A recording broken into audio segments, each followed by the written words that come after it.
Hi, this is just a little disclaimer before you start listening to the audiobook. I started listening to the Resident Evil narrations on YouTube on the night shifts to avoid bad radio loops. However, I found for all the books that have been started, the foregone conclusion was that not many were completed at all. I may not be good at narrating, but I have successfully completed this audiobook purely for the fans, and I made a lot of mistakes. However, I'd just like to stress that I own nothing. This is owned by S.D.PERRY, Capcom and Sony, published on their consoles and by their studios. S.D.PERRY's book is excellent. However, she states at the start of her book that Resident Evil Zero Hour is Resident Evil Zero in the gaming series and purely for the gamers, that it doesn't correlate with the proper timeline in the games at all. All we can do is apologise, and it's a fantastic book. I highly recommend buying all the books and all the games, being a fan. This gives fantastic clarity to the survival horror series and gives us an in-depth feel for all the characters. Anyway, thanks for listening to me, and I really hope you enjoyed this audiobook. Resident Evil Zero Hour, written by S.D.PERRY, narrated by Craig Fletcher. The in-book quote, "Hunger for power is evil's true root." Prologue. The train swayed and rocked as it travelled through the Raccoon Woods, the thunder of its wheels echoed by a thundering twilight sky. Bill Nyberg rifled through the hardy file, his briefcase on the floor at his feet. It had been a long day, and the gentle rocking of the train soothed him. It was late, after 8, but the Ecliptic Express was mostly full, as it often was for the dinner hour. It was a company train, and since the renovation, Umbrella had gone to great expense to make it classically retro. Everything from the velvet seats to chandeliers in the dining car. A lot of employees brought family or friends along to experience the atmosphere. There were usually a number of out-of-towners on board as well, having caught the connection out of Latham. But Nyberg would have bet 9 out of 10 of them worked for Umbrella too. Without the pharmaceutical giant's support, Raccoon City wouldn't even be a wide spot in the road. One of the car attendants walked past, nodding at Nyberg when he saw the Umbrella pin on his lapel. The small pin marked him as a regular commuter. Nyberg nodded back. A flicker of lightning outside was quickly followed by another rumble of thunder. It seemed that there was a summer storm brewing. Even in the cool comfort of the train, the air seemed charged, thick with the tension of impending rain. And my coat is in the trunk. Wonderful.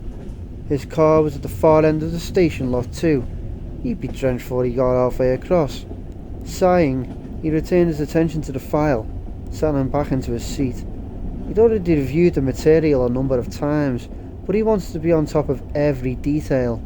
A 10-year-old girl named Teresa Hardy had been involved in a clinical trial for a new paediatric heart medication, Valafin. As it turned out, the drug did exactly what it was supposed to do, but it also caused renal failure, and in Teresa Hardy's case the damage had been severe.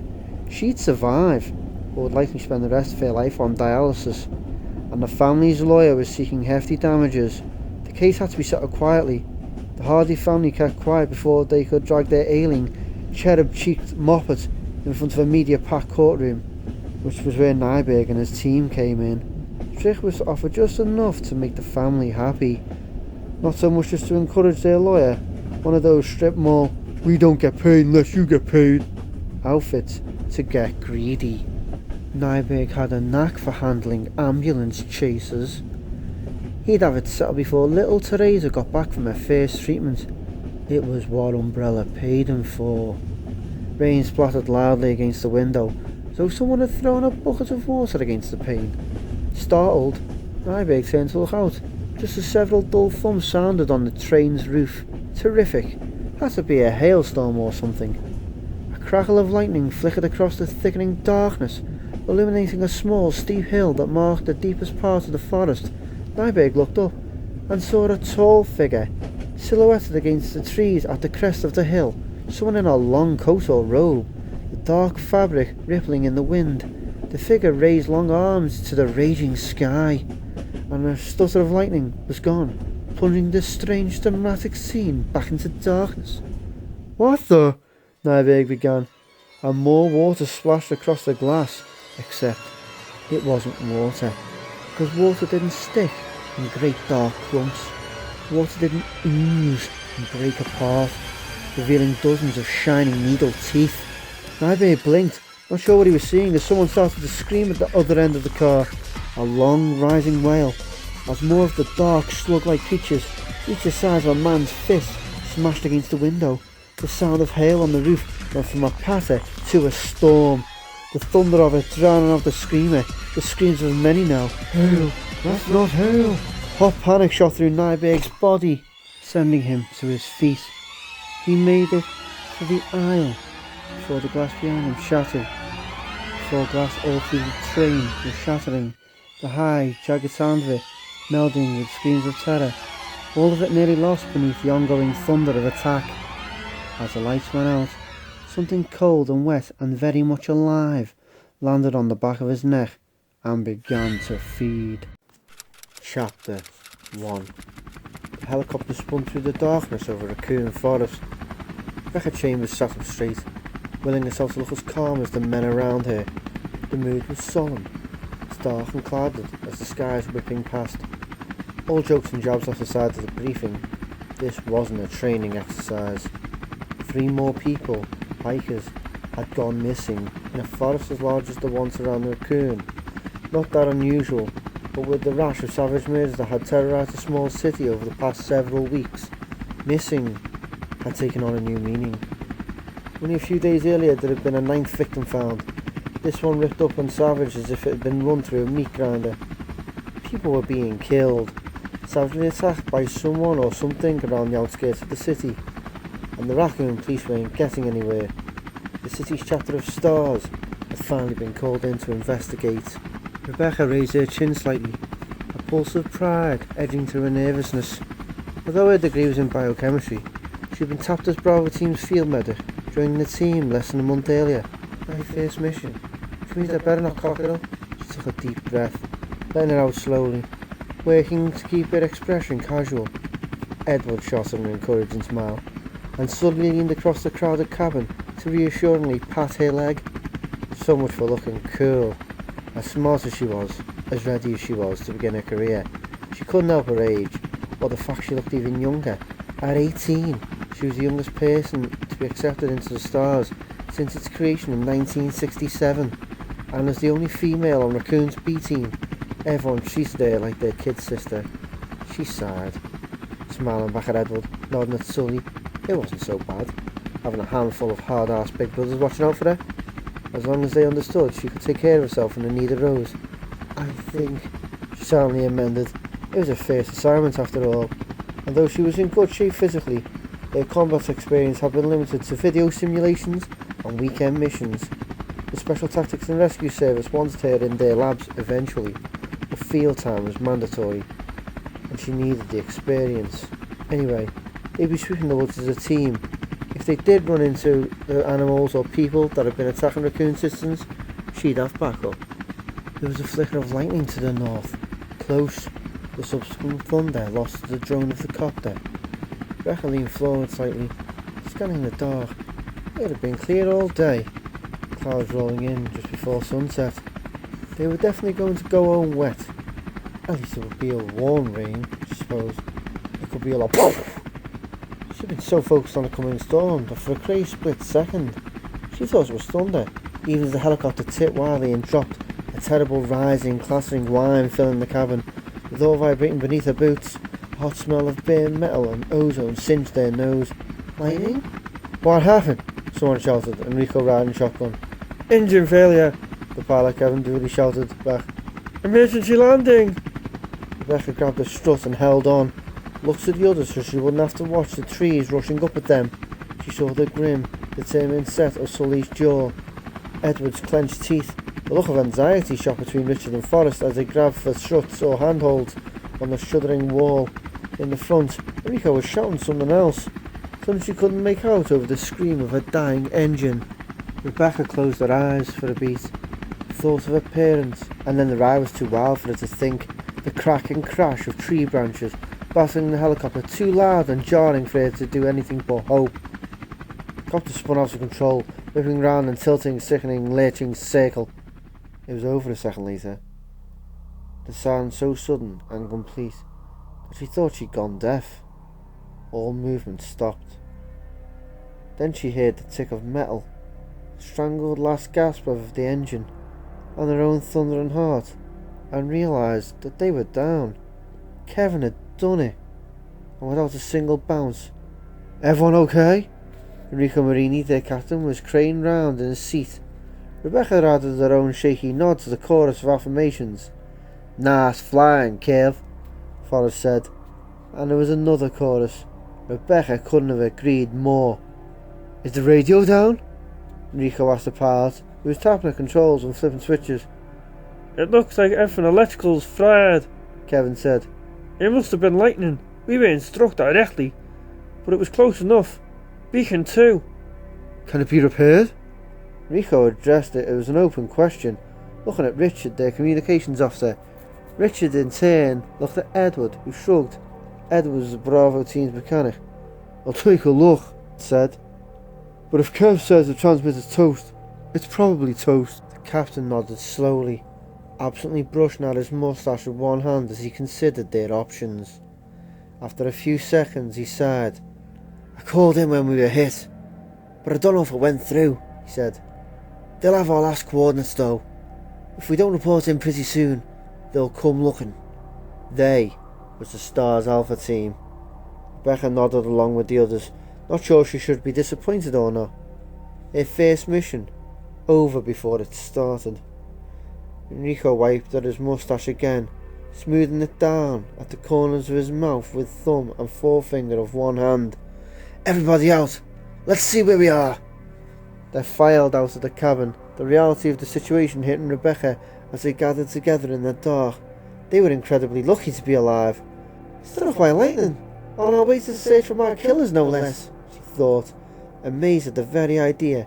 Even if the mission was over, this was hands down the most exciting thing that ever happened to her. The air was warm and heavy with impending rain, the shadows deep. Small animals rustled through the underbrush.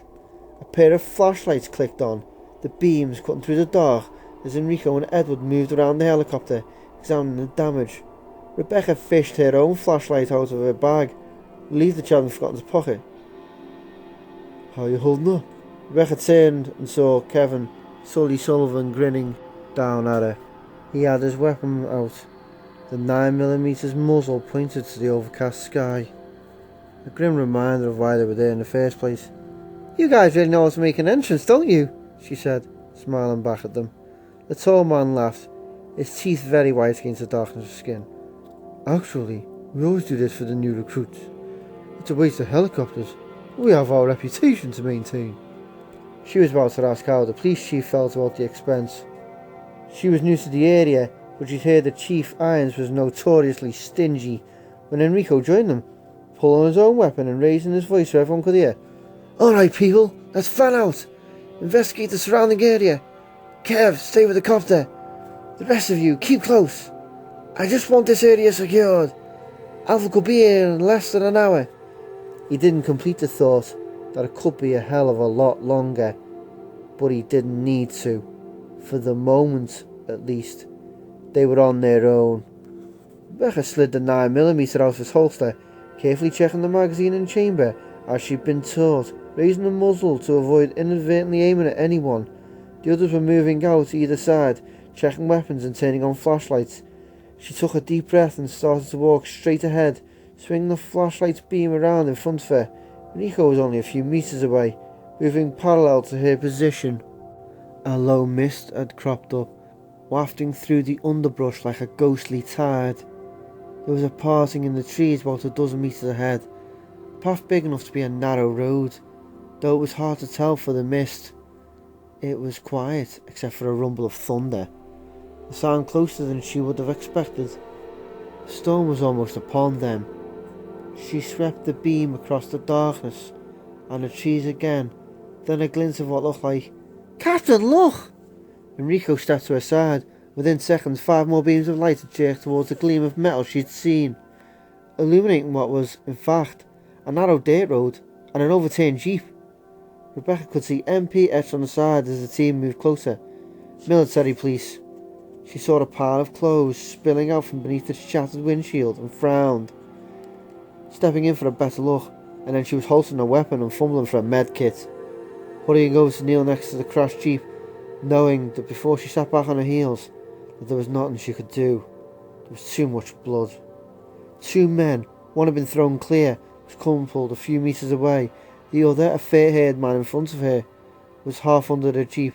Both wore military fatigues. Their face and upper bodies had been badly mutilated. There were massive tears through skin and muscle, deep gashes across their throats. No way the crash had done all of it. Rebecca reflexively knelt down and reached for a pulse. Nothing but the chill of the flesh. She stood and moved to the other body, again checking for any sign of life, but he was as cold as the first one. "You think they're from Ragathon?" someone asked Richard.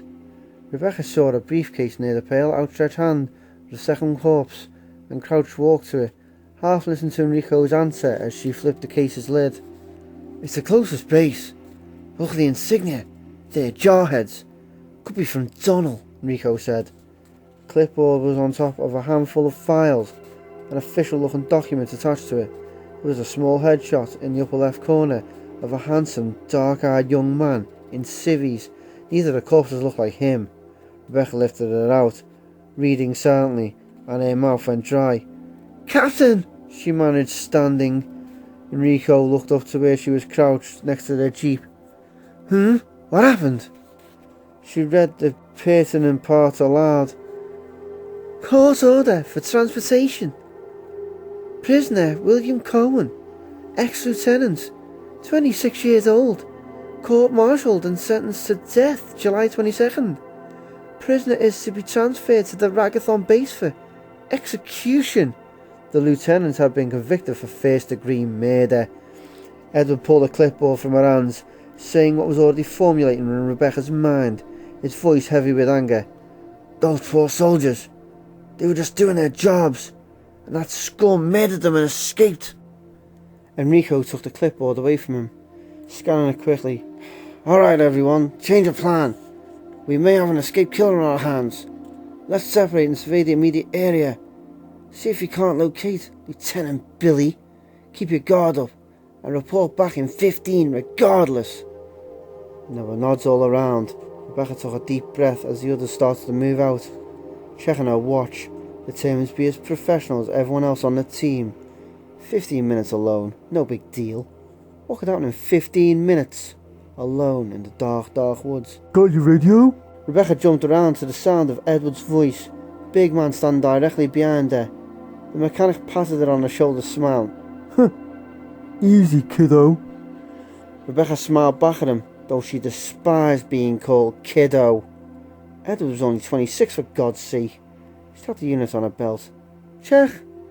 Edward nodded, stepping away. His message was clear and reassuring. She wasn't really alone. Not as long as she had a radio. She looked around, saw that several of the others were already out of sight. Kevin, still in the pilot's seat, was going through the briefcase that she'd found. He saw her and snapped her a salute. Rebecca gave him the thumbs up, squared the shoulders, drawing her weapon once more, heading out into the night. Overhead, thunder rumbled. Albert Wesker sat in the treatment plant's Con B1, the room dark except for the flicker from a bank of observation monitors. 6 of them, each changing view on 5-second rotations.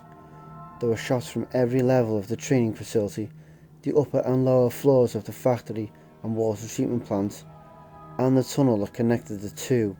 He gazed at the soundless black and white screens without really looking at them.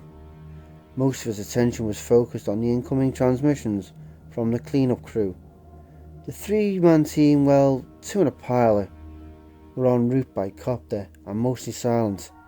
They were professionals after all, not given to macho banter or juvenile jokes, which meant Wesker was hearing a lot of static. That was alright. The white noise went well with the blank and staring faces he saw on the monitors, the ravaged bodies slumped in corners, the men who'd been infected, shambling aimlessly through empty corridors, like in the Arclay mansion, and labs only a few miles away. White Umbrella's private training grounds and connected facilities had been hit by the virus. "ETA 30 minutes, over," the pilot said, his voice crackling through the dimly lit room. Wesker leaned in. "Copy that." Silence again. There was no need to talk about what would happen when they reached the train. Though the channel was scrambled, it was best not to say more than was necessary anyway. Umbrella had been built on a foundation of secrecy, a characteristic of the pharmaceutical giant that was still honoured by everyone in the upper echelons of management. Even in the company's legitimate dealings, the less said the better. It's all coming down, Wesker thought idly, watching the screens. Spencer's mansion and surrounding labs had gone down in the middle of May. White Umbrella's take on it had been accidental. The lab locked down until the infected researchers and staff became ineffective. Mistakes happened after all, but the training facility nightmare that was still playing out in front of him had followed not a month later, and only a few hours ago, the engineer of Umbrella's private train, the Ecliptic Express, had pushed the biohazard panic button. So, the lockdown didn't work. The virus leaked and spread. It's that simple, isn't it? There were a handful of infected grunts in the training facility's dining room, one of them walking in looping circles around a once handsome table. He was leaking some viscous fluid out of a nasty head wound as he staggered along, oblivious to his whereabouts, to pain, to everything.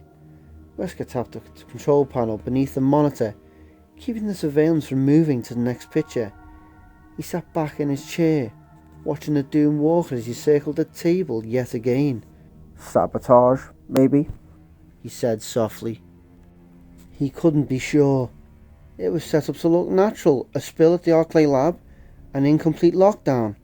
A few weeks later, a couple of missing hikers, likely caused by an escaped test subject or two. And a few weeks more, infection at a second White Umbrella facility. It was highly improbable that one of the virus carriers would just happen to blunder their way to one of Raccoon's other labs, but it was possible. Except now there was the train to consider, and it didn't feel like an accident. It felt planned. Hell, I might have done it myself if I'd thought of it. He'd been looking for a while for some time now, tired of working for people who were obviously his inferiors, and well aware that too much time on White Umbrella's payroll wasn't good for the health.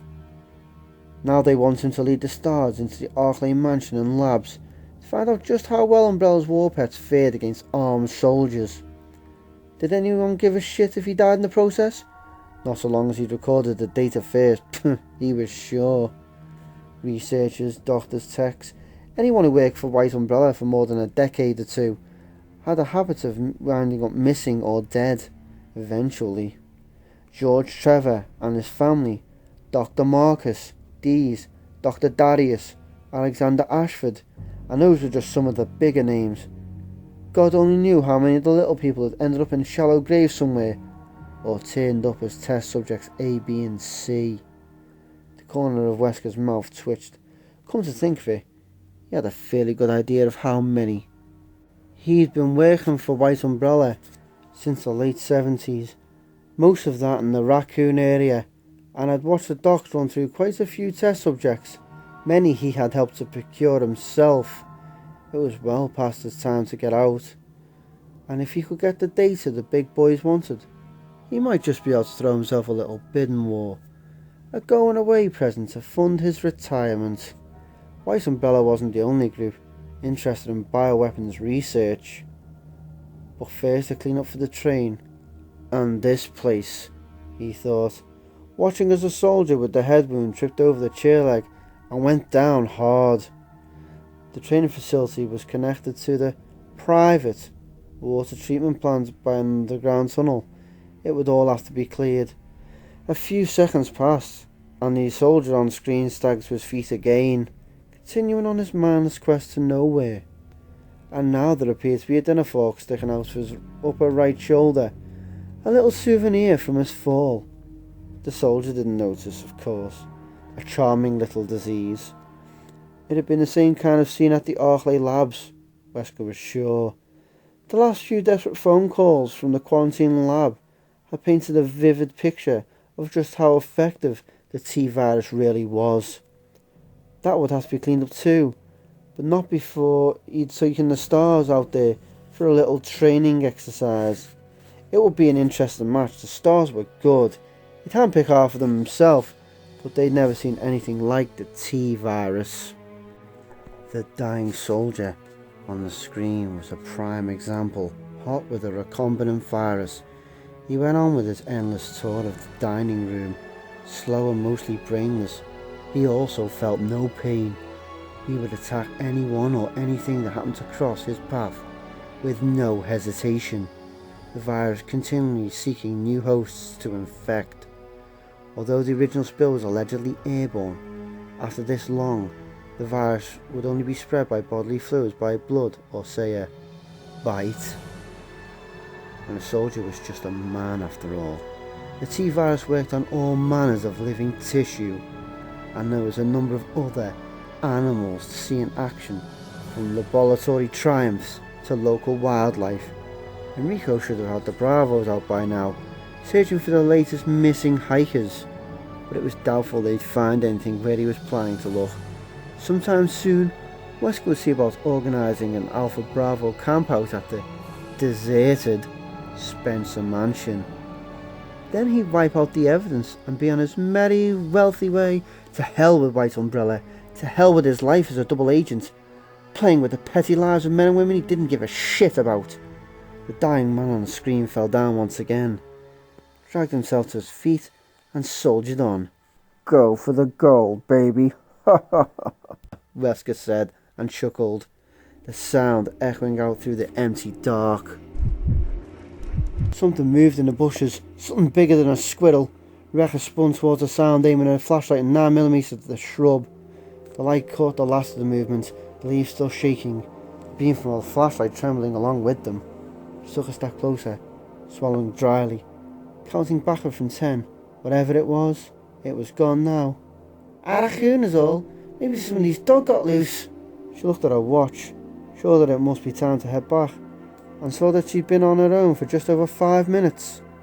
She hadn't seen or heard anyone since she'd walked away from the helicopter. It was as though everyone else had fallen off the face of the earth. Or I have, she thought darkly, lowering the handgun slightly, turning to check her position. She'd been heading roughly southwest from the landing point. She continued on for a few minutes, then Rebecca blinked, surprised to see a metal wall beneath the flashlight's beam, not 10 metres away. She played the light across the surface, saw windows, a door. A train, she breathed, frowning slightly. It seemed like she remembered something about the track up here. Umbrella, the pharmaceutical corporation, had a private line that ran from Latham to Raccoon City, didn't they? She wasn't too sure on the history. She wasn't a local, but she was pretty sure the company had been founded in Raccoon. Umbrella's headquarters had moved off to Europe some time ago, but they still own practically the entire town. So what's it doing sitting up here, dead in the woods, at this time of night? She ran the light up and down the train, saw that there were 5 tall cars, each 2 stories high. Ecliptic Express was written just below the roof of the car in front of her. There were a few lights on, but they were faint, barely casting through the windows, several of which were broken. She thought she saw a person's silhouette near one of the unbroken ones, but it wasn't moving. Someone asleep maybe. Or hurt, or dead. Maybe this thing stopped because Billy Crone found his way onto the track. God, that was a thought. He could be inside now with hostages. She should definitely call for backup. She started to reach for the radio, then paused. Or maybe the train broke down 2 weeks ago and it's been there ever since. And all you're going to find inside is a colony of woodchucks. Wouldn't the team have a laugh over that? They'd be nice about it, but she'd have to endure weeks, maybe months of gentle ribbing, calling for backup over a deserted train. She checked her watch again, saw that 2 minutes had passed since her last check, and felt a drop of cool liquid splash on her nose. Then another on her arm, then the soft, musical patter of 100 drops against the leaves and dirt, and thousands as the sky opened up, the storm finally beginning. The rain decided for her. A quick look inside before she headed back, just to make sure everything was the way it was supposed to be. If Billy wasn't around, she'd at least be able to report that the train appeared to be clear, and if he was, "You'll have to deal with me," she murmured. The sound lost to the growing storm. She approached a silent train. Chapter 2. Billy sat on the floor between two rows of seats, working at the handcuffs with a paperclip he found on the floor. One of the cuffs was off, the right one, bashed open when the Jeep had gone over. But unless he wants to be wearing a jangling, rather incriminating bracelet, he had better get the other one off. Get it off! Get the hell out of here, he thought. Pushing at the lock with a thin piece of metal, he didn't look up. Didn't need to remind himself his whereabouts. He didn't have to. The air was heavy with the scent of blood. It was splattered all over the place, and although the train car he'd found was empty of bodies, he had no doubt that the other cars were full of them. The dogs! Has to be those dogs. Though who let them on? The same guy he'd seen in the woods. Had to be. The guy had stopped in front of the Jeep, sending it crashing out of control. Billy had been thrown clear, and except for a few bruises, was pretty much unscathed. His MP escorts, Dixon and Elder, had both been trapped beneath the overturned vehicle. They'd been alive though. The human road stop, whoever he was nowhere to be seen. It had been a tough minute or two standing there in the gathering dark, the hot, oily smell of gas in his face, his body aching, trying to decide, run for it or radio for help. He didn't want to die. He didn't deserve to die. Unless being trusting and stupid was an offence worthy of death. But he couldn't leave them either. Two men pinned under a ton of twisted metal, injured and barely conscious. Their choice, to take some unpaved backwoods trail to the base, meant it could be a long time before anyone happened upon them. Yeah, they were delivering him to his execution, but they were following orders. It wasn't personal, and they didn't deserve to die any more than he did. He decided to split the difference, radio for help, then run like hell. But then the dogs had come. Big, wet, freaky looking things. 3 of them. And then he was running for his life, because there was something very, very wrong about them. He knew it even before they attacked Dixon, ripping his throat out as they pulled him from beneath the Jeep. But he thought he had a click on and tried for the handcuff, hissing the air through his teeth when the metal latch refused to budge. Goddamn thing! The paperclip was a lucky find though there was shit everywhere.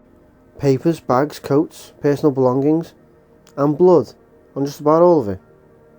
Maybe he'd find something more useful, if he looked harder. So that would mean staying on the train. And that didn't sound like much fun at all. For all he knew, this was where those dogs lived. All up here with that crazy asshole who liked standing in front of moving cars. He'd only come on board to avoid the dogs, to regroup, try and figure out his next move. And it turned out to be the slaughterhouse special, he thought, shaking his head. Talk about out of the frying pan and into the fire. Whatever the hell was going on out there in these woods, he didn't want to be a part of it. He'd get the cuff off, find himself some kind of weapon, maybe grab a wallet or two out of all the blood-splattered luggage. He had no doubt that the owners were past caring, and hightail it back to civilization. Then Canada or Mexico maybe. He'd never stolen before, never considered leaving the country, but he had to think like a criminal now, if he wanted to survive. He heard thunder, then gentle taps of rain against some of the unbroken windows. The taps became a tattoo, the blood-scented air thinning with a gust of wind through a shattered pane. Dandy, apparently. He'd be hiking out in a rainstorm. Whatever, he mumbled, threw the useless paperclip against the seat. The situation had been seriously foobar. He doubted it could get much worse. Billy froze, held his breath. The outside door to the train was opening. You could hear the metal sliding, the rain getting louder, then quieter again. Someone had come aboard. Shit! What if it was that maniac with the dogs? Or what if someone found the Jeep? He felt a sick, heavy knot in his stomach. Could be. Could be that someone from the base had decided to use the back road tonight. Maybe he'd already called it in when he'd seen the crash and learned there should have been a 3rd passenger. A certain dead man walking. Maybe he was already being hunted. He didn't move. Strained to hear the movements of whoever had come in from the rain. For a few seconds, nothing. Then he heard a soft tread, 1 step, then another, moving away from him. Moving towards the front of the car. Billy leaned forward, carefully sliding his dog tags under his collar so they wouldn't jingle, moving slowly, until he could just see around the edge of the aisle seat. Someone was stepping through the connecting door.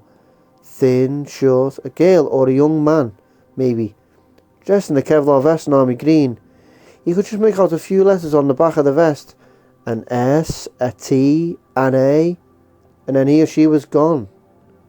S.T.A.R.S had sent out a team looking for him? Couldn't be. Not so fast. The Jeep had crashed maybe an hour ago, tops. And the S.T.A.R.S didn't have military affiliation. They were a PD offshoot. No one would have called them in. Probably had to do with the dogs he saw. Obviously some mutant feral pack. The S.T.A.R.S usually dealt with the weird shit that the local cops couldn't or wouldn't handle. Or maybe they come to investigate whatever had gone down on the train. It doesn't matter why, does it? They have guns, and they'll figure out who you are. This taste of freedom will be your last. Get out of here, now! With man-eating dogs running around in the woods? Not without a weapon. No way. There has to be some kind of security on board. A rented uniform with a gun. He just had to look. It'd be a risk, with the S.T.A.R.S on board. But there was only one of them, after all. If he had to, Billy shook his head. He'd seen his share of death in special forces. If it come down to it, here and now, he'd fight or run. He wouldn't kill. Not ever again. At least not one of the good guys. Billy crawled to his feet, keeping low, the handcuffs dangling on his wrist. He looked through the stuff in this car first, then moved away from the S.T.A.R.S interloper. See what he could find. No point in having a confrontation if it could be avoided. He just... 3 shots in the car ahead, a pause. Then 3, 4 more. Then nothing. Apparently not all the train cars were empty. The knot in his stomach tightened. But he wouldn't let it slow him down. As he picked up the briefcase he saw, started to dig. The first train car was empty of life. But something very bad had occurred here, no question. A crash? No, there's no structural damage. So much blood. Rebecca closed the door behind her, shutting the thickening curtain of rain, and stared at the chaos around her. The cabin had been a nice one.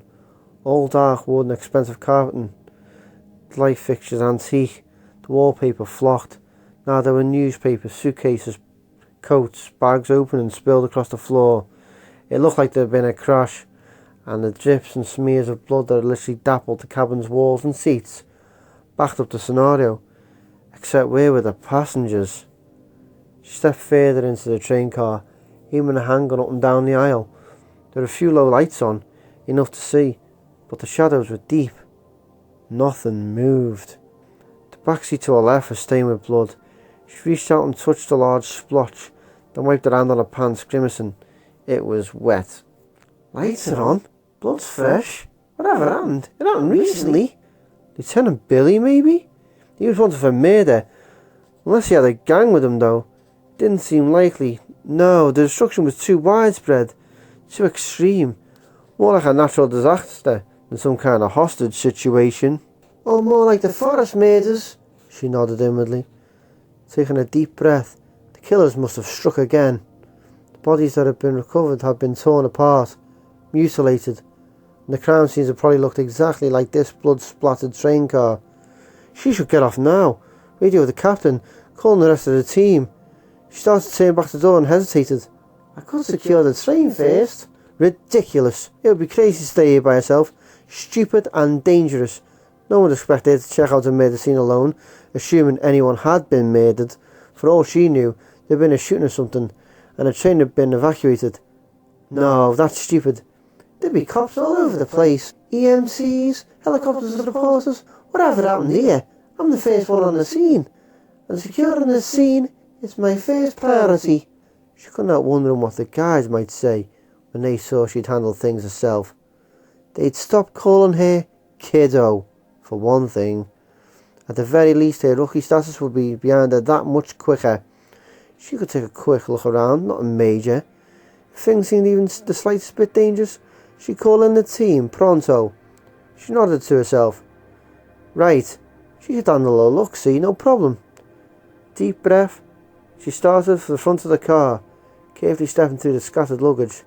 When she reached the connecting door, She braced herself and quickly stepped through, opening the second door before she lost her nerve. Oh no! The first car had been bad, but here there were people, 3, 4, 5 that she could see from where she stood, and all of them obviously dead, faces ravaged by unknown claws, bodies drenched in dark wetness. There were a few slumped in seats, as if they'd been brutally murdered where they'd been sitting. The smell of death was a palpable thing, like copper and feces, like rotting fruit on a hot day. The door automatically closed behind her. She started, her heart beating fast, faintly aware that she was way out of her league. She needed to call for help. And then she heard the whispering and realised she wasn't alone. She aimed her weapon at the empty aisle ahead, not sure where it was coming from, her heartbeat going double time. "Identify yourself," she said, her voice firmer and more authoritative than she'd expected. The whispering continued, choking and distant, strangely muted in an otherwise silent car, like she imagined a crazed killer might sound, sitting and whispering to himself after a murder spree. She wanted to repeat herself when she saw the source of the whispering, half up the aisle on the floor. It was a tiny transistor radio, apparently turned onto an AM news station. She walked towards it, dazed by a sudden rush of relief. She was alone, after all. She stopped in front of the radio, lowering her semi-automatic. There was a body in the window seat to her left, and after an initial glance, she avoided looking at it. The man's throat had been slashed, and his eyes had rolled back into his head. His grey face and tattered clothes were shining with viscous-looking fluids, making him look like a zombie from a bad horror movie. She bent and picked the radio up, smirking at herself in spite of the fear that still coursed through her. Her crazed killer was a woman delivering a news report. The reception was bad, the tiny unit hissing static at every other sentence. Okay, so she was an idiot. In any case, it was time to call in Rico. And Rebecca turned, thinking she'd get a better reception if she stepped back outside. And the movement that came from the window seat was so slow and subtle that for a moment she thought it was just the rain she was seeing. Then the movement groaned, a deep, low sound of misery, and she understood that it wasn't the rain at all. The corpse had risen from his seat and was moving toward her, his misshapen head lolled back and to the side, truly exploding the mauled flesh of his throat, and the moaning grew deeper, more yearning, as he stretched his arms in front of him, his ruined face dripping with blood and slime. She dropped the radio and took one stumbling step back, horrified. She'd been wrong. He wasn't dead. He was obviously out of his mind with pain. She had to help him. "Not much from the med kit. There's morphine, though. Gotta get him to lay down. Oh, God, what happened here?" The man shuffled closer, reaching for her, his eye sockets filled with light, black drool spilling from his torn mouth, and in spite of what she knew was her duty to do something to relieve his suffering, she reflexively took another step back. Duty was one thing, her instincts were telling her to run, to get away. That he meant to do her harm.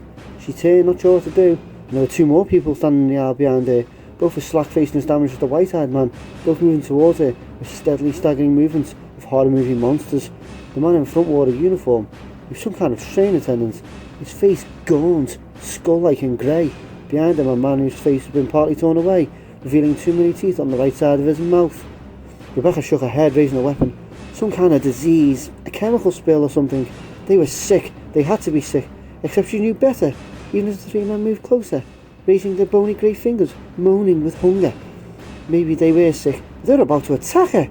She knew as soon as she knew her own name. She'd do it. "Stop!" she shouted, turning back to the white-eyed man.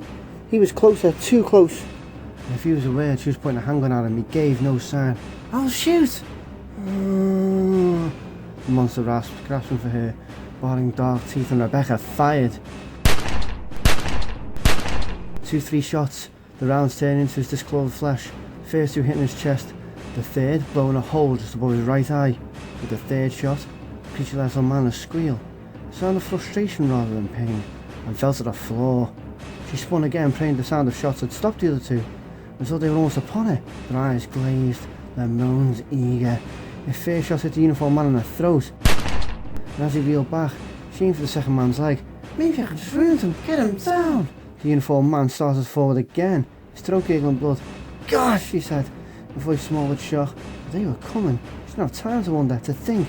She raised her aim and fired 2-3 more times, all headshots. Blood and flesh sprayed, torn. The two men went down. Sudden silence, stillness, and Rebecca's wide gaze searched the car, her body thrown with adrenaline. There were 2-3 more corpses, but none of them moved. What just happened? I thought you were dead. They were dead. They were zombies. No, there was no such thing. Rebecca checked there was another round in the chamber. Doing it automatically, she struggled to understand. They weren't zombies. Not like in the movies.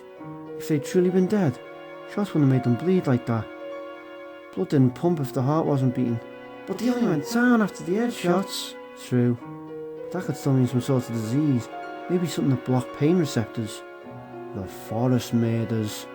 Rebecca felt her eyes widen even more, putting the pieces together. If there had been some kind of chemical spill or sickness, it might have affected any number of people up here in the woods, making them attack others. There have been recent reports of wild feral dogs too. Was it possible that the sickness was trans-species? Some of the victims had been partially eaten, bites made by human and animal jaws, on at least 2 of their bodies. She had a soft movement and stopped breathing. Back by the door she'd come through, a seated corpse seemed to slump lower in its seat. She watched it for what seemed an eternity, but it didn't move again. The only sound that of the rain outside. Corpse, or victim of some tragic circumstance? She didn't want to find out. Rebecca backed away, stepping over the man with white eyes, now very much dead. Deciding she'd try the door at the front of the car. She had to get off the train and tell the others what she found. Her head spun with what needed to happen next. The community had to be alerted. Quarantine set up right away. The federal government should get involved too. The CDC or USAMRID or maybe the EPA, an agency with the power to close everything down, figure out what happened. It would be a huge undertaking. She could really contribute, really make it. The corpse at the back of the car shifted again, its head settling against its chest, and all thoughts of saving Raccoon fled from her shocked mind. Rebecca turned and ran to the connecting door, sick with fear. All she wanted was out. It didn't take too long to find the weapon, and as luck would have it, Billy was intimately familiar with the standard issue MP handgun he found in a duffel bag stuffed under a seat. It was the same kind that his escort had carried. There was a spare clip and a half, box 9x19 per album rounds too, as well as a flip top lighter, another handy device to have around. One never knew when fire might be necessary. He loaded up, stuffing the clip into his belt and the extra round into his front pockets, wishing he had his fatigues instead of civvies. Blue jeans were the best for carrying shit around. He started to look for a jacket, then decided against it. Even with the rain, it was a warm night. Slogging around in wet denim would be bad enough. The small pockets would have to do. He stood at the door that led back into the woods, weapon in hand, telling himself that he needed to get gone, and yet not leaving. He hadn't heard anything from the S.T.A.R.S kid since those 7 shots. Only a few minutes had passed. If the kid was in trouble, wasn't Slayton to step in and, "Are you crazy?" His brain shouted at him. "Go! Run, you idiot!" Right, of course. He had to leave, but he couldn't get the ring of those shots out of his head. He'd spent too long as one of the good guys to turn his back on one of them. If they needed help. Besides, if the kid was dead, it would mean an extra weapon. "Yeah, that's it," he mumbled, perfectly aware he was searching for a more criminal-minded reason to justify his decision. There was no help for it. He had to go and look. With an internal groan, Billy turned away from the door, from freedom, moving instead to the front of the car. He stepped through the first door, hesitating a beat, in the connecting joint before grasping the handle to the second. Into the next car. The only sound was rain outside, working its way into a real storm. As quietly as he could, he slid the second door open and stepped through. The unmistakable smell hit him first. His jaw tightened as he surveyed the car, counting heads. 3 in the aisle, 2 up ahead on the right and 1 directly on his left, slumped down in a seat, all of them dead. The man in the road! Billy frowned, realising that any one of these corpses could have passed for the dork who stepped in front of the jeep, causing a crash. He'd only caught a glimpse of the guy, but remembered thinking that he'd looked sick. Maybe one of these people, but no. They'd been dead for days. So what was the kid shooting at? Billy moved closer to the nearest corpse, squatting next to it, taking in the wounds with a trained eye as he breathed shallowly through his mouth. The guy had been dead for a while. Part of his right cheek was missing, making him appear to grin widely up at Billy.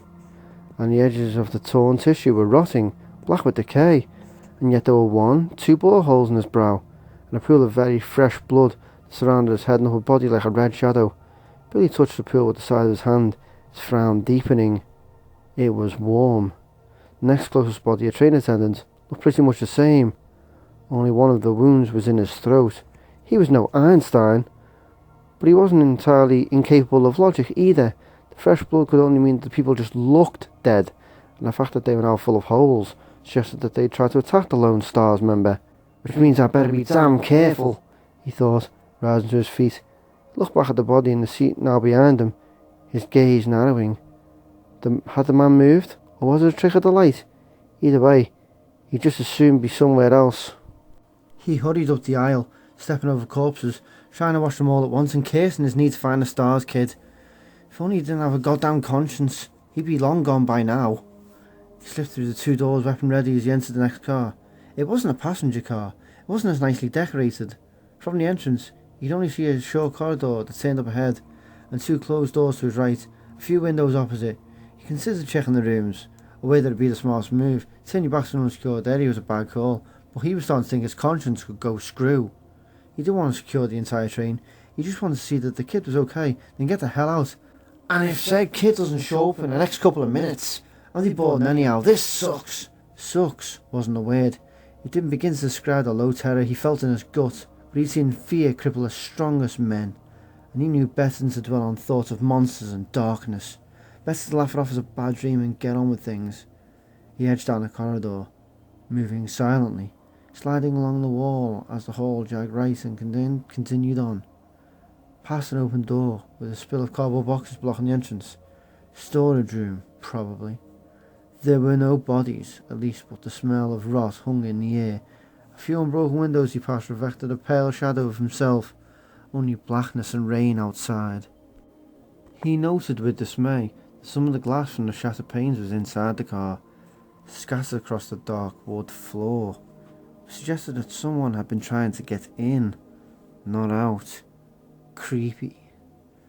It looked like the corridor jagged left again up ahead, just past another closed door labelled Conductor's Office. He had to be near the front by now, and then he saw a pale shadow up ahead, reflected in a window directly past the turn. He stopped, held very still, watched as the figure crouched down, ears her hair back to the corridor, oblivious to any threat from behind. If it was the S.T.A.R.S member, he or she needed more training. Billy took the last few steps and raised his weapon.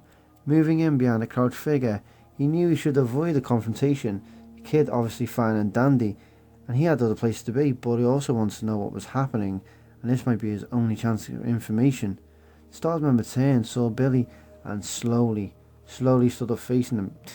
Kid isn't far off the mark, he thought, staring down into the wide innocent eyes of a teenager, a girl. God, were they hiring out of high schools these days? She was small, at least half a foot shorter than he, and pretty, reddish brown hair, slim muscular build even, delicate features, and if she weighed more than 100 pounds, he would have been surprised. She'd been crouching in front of a dead man, savage body slouched in a corner next to the car's exit, and if she was surprised to see him, she hid it well.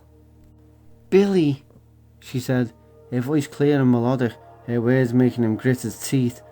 "Lieutenant Cohen." Shit, someone had found the jeep after all. He kept the gun raised, aimed directly at her right eye, playing it cool. "So, you seem to know me. Been fantasizing about me, have you?"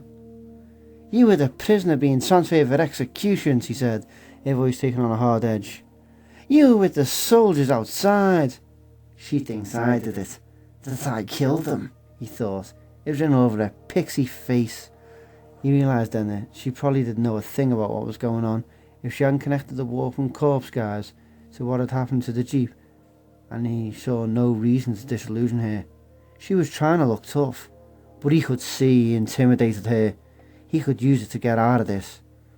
I see," he said. "You with S.T.A.R.S. Well, no offence, honey, but your kind doesn't seem to want me around, so I'm afraid our little chit-chat time is over."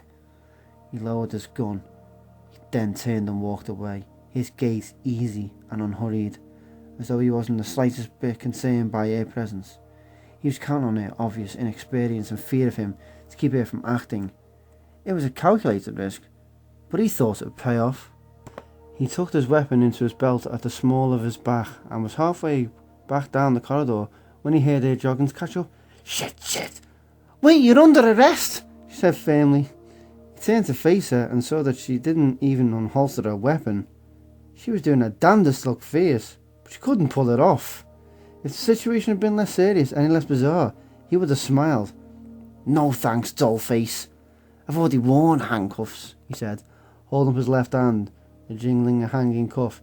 He turned and started away again. I could shoot, you know, she called after him, but there was an edge of desperation to her voice. He kept walking. She didn't follow, and a few seconds later, he was back through the first connecting door. He opened the door to the car of dead passengers, wearing a shaky grin, relieved. It was better this way.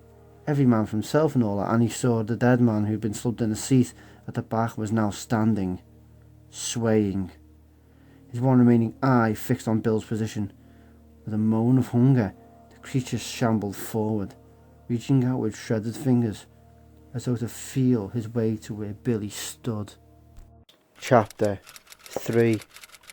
Rebecca watched as Billy stalked out of the train car, feeling impotent and very young.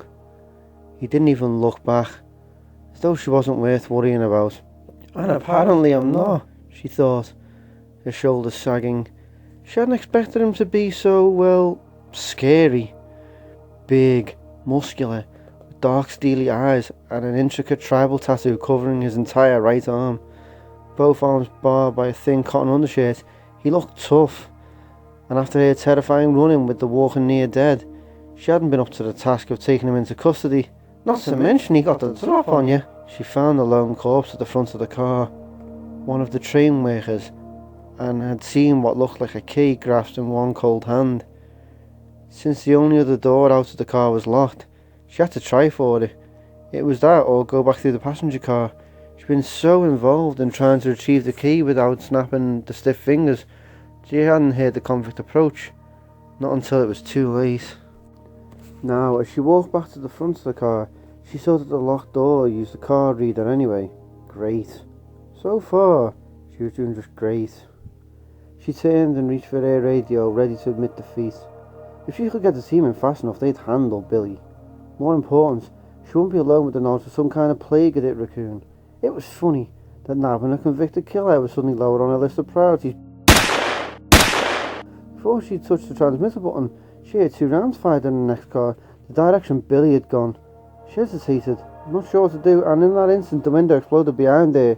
She spun, shards of glass flying, and saw a human figure fall onto the floor. Edward? The mechanic didn't respond. Rebecca rushed to her teammate's side, quickly assessing his condition. Besides a massive open wound on his right shoulder, his face was grey with shock, his gaze bleary and unfocused. Every exposed part of his body was covered with contusions and abrasions. Are you alright? She asked, ripping her med kit open. Grabbing a thick gauze patch, she tore the package apart and applied it to his shoulder, realising with a sinking sensation it might not do much good. From the massive amount of blood drenching from his shirt, his subclavian had likely been severed. She was astounded that he was still alive, let alone he had the strength to jump through a window. What happened? Edward rolled his head towards her, blinking slowly. His voice was taut with pain. Worse than... we can't. She held the bandage firmly, but he was already soaked through. He needed an hospital ASAP, or he wasn't going to make it. Edward's voice was getting weaker. You must be careful, Rebecca, he slurred. The forest is full of zombies and monsters. She started to tell him not to talk anymore, to conserve his energy, when more glass exploded, silvers of it raining from and over them. The window just to the left shattering. 2 giant dark shapes leaped through the broken pane, one disappearing around the jag in the corridor, the other turning in their direction. Zombies and monsters! A dog. It was a big dog, but like no dog she'd ever seen before. It might have been a Doberman once, but as it barred its dripping teeth at her, flaps of skin and muscle hanging from its haunches, she realised that it, too, had been infected by whatever disease had struck the train's passengers. It didn't just look dead, it looked destroyed. Its eyes filmed with red, its body like some mad patchwork quilt of wet fur and bloody tissue. Edward wouldn't be able to protect himself. Rebecca slowly rose and took a step back from the dying mechanic, gun in hand, though she couldn't remember drawing it. She could hear the second dog panting far along the corridor, out of sight. She aimed for the animal's left eye, really understanding the true horror of the disease, whatever it was, for the first time. The conflict with the near-dead passengers had been terrible, but so shocking, she'd hardly had time to consider what it all meant. Now looking at the stiff-legged monstrous beast in front of her, its growl rising into a hellish whine of hunger, she remembered her childhood pet, a shaggy black lab mix named Donna.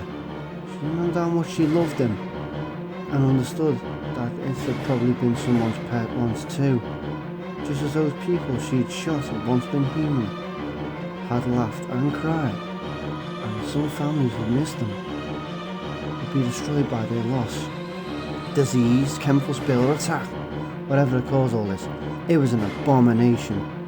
The understanding flashed through her mind in an instant and was gone. The dog tensed its shredded flanks, preparing to leap at her, and Rebecca squeezed the trigger, the 9mm rocking in her hands, the blast of sound deafening in the small space. The dog collapsed. Rebecca pivoted, even to the corridor that she could see, waiting for the second dog to appear. She didn't have to wait long. With a snarl, the animal leapt forward and around the corner, its jaws wide. Rebecca fired. The shot hit in its chest, striking the dog back with a whine of pain, but it was still on its feet. It shook itself as though shaken off water, growling, ready to come at it again, even as the dark, ichorous blood poured from its wound. Should have killed it! That should have knocked it flat! Just like the people in the passenger car, it seemed that only a headshot would take it down. She raised her aim and fired again, this time hitting the centre of its bullet-shaped skull. The dog fell, spasmed once, and then still. There could be more of them. She lowered the gun slightly, turned towards the broken windows and trying to see through the darkness and rain, straining to hear anything besides the storm.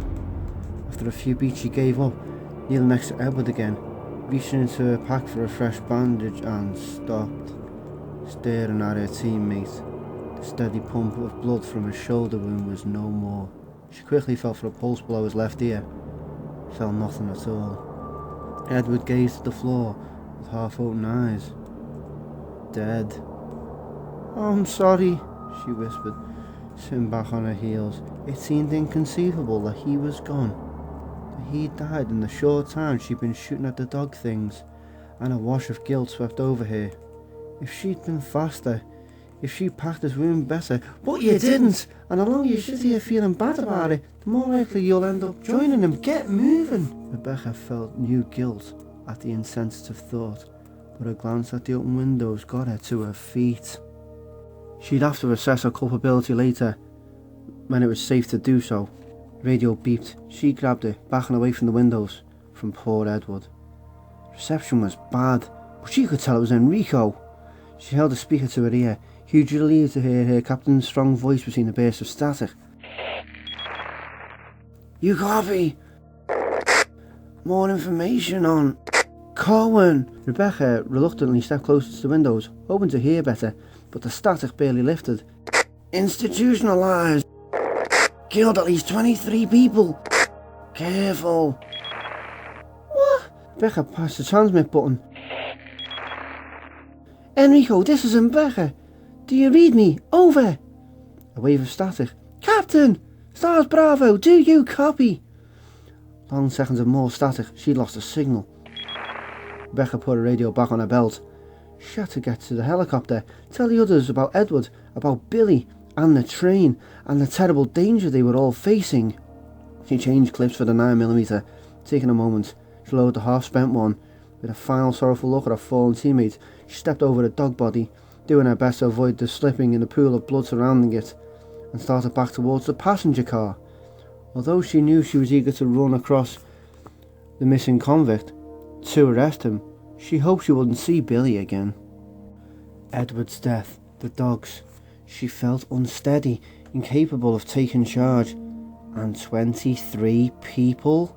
She shuddered, amazed that he hadn't killed her when he'd had the chance. In the passenger car, she saw the result of the 2 shots she'd heard earlier, the disease victim she thought had moved but hadn't been sure about. It seemed he'd been alive after all. He must have tried to attack Billy, the way the others had gone after her.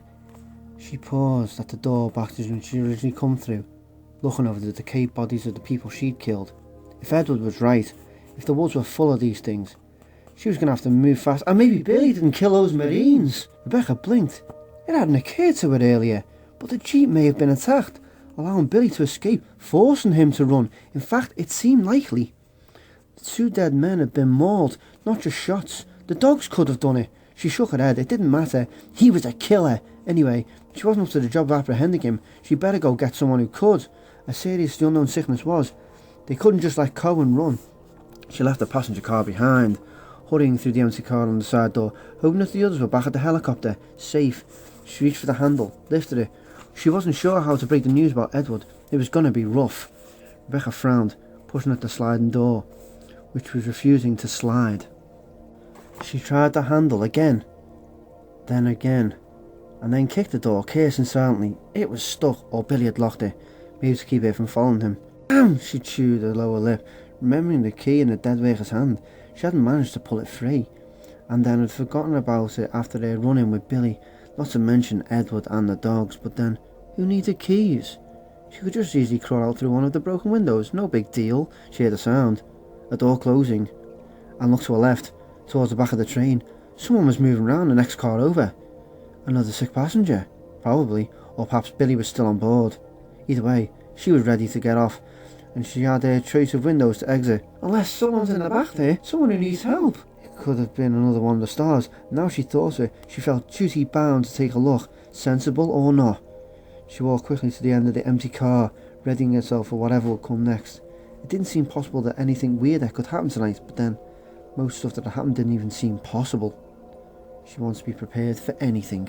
She opened the door to the next car and took it in with a sweep of the 9mm, vastly relieved to find it empty and blood-free. There were stairs going up on the left, a door straight ahead. That must have been the back door she had closing, and now it opened, and out walked Billy Cohen. Billy stopped, stared at the girl, at the weapon in her hand, and was glad that she was still alive, that she had a gun and apparently knew how to use it. After what he'd just learned, having a partner might be his only chance to survive. "This is bad," he said, and could see that she knew he wasn't referring to the gun in his face. She didn't answer, only watched him steadily, her 9mm unwavering. And he raised his hands, understanding that game time was over. The dangling handcuff slapped his wrist. "Those people, the ones you had to kill, they were sick," he said. "One of them tried to bite me. I shot him, and I found a notebook in his jacket. May I?"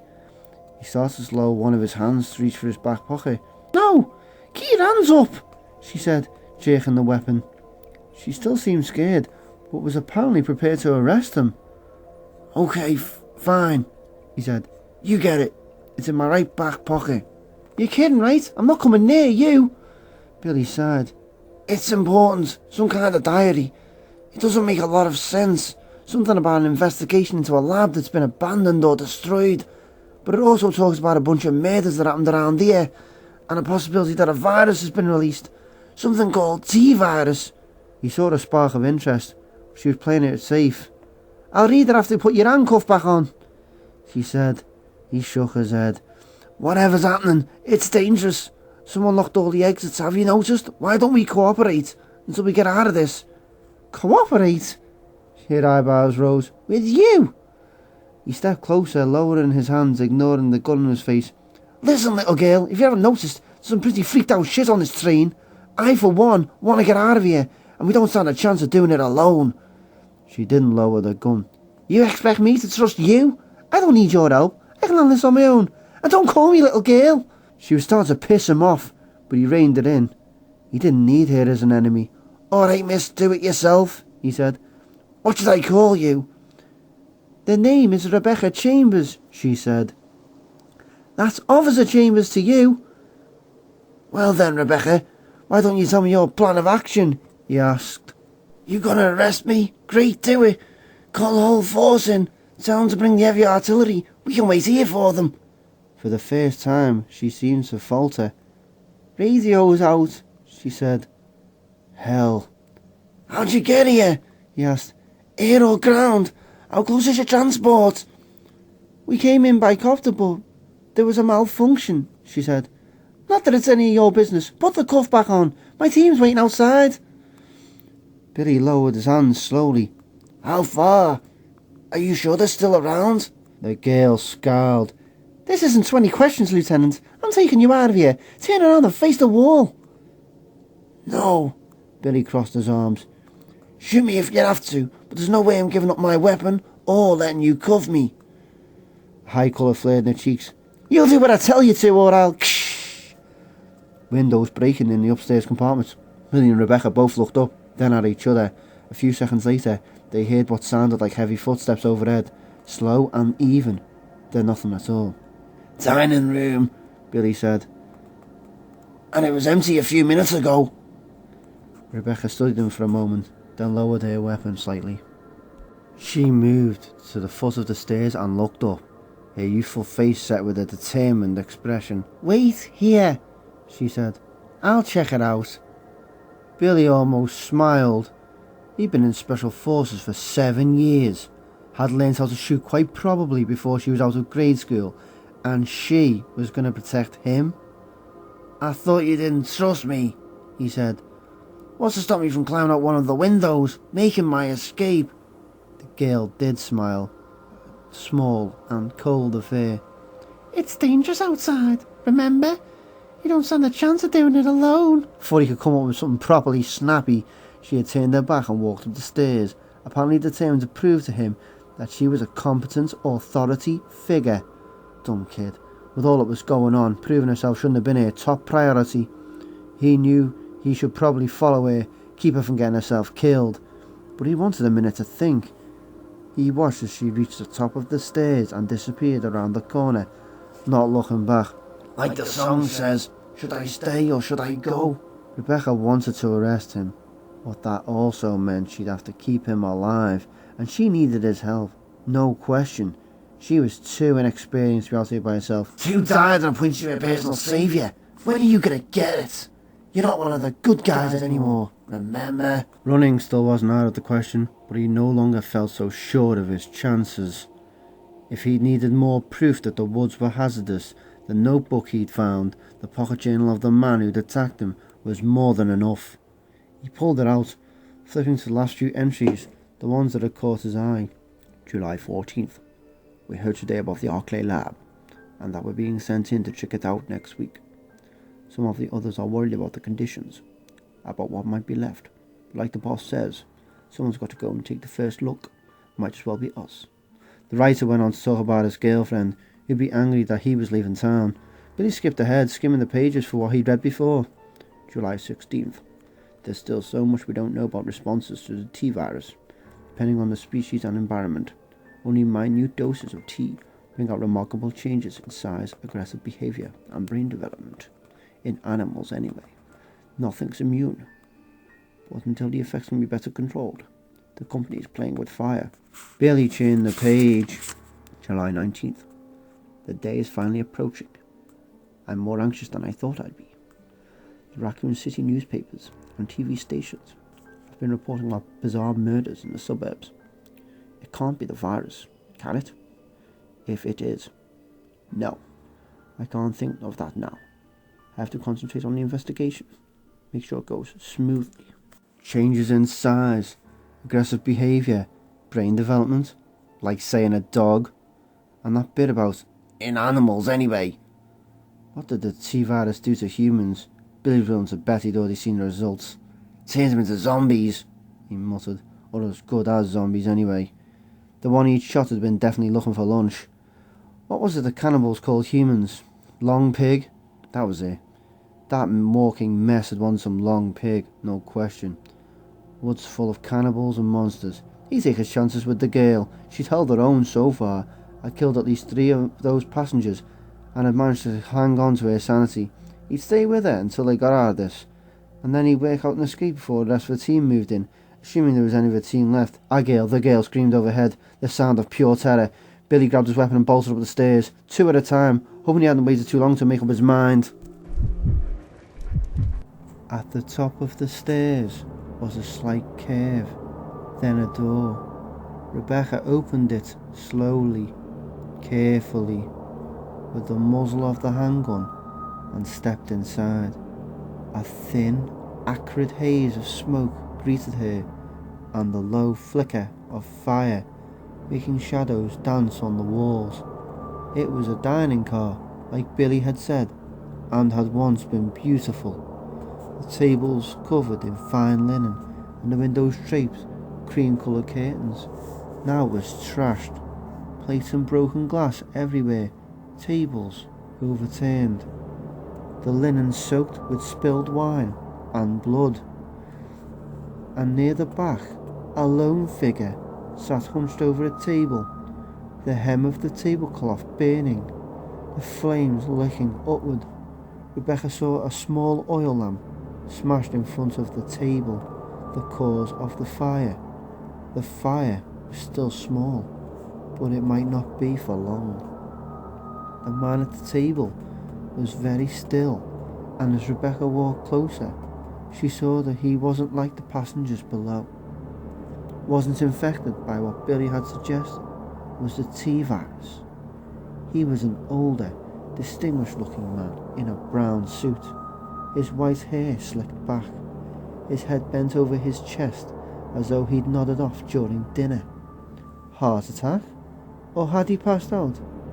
It didn't seem likely that he'd broken a second-story window and climbed inside, but as far as she could tell, there was no one else in the room, no one else who could have made those heavy footsteps they'd heard. Rebecca cleared her throat as she moved towards him. "Excuse me," she said, stopping next to the table, noticing that his face and hands were wet, gleaming slightly in the firelight. "Sir?" No response, but he was breathing. She could see his chest moving. She leaned in and put her hand on his shoulder. "Sir?" He started to raise his head, turning his face toward her, and there was a sick wet sound, like lips smacking over something slimy, and the man's head slipped from his torso and toppled to the floor. The wet sound got louder, the decapitated body starting to shake, to bubble with movement, as though filled with living things. Rebecca stumbled backward, letting out a scream as the man's body slid apart like badly stacked blocks. Great pieces of it falling to the floor. When the pieces hit, they disintegrated, the cloth of the suit changing colour, tin and black, becoming many things each the size of a fist. "Slugs, like slugs!" Slugs with rows of tiny teeth. Not slugs, but all leeches, fat and round, somehow to mimic a man. Even the man's clothes. "Not possible, this can't be happening!" She stumbled back farther, sick with terror as the individual creatures came together once more, melding into one another. A mass of abnormal bloated things growing into glistening tower of darkness. They reformed and took shape and colour, and again became the old man she'd seen sitting at the table. She stared in shock and disbelief, even knowing that he was made of hundreds, perhaps thousands of disgusting things. She couldn't see the spaces between them, wouldn't have known that it wasn't a man except for she'd seen it formed for herself. The shade of the suit, the shape and colour of the body, the only clue that it wasn't a man was the strangely shining quality of its skin and clothes. It cocked its left arm back as it was about to catch a baseball, and then it snapped forward, the arm elongated, stretched impossibly. Rebecca was at least 5 metres away, with a glistening wet hand swatted the air only centimetres from her face. She tripped over her own feet in a hurry to get away, falling to the floor as the arm snapped back into place, then cocked backwards, ready to strike again. "Go on, you stupid! Shoot now!" She jerked her weapon up and fired. First 2 shots going wild. The third and fourth disappeared the thing's lurching body. She could not see the flesh ripple when the bullets hit, the suit and the body beneath it undulating slightly, as though she was seeing it through heat rays off the asphalt on a summer day. The creature barely hesitated before whipping its arm toward her once more. She dodged, but the hand made contact, slapping against her left cheek. She screamed again, more from the feel of the hand than the strength of the blow. It was cold and slimy and rough, like sharp skin dipped in pond scum. Before it withdrew, it slapped it again, this time knocking the 9mm from her hand. The weapon skittered across the floor, ending up beneath one of the tables. The old man creature took another oddly lurching step, was now close enough the next blow likely wouldn't be so easily evaded. Rebecca had just enough time to think she was dead.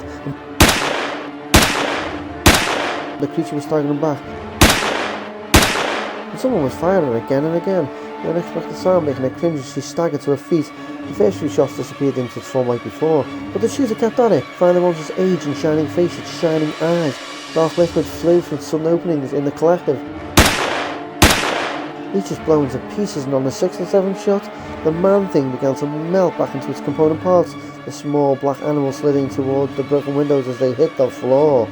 Rebecca looked back at the door and saw Billy Cohen standing there in the classic shooter position, both hands on his weapon, his gaze fixed on the monstrosity in front of them as it finished its silent collapse, becoming many once more. The leeches continued to make for the windows, sliding on trails of slime over the debris-littered floor and up the stained walls, slipping effortlessly over the jagged edges of glass and into the storming night.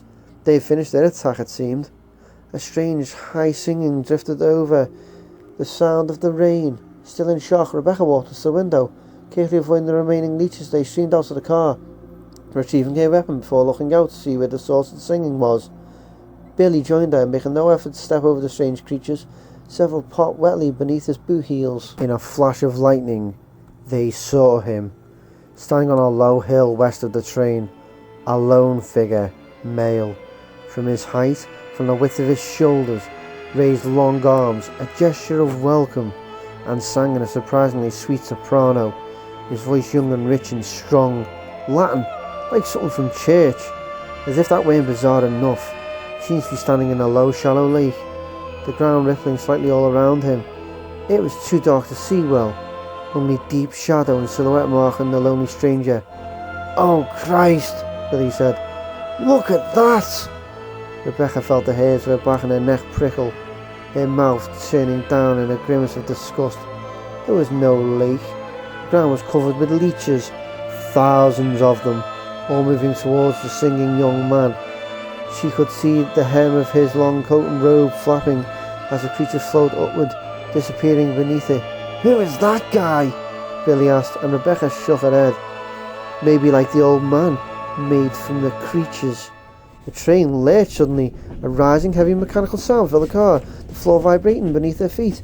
And then the train was moving, slowly at first, quickly picking up speed. She looked at Billy and saw the same confused surprise on his face that she knew she wore, and for the first time felt something besides angry disdain for the criminal. He was stuck in this nightmare, same as she was. "And he did just save me life. Still handling things yourself?" he asked, smirking, and she felt the tenuous bond between them disappear. Before she could say anything though, he seemed to realise that his passive-aggressive stab of humour wasn't what the situation called for. "I think we could both use a little help here," he said. "How about it, just so we're out of this, alright?" Rebecca thought about the vile victims she'd seen, those she killed, and about what Edward had said, that the woods were full of zombies and monsters. She thought about the man made of leeches, and their strange singing master out in the rain, and finally about the fact that someone or something had started the train. Even if Enrico and the rest of the team were still alive, they were falling farther and farther away by the minute. "Yeah, okay," she said, and though his grim and arrogant demeanour didn't change, she thought that Billy was relieved, and she knew that she was. Chapter 4. The solitary figure on the hill watched as the train gathered speed and disappeared into the storm, his heart full of song that spilled from his lips, that rang so sweetly through the wild air, calling his minions back to him. They had done well, readying the train for the inevitable cleanup crew as soon as the sun had gone down, leading most of the infected away through the woods, locking the doors, powering the engine. He wanted the leeches to feed, not the virus carriers, and once the umbrella team boarded, there would be no escape. The rain washed over the many as they crept up the hill, beckoned by his voice, by his desires. He received them with a smile as he finished his song. All was going as well as he might have wished. After so long a wait, it wouldn't be long now. He would fulfill his dream. He'd become Umbrella's nightmare, and then the world's. "We need to stop this train first thing," Rebecca said. Billy nodded. "Any suggestions?" "We split up," she said calmly, surprisingly calmly considering what she'd just been through. "The car at the front of the train is locked, where we met. We need to get that door open. Get to the engine." "So we shoot the lock," Billy said. Rebecca shook her head. "Magnetic card reader. We need to find a key card. I saw the conductor's office." "Locked," Rebecca said. "We'll have to take up one ourselves." "That could take a while," Billy said. "We should stick together." It'll take us twice as long, and I'd rather get off this thing before it ends up wherever it's going. As much as he didn't want it to wander the train alone, he couldn't argue with the logic. I'll start at the back and work forward, she said. You take the second floor, we'll meet at the front. Boss, you little thing, aren't you? He thought, but he kept it to himself. At some point in the not too distant future, she might be the only thing keeping him from becoming somebody's lunch. And I will shoot you if you try anything funny, she added. Billy started to snap back at her, and showed a shine in her eyes. She wasn't serious, not entirely. She nodded at his weapon. You need ammo for that thing? I'm good, he said. You? Another nod. She started to the door. When she reached it, she turned back. Thanks, she said, pushing vaguely towards the back of the car. I owe you. Before he could answer, she was gone. Billy stared after her a moment, somewhat amazed by her unwillingness to face the train's dangers on her own. Had he been so brave when he was her age? It's called denial of morality, when you're that young. He thought, yeah, he thought he'd live forever then too. Being sentenced to death made one take a slightly different view on things. He spent a brief moment checking the dining car, scowling at the smashed and liquid remains of a few dozen leech things as he hurriedly checked behind a small bar beneath the tables. There was a locked door at the front of the room, but a swift click and a glance showed him an empty service cabin with a hole in the roof. He didn't linger, figuring their best bet was to be searching the bodies of train workers anyway. He headed down the stairs, pausing at the bottom for a moment, looking towards the rear of the train before continuing on. Rebecca Chambers seemed capable of taking care of herself. Best if she watched his own ass. Back through the double doors, through the first passenger car, still empty, and a deep breath before heading into the second. A quick look to make sure there wasn't anyone walking around, and he headed up the stairs, not wanting to look at the body of the man he'd killed before. It was never something you got used to, not if you had a conscience. The smell hit him before he reached the second floor, and he slowed, breathing shallowly, like seawater and rot. When he got to the top, he saw the source and swallowed back bile. Now we know where they came from.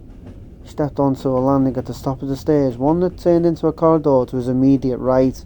Turning right again a few meters ahead, and from floor to ceiling, the corner of the landing to his left was webbed with what appeared to be hundreds of empty egg sacs, creating something like a spider's nest, only these sacs were black and wet, shining in the low light of a half-buried wall sconce. They swayed slightly as the train rocked back and forth on the track, making them appear almost alive. At least they were empty. He hoped to God he wouldn't run into whatever had laid them. He edged away from the webbed corner, stepping on strings of glistening matter that spread across the hall's fine carpet, vaguely wondering if the jeep accident had been such a blessing after all. He didn't want to die in any manner, but a nice, clean firing squad beat the shit out of being devoured by some shape-changing leeches. Knock it off, soldier! Be where you are! Right. He walked the corridor, relaxing slightly once he realised it was empty. There were two closed cabin doors, one each side of a narrow passage, each marked by a number. From that and the hall's luxurious decor, he guessed they were private cabins. It was a good guess. He pushed open the first door, 102, and found a small bedroom, well appointed and thankfully free of blood and bodies. Unfortunately, there wasn't much else either, though he did find a cluster of personal belongings in a tiny closet. There were papers, a clutch of photographs, a jewellery box. He opened the box, revealing a silver ring, unusual in design. It looked like a single part of one of those interlocking ring sets, notched and warped in a distinct pattern. And since he wasn't jewellery shopping, he put it back, heading out to the next cabin. When he opened the door to 101, he felt a rush of hope. There, lying on the floor like a gift, was a shotgun. Billy scooped it up and cracked it, his hope turning into guarded happiness. It was a Western over-under, loaded with 212 gauge shells. Further searching turned up another handful of shells, though no keycard. Magnetic lock or not, this'll probably open that door, he thought, comforted by the weight of the heavy weapon as he stuffed the shells into his front pocket. He was tempted to go and find Rebecca immediately, but decided he might as well finish what he'd started. There was a door at the end of the hall, presumably leading to the next car's second floor, and it would lead him closer to the front of the train anyway. The sooner to reunite with the kid. He wasn't scared to be on his own, it wasn't that. and it wasn't even a concern for Rebecca, though that was there too. It was too many years spent in service. If he'd learned anything, it was that being alone in combat was the worst way to be. The door was unlocked, and it opened into an empty lounge car, an extremely snazzy one. There was a polished wooden bar to his right, well stocked and small. Elegant tables lined either wall, leaving the wide, expensively carpeted floor open beneath the low-hanging chandeliers. Like the last car, no blood or bodies. Billy checked the counters behind the bar, then headed for the door at the far end, feeling strangely ill at ease crossing the open space. He clutched the heavy shotgun firmly. When he was almost across the room, something crashed onto the roof. The sound was thunderous, huge, the impact so strong that the chandelier backed by the bar hit the floor, the glass globe shattering. The train car rocked on its rails, causing him to stumble and almost fall. He kept his feet turning to look where the chandelier had fallen. The roof was actually indented, the thick metal twisted out of shape, and as he watched, two giant things pierced through. About 2 meters apart, one after another, Billy stared, not sure what he was seeing. Big, pointed, cylindrical, each piercing piece appeared to be bisected, split down the middle. They looked like claws. His gut knotted. That's exactly what they were, like a giant crab's or scorpion's claws, and as he watched, they both opened, revealing thickly serrated edges. The huge pincers turned inward and up, began to actually saw through the steel roof. The sound of ripping metal like a high scream. He'd seen enough. He ran the last few meters to the door out, where he'd broken into a cold sweat. Behind him, the scream of tortured metal went on, and he grabbed the handle and jerked, and it was locked. Of course. He spun back just in time to see the owner of the massive pincers jump through the jagged entrance it had made, blocking the only other means of escape. Rebecca had just decided the last car was safe when the dog attacked. After leaving Billy, she'd made her way through a kitchen area in the last car, one awash in blood and fallen cookware, but otherwise empty.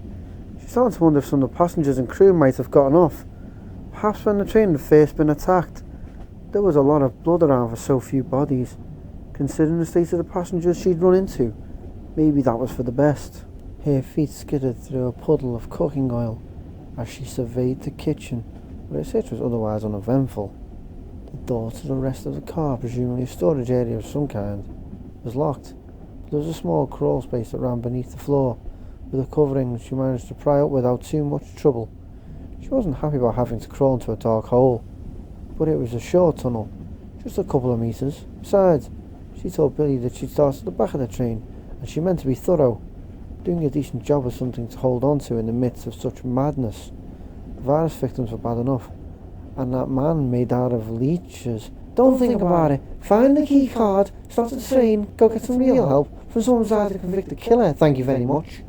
Billy was her only port in the storm, so to speak, and he'd certainly saved her ass. Trusting him any further than she absolutely had to would be idiotic. She'd been right about the next compartment. After a thankfully brief claustrophobic crawl, she stood up in the storage space, barely lit by a single hanging bulb. There were boxes and bins along the walls, mostly hidden in deep shadow.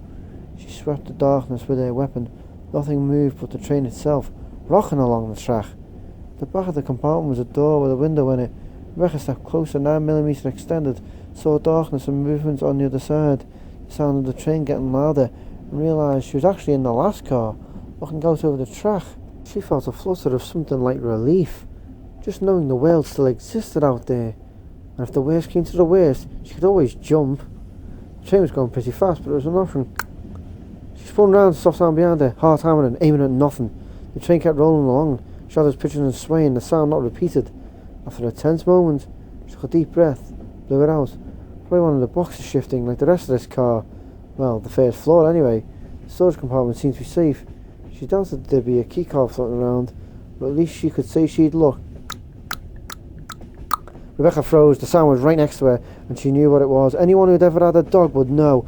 The tick of toenails on a hard surface. She slowly turned her head to the right, to where she now saw but a couple of dog harriers, both with the doors standing open, and emerging from the shadows from behind the closest. It all happened fast. With a vicious snarl, the dog leaped. She had time to register it was like the others she'd seen, huge, infected, damaged, and then the right foot came up, the action reflexive. She kicked out hard, and caught the side of the creature's barrel chest with a heel, with a horrible wet tearing sound. She heard as well as felt a sizable flap of the animal's chest slew away, the skin sliding off the grey muscle, the wet and matted fur sticking to the bottom of her oily shoe.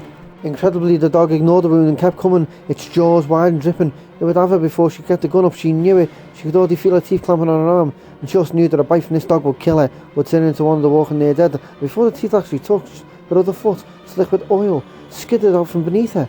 Rebecca hit the floor, banging her hip, and the dog flew overhead. A smell like rotten meat washing over her. It actually stepped on her, one back paw smeared in dirt on her left shoulder as it bounded over, the momentum of its lunge carrying it past. The wildly lucky fall had only brought it a second. She rolled onto the stomach, extended her arm and fired.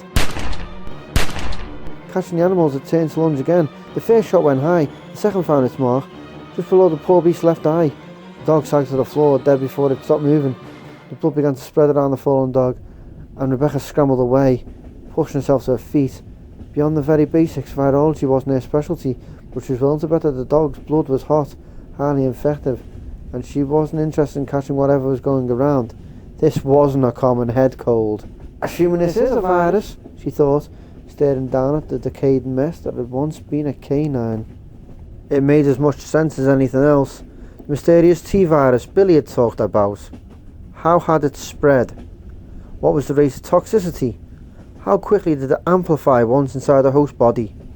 She squeaked a silver shoe against one of the kennels, hoping she'd be able to erase that wet, ripping sound from her memory as easily, and saw something glitter from the shadows. She leaned down, picked up a small gold ring, notched in an unusual design. It didn't appear to be real gold. It was probably worthless, but it was pretty, and she was lucky to be standing there looking at it, all things considered. Which makes this a lucky ring, she said, and slipped it on her left index finger. It was very nearly a perfect fit. The ring was all she found. There was no keycard lying around. Not unuseful.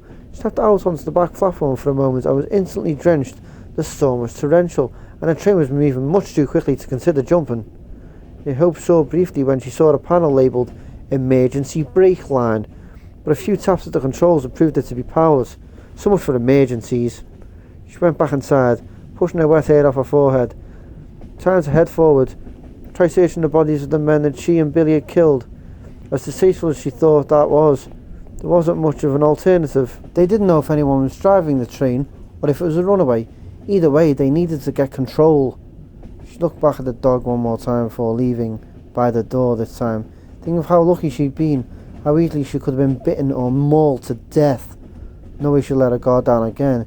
She only hoped Billy was having better luck. Christ on a cross! Billy stared, his mouth hanging open, his mind numb with the impossibility of the thing not 10 metres in front of him. It might look something like a scorpion. If scorpions grew as big as sports cars, the monster that fell through the roof was insectile, maybe 3 metres long with a pair of giant armoured claws snapping around its flat face, a long bloated tail that curved up over its back that ended with a curled stinger bigger than Billy's head. There were multiple legs, but Billy wasn't in a camp mood, not with that thing moving towards him, making a sound like an overheated engine as its massive jointed legs pounded across the floor.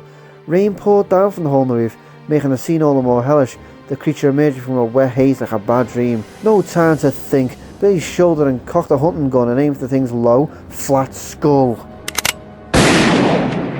Between the motion of the train and the monstrosity's loping scrabble, it took him a few seconds to be sure of the shot. A few seconds that seemed like an eternity. The creature scrabbled closer, its stiffly haired feet gouging up flaps of expensive carpet with each rumbling step. Billy squeezed.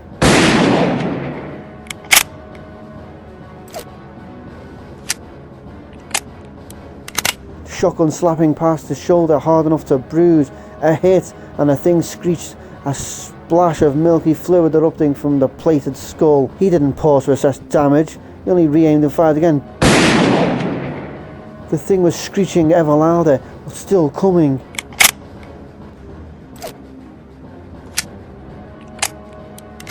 Billy broke the shotgun, jerked the empty shells out, dug for more. He fumbled, shells spilling to the carpet, the shrieking monster closing their distance, fast, too fast. With the single shell left in his pocket, he got it out, jammed it home, and brought the rifle up to his hip. This better be the one! The shot hit the monster square in the centre of its dark, ugly face, only a metre from where Billy stood. close enough that he felt a heat of gunpowder residue hitting his bare skin, embedding there. Its screech died as a large, jagged chunk of exoskeleton blew out the back of its head, splattering a spasming tail with blood and brain matter. It shivered all over, its huge claws whipping around and outward, open and closing, its stinger jabbing at air. With a final giggling cry, it sank to the floor, seeming to deflate as its heavy claws, its body, came to rest. The smell of it, like dirt and hot sour grease, was nearly overwhelming, but Billy didn't move for a full minute, wanting to be sure it was dead. He could see where the first 2 rounds had hit. The shotgun pulled slightly to the left, though the final shot had been dead on, chipping away at the thick armour that shaded its beady black eyes. What is it? He stared down at the horror, not sure he wanted to know. It had been connected to the dogs and Walking Dead, to the T-virus. That journal he'd found had said something about even small doses causing changes in size and aggressiveness, which means this guy must have snorted a couple of gallons minimum. Accidentally, no chance. The journal also said something about a laboratory and controlling the effects of the virus, about how until they could control it, the company was playing with fire. The implications were clear enough. Maybe the T-virus had gotten out by accident, but this company, whatever it was, had obviously known what it would do beforehand, had experimented with it. For a moment though, all that mattered was that it was dead, and he was done searching for any keycard. Screw going it alone. If the Scorpion King had any brothers and sisters wandering around, Billy wanted someone else to take up the slack. He picked up the shells he'd dropped and reloaded. Then he carefully stepped around its massive stinking carcass and set off to find Rebecca. Maybe she'd had better luck than he'd had. Just after she stepped into the front car, Rebecca thought she heard weapon fire from back the way she came. She stood in the doorway, holding onto the frame, staring blankly at one dead dog visible from her position as she strained to hear. Thunder rumbled outside. After a moment she gave up and walked towards the front of the train. She moved slowly, steeling herself to see Edward again, wishing she thought to grab a blanket or something from the mess back in the passenger cars. Maybe a coat off one of the dead men. She certainly hadn't gotten anything else, except for a rising sense of indignation, which whoever had loosed the T-virus, and a headache from holding her breath. No keys, nothing to help. The train worker's body in the front of the car where she met Billy, though perhaps the key in its dead hand would turn out useful somehow. She reached a turn in the corridor and forced herself past it, skirting the pool of fluids that had leaked from the dog, and Edward was gone. Rebecca stopped, stared. The second dog was still there, but a wad of red gauze and a few bloody splatters were all that remained where Edward's body had been. That and a thick smell of rot. Cool wet air breezed in through the windows, but the smell was too strong for it. Everything seemed to move in slow motion as she looked down, saw the tracks in the dog blood. She followed them with her gaze, looked toward the front, seeing the boot prints in red, smeared, as though whoever had worn them was drunk or sick. No, she'd felt for a pulse. Time slowed even more. Her gaze finally rising from the floor. She saw the edge of a bare arm. Someone standing just out of sight at the end of the hall. Someone tall. Someone wearing boots. No, she said. Edward stepped away from the wall, stepped into view. When he saw her, his bloodless lips opened, a moan emerging. He staggered towards her, his face grey, his eyes filmed almost white. Edward! He kept walking, reeling really, his blood-drenched shoulder trailing along the wall, his arms slack at his sides, his face empty and mindless. This was Edward, this was her body, and she raised her handgun, taking a step back, taking aim. Don't make me, she said, part of her mind wondering how death-like the virus made its victims seem. Must have slowed his heart rate. Edward moaned again. He sounded desperately hungry, and through his eyes were barely visible through a haze of white. She could see them well enough to understand that this wasn't Edward anymore. He staggered closer. "Be at peace," she whispered, and shot him, the round drilling a neat hole in his left temple. He stood perfectly still for a beat, his expression of dull hunger unchanging, and then collapsed to the floor. Rebecca was standing there, aiming at the corpse of her friend, when Billy found her a few minutes later. Chapter 5. William Bergen hurried through the underbelly of the water treatment plant, spooked by the echoing clang of his footsteps through the cavernous corridors as he made his way toward Control B on the first basement level. The place felt cold and dead, like a tomb, which was not a bad analogy at all, except he knew what wandered behind the locked doors as he passed.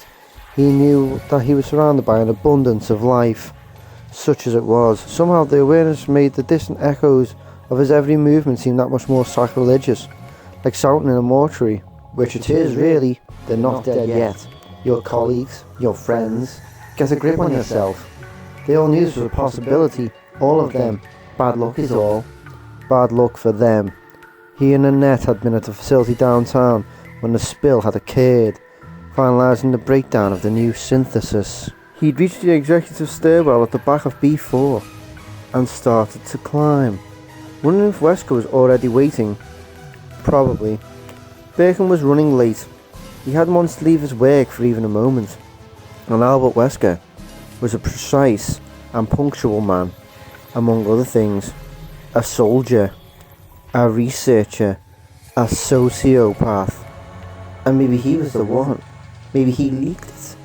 It was possible. Wesker's loyalties lay with Wesker, always had. And though he'd been with Umbrella for a long time, Bergen knew he was looking for an exit. On the other hand, crapping in his own backyard wasn't his style. Bergen had known the man for 20 years, give or take. If Wesker had caused the leak, he certainly wouldn't be sticking around to see what happened next. Bergen topped the flight and made the turn and started up the next. Allegedly, the elevator still worked, but he didn't want to risk it. There was no one around to help if something went wrong. No one but Wesker. And for all he knew, the S.T.A.R.S commander had decided to go home. At the top of the second flight, Bergen heard something. A soft sound behind the door that marked the second basement level.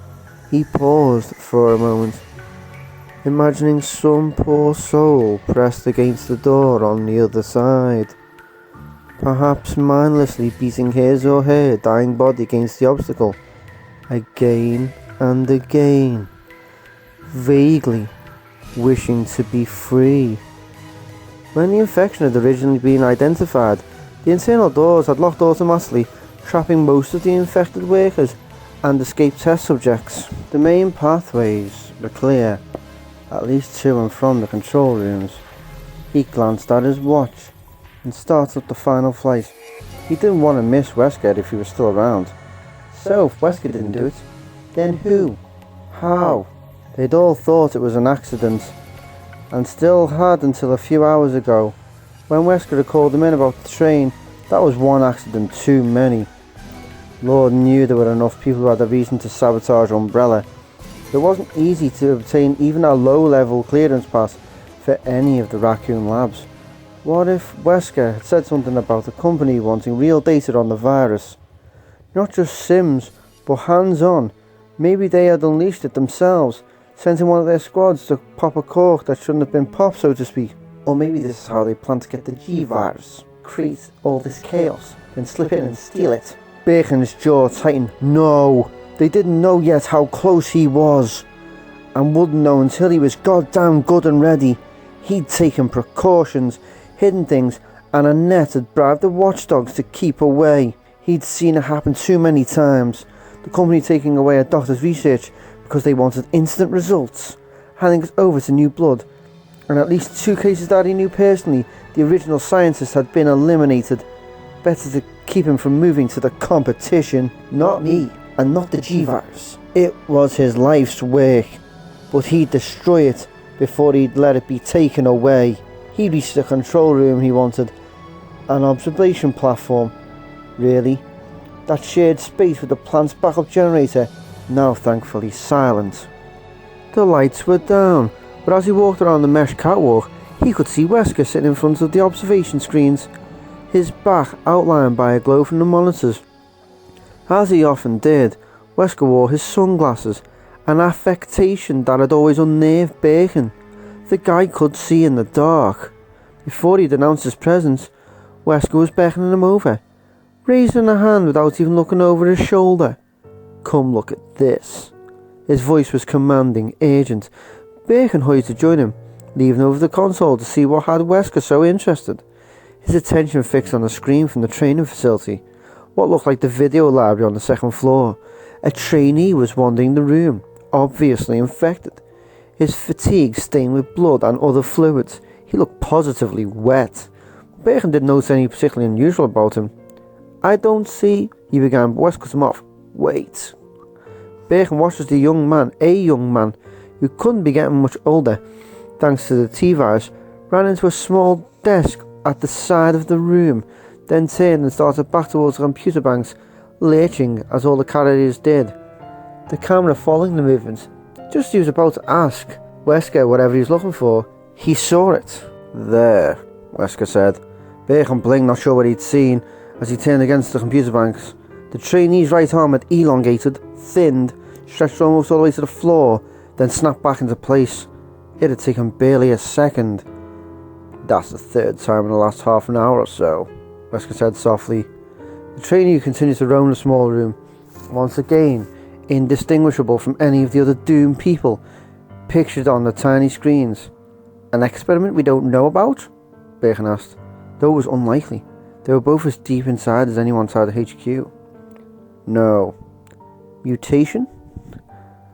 "You're the scientist, you tell me," Wesker said. Bacon gave it a second's thought, then shook his head. "I suppose it's possible, but no, I don't think so." They watched the soldier in silence for another moment, but he'd only crossed the room again.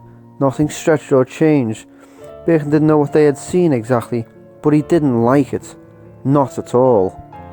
In the complicated series of equations that his life had become, between his work and family, between the disasters in Raccoon and his dreams of engineering the perfect virus, this was an unknown.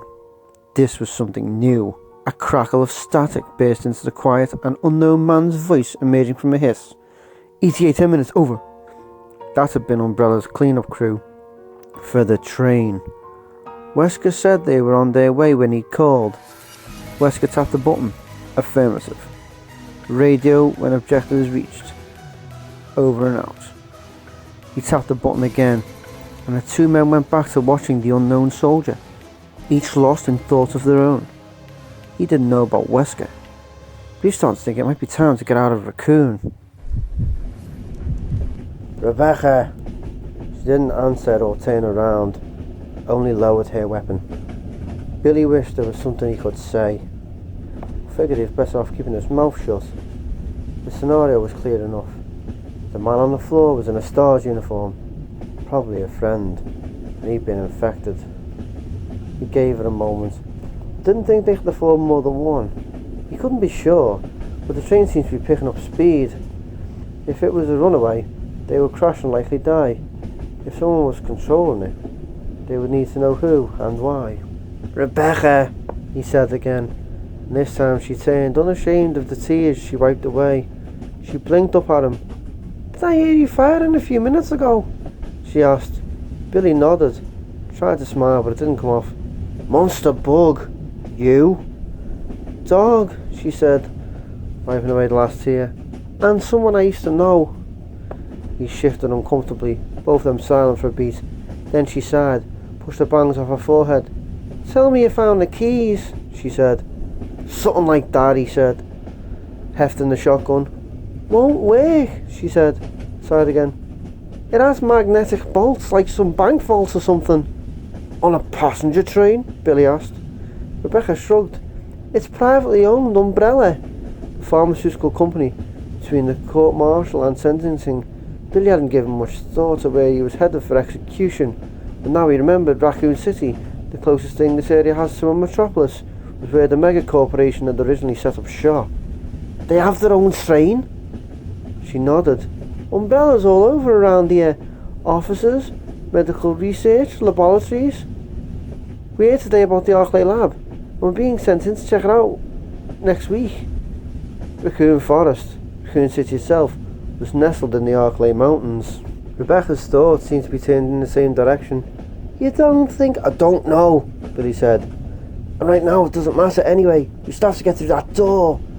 She started to turn back towards the front of the train, then seemed to think better of it. Perhaps not wanting to see a friend, she looked at the floor, spoke in a low voice. There's a body up by the door.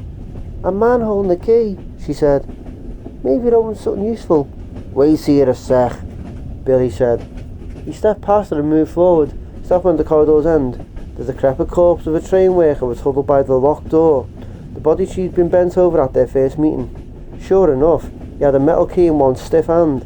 Billy pried it free, held it up in a low light. A small tag attached to it read, Dining Car. That's wonderfully helpful. Thank you so much.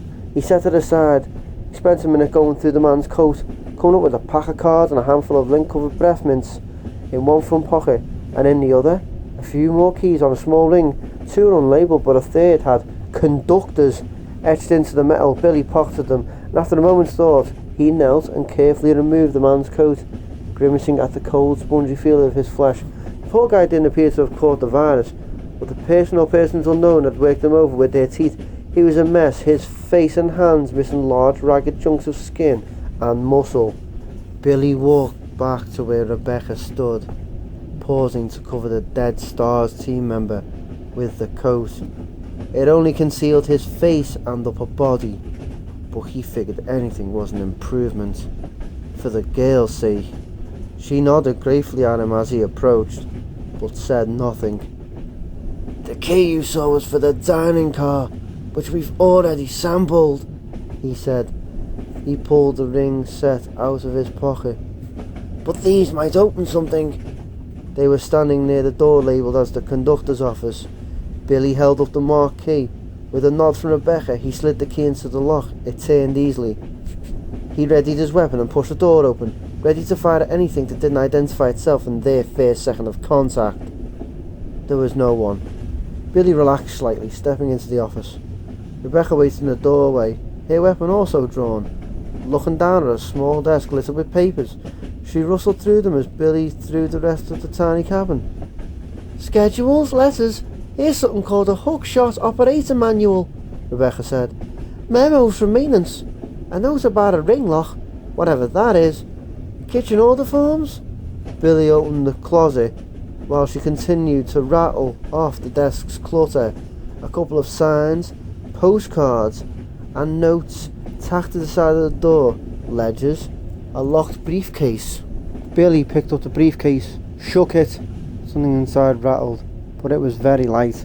Something like a keycard, perhaps? Not likely, but he could always hope. He examined the lock, frowning. There was no keyhole, though there was an indentation on the front in the shape of a circle. He jiggled the handle. It was solidly locked. He could probably take the thing apart, but it was well made. It would take time they couldn't spare. A minute ago, you said something about a ring lock, he asked. Rebecca pushed the papers aside. Ah, there. Just a handwritten note says it means it's in access in the case. Scattered ring lock, 2 parts. Case of what? He started to shrug, then felt a flush of excitement. In case the card was in the case, he could feel it. He looked closer at the lock, suddenly remembering the unusual silver ring he'd found upstairs before his run-in with the scorpion thing. The indentation on the lock was notched like the ring had been, but the note said 2 parts and... Hey, I found the ring at the back of the train, Rebecca said. Billy looked up as Rebecca pulled a gold ring from her index finger, knowing even before she handed it over that it was the second part. I think we have a winner, Billy said, actually smiling, a real smile for the first time since he didn't know when. There would be a radio in the engineer's compartment, and controls, and maybe a map for how the hell to get out of the woods. They were almost out of this, he was sure of it. He had no idea. Someone had actually started the goddamn train. There was a chance that one of the workers was still alive. Wesker figured it more likely that one of the mush-brain carriers had fallen into the controls. In any event, the copter's pilot hadn't even hesitated, had only changed the ETA by a few moments. The timing was lucky. Unstopped, the train would head straight for the training facility, would crash if it was unmanned, and the last thing they needed was to draw attention to any of the infected lockdown areas. "We're deploying now, over!" Wesker waited. He could hear the sound of the helicopter in the background, could even hear the men's drop lines whipping in the wind. He half wished he was there, about to step onto the doomed train as it sped through the storming night, his weapon drawn, the walking disease waiting to be laid to rest in a blast of blood and bone. Bacon interrupted the pleasant fancy, his voice and manner anxious as he reached out to cover the microphone with one pale hand. "We're sure this is the virus, right? I mean, we're not dealing with a hijacking or a mechanical error perhaps. I mean, do we know for certain that this team is there to handle the train?" Wesker sighed internally. William Bacon was an intelligent man, but also obsessively paranoid. His conviction that Umbrella wanted to steal his work was almost childlike in its intensity. "We're sure," he answered. "What else could it be, if not the virus?" Bacon nodded toward the monitor where they'd seen the soldier with the rubbery arm. "Maybe something to do with that." Wesker shrugged. It was a mutation. It had to be. Unusual, but hardly impossible. "I doubt it." "Don't worry, William. No one at the top knows about your precious G-virus." Not exactly true, but Wesker wasn't in a hand-holding mood. "As for the train, perhaps the T is simply better at adapting than we thought." Bacon wasn't buying, which wasn't a surprise. Wesker didn't either. If the infection of the train was an accident, he was as Aunt Maddie's teapot, as it were. "The mansion, the labs, the train, who did it?" Bacon asked softly. "And why?" One of the clean-up pair broke in. "We're down, over!" The background whoop-whoop sound of the helicopter's blades had been replaced by the rhythmic rumble of a moving train. "About goddamn time." "Excellent," Wesker said, again covering the microphone so that he could answer Bacon. "That's irrelevant. What matters now is this doesn't get out, that it doesn't go any further. The train has to be destroyed. All the evidence has to go, William. Surely you could see that. There's no problem here. Don't create one."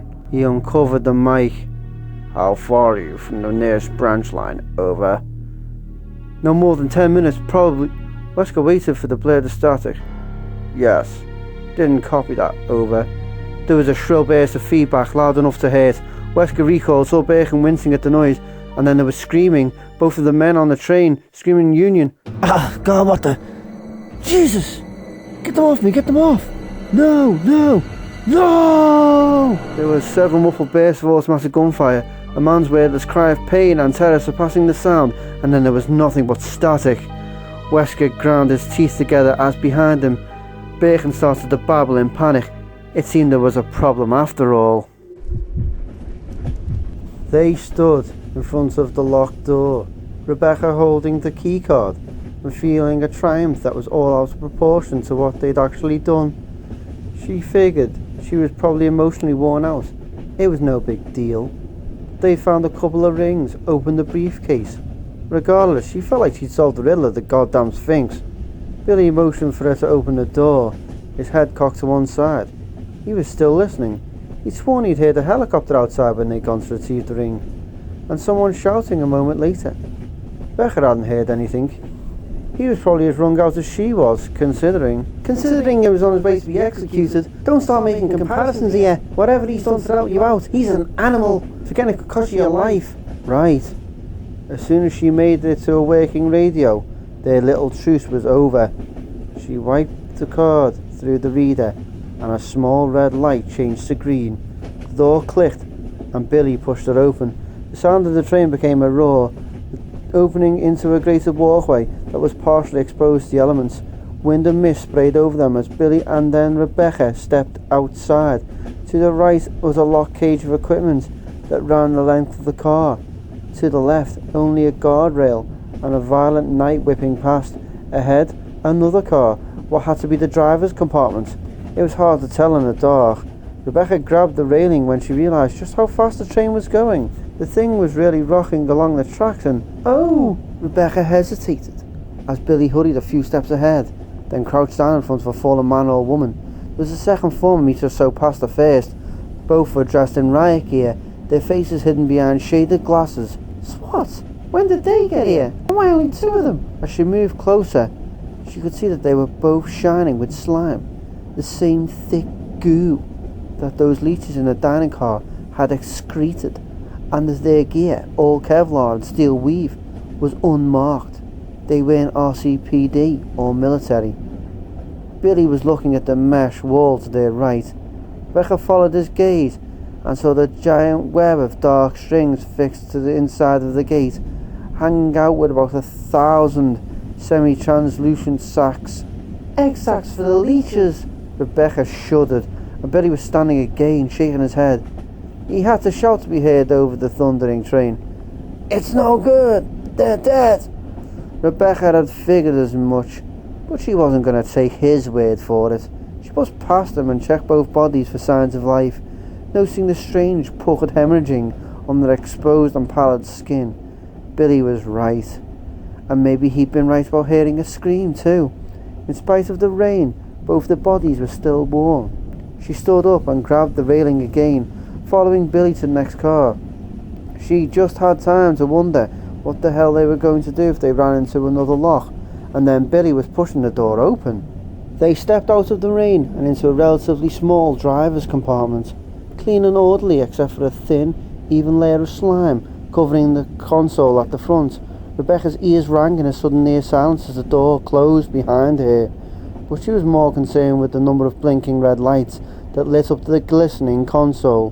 Billy stepped up and studied the myriad control panels for a moment, then tapped at a keyboard set in front of a small screen. The screen remained blank. He looked back at her with a bleak expression. The controls are locked, he said. Rebecca fished the keycard out of her vest pocket.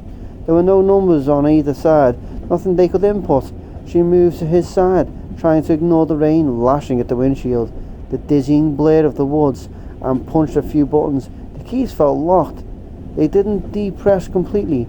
She started looking for anything with the word emergency on it. Here, Billy said, reaching for the lever that stuck out from his side of the board.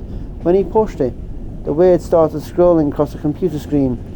Emergency brakes front and rear terminals must be activated before applying brakes. Restore power to rear terminal. The controls she'd seen at the back of the train. Billy quickly typed in yes. Power to rear brake terminal restored. Thank God, Becca said. Do it! Stop this thing! The train seemed to be going impossibly faster, the rumble of the engines louder than before, rising to a fever pitch. Billy pushed the lever, it moved easily, too easily, and more words scrolled across the screen. Rear brake sequence must be activated before emergency brakes are applied. Oh, you've got to be shitting me, Billy said, and his lips curled. We can't put on the emergency brakes in the goddamn control room. We probably can, just not without authorization, Rebecca said.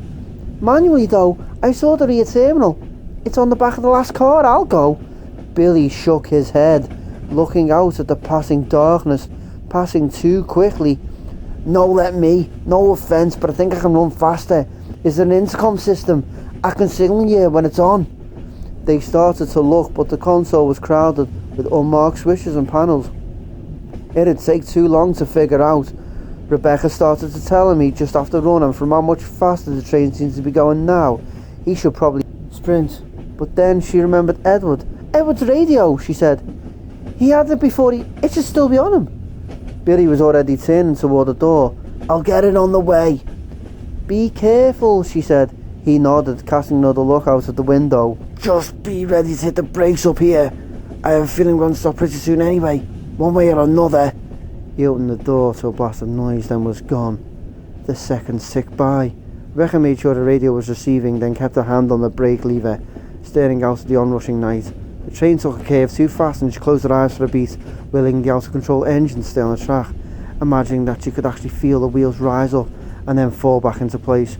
Billy was right. One way or another, they weren't going to be going much further. What's taking so long? It'd only been a few minutes, but that was long enough. She grabbed the radio and pressed transmit.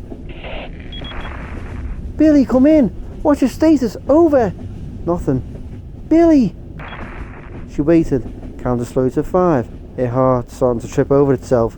She could see another curve come ahead. Billy, come in! Shit! Maybe he hadn't found the radio, or had forgotten to turn it on, or maybe there was something wrong with the controls. He couldn't activate the terminal. Or maybe he's dead. Maybe something got to him. The train railed around the curve, and this time there was no imagining. The train tipped too heavily, racing ever faster as it rattled back down. Another curve like that one. It was all over. She'd have to go back herself, but there was no time. There was no other option either. Rebecca, now! Rebecca saw the blare of lights of the train. They had gone so quickly that she didn't know what it was until it was past the train station platform. The station platform, and that meant the only thing left ahead was wherever they stored the goddamn thing, and that meant it might be already be too late. Hang on! She shouted at the radio, grabbing the brake lever, twisting it as hard as she could, and something was rushing at the front window. A darkness deeper than the night.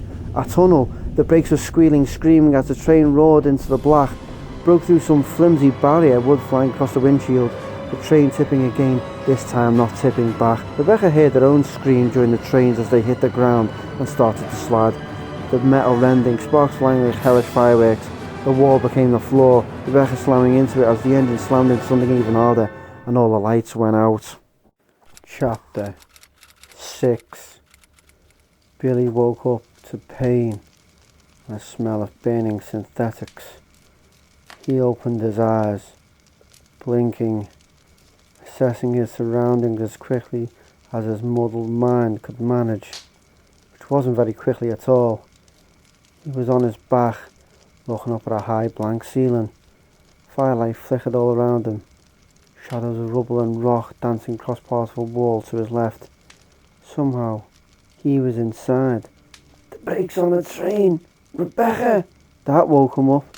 He pushed himself to a sitting position, surprised and relieved to realise he had strained shoulder and a few scrapes, but nothing worse. Rebecca!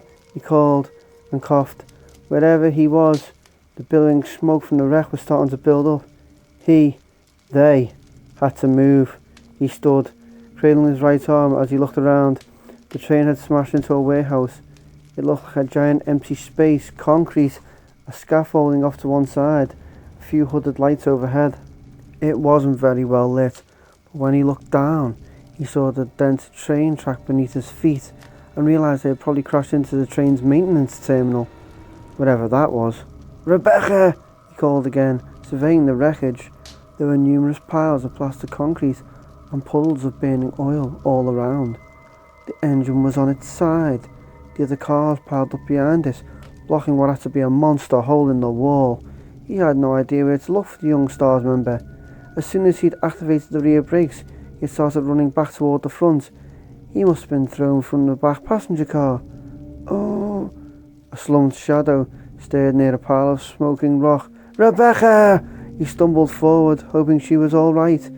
She had sounded panicked when he called, when he hadn't answered, but he'd been too busy punching buttons to talk. Now he was sorry. She was just a kid after all, and she'd been scared shitless. I should have reassured her something. He reached the crumpled, battered body and started to kneel beside her. She was face down, her clothes shredded. Billy? Billy turned, saw Rebecca walking toward him, her 9mm in hand. She had a trickle of blood seeping from her hairline, but appeared to be in good shape otherwise, and the person in front of him rolled over, moaning again, reaching one bloody hand up to grasp at his face.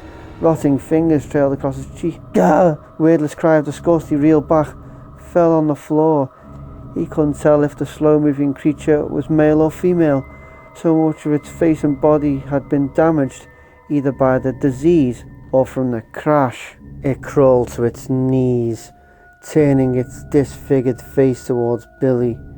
Its mouth hung open, and blood-tinted drool poured from between its broken teeth as it reached for him again.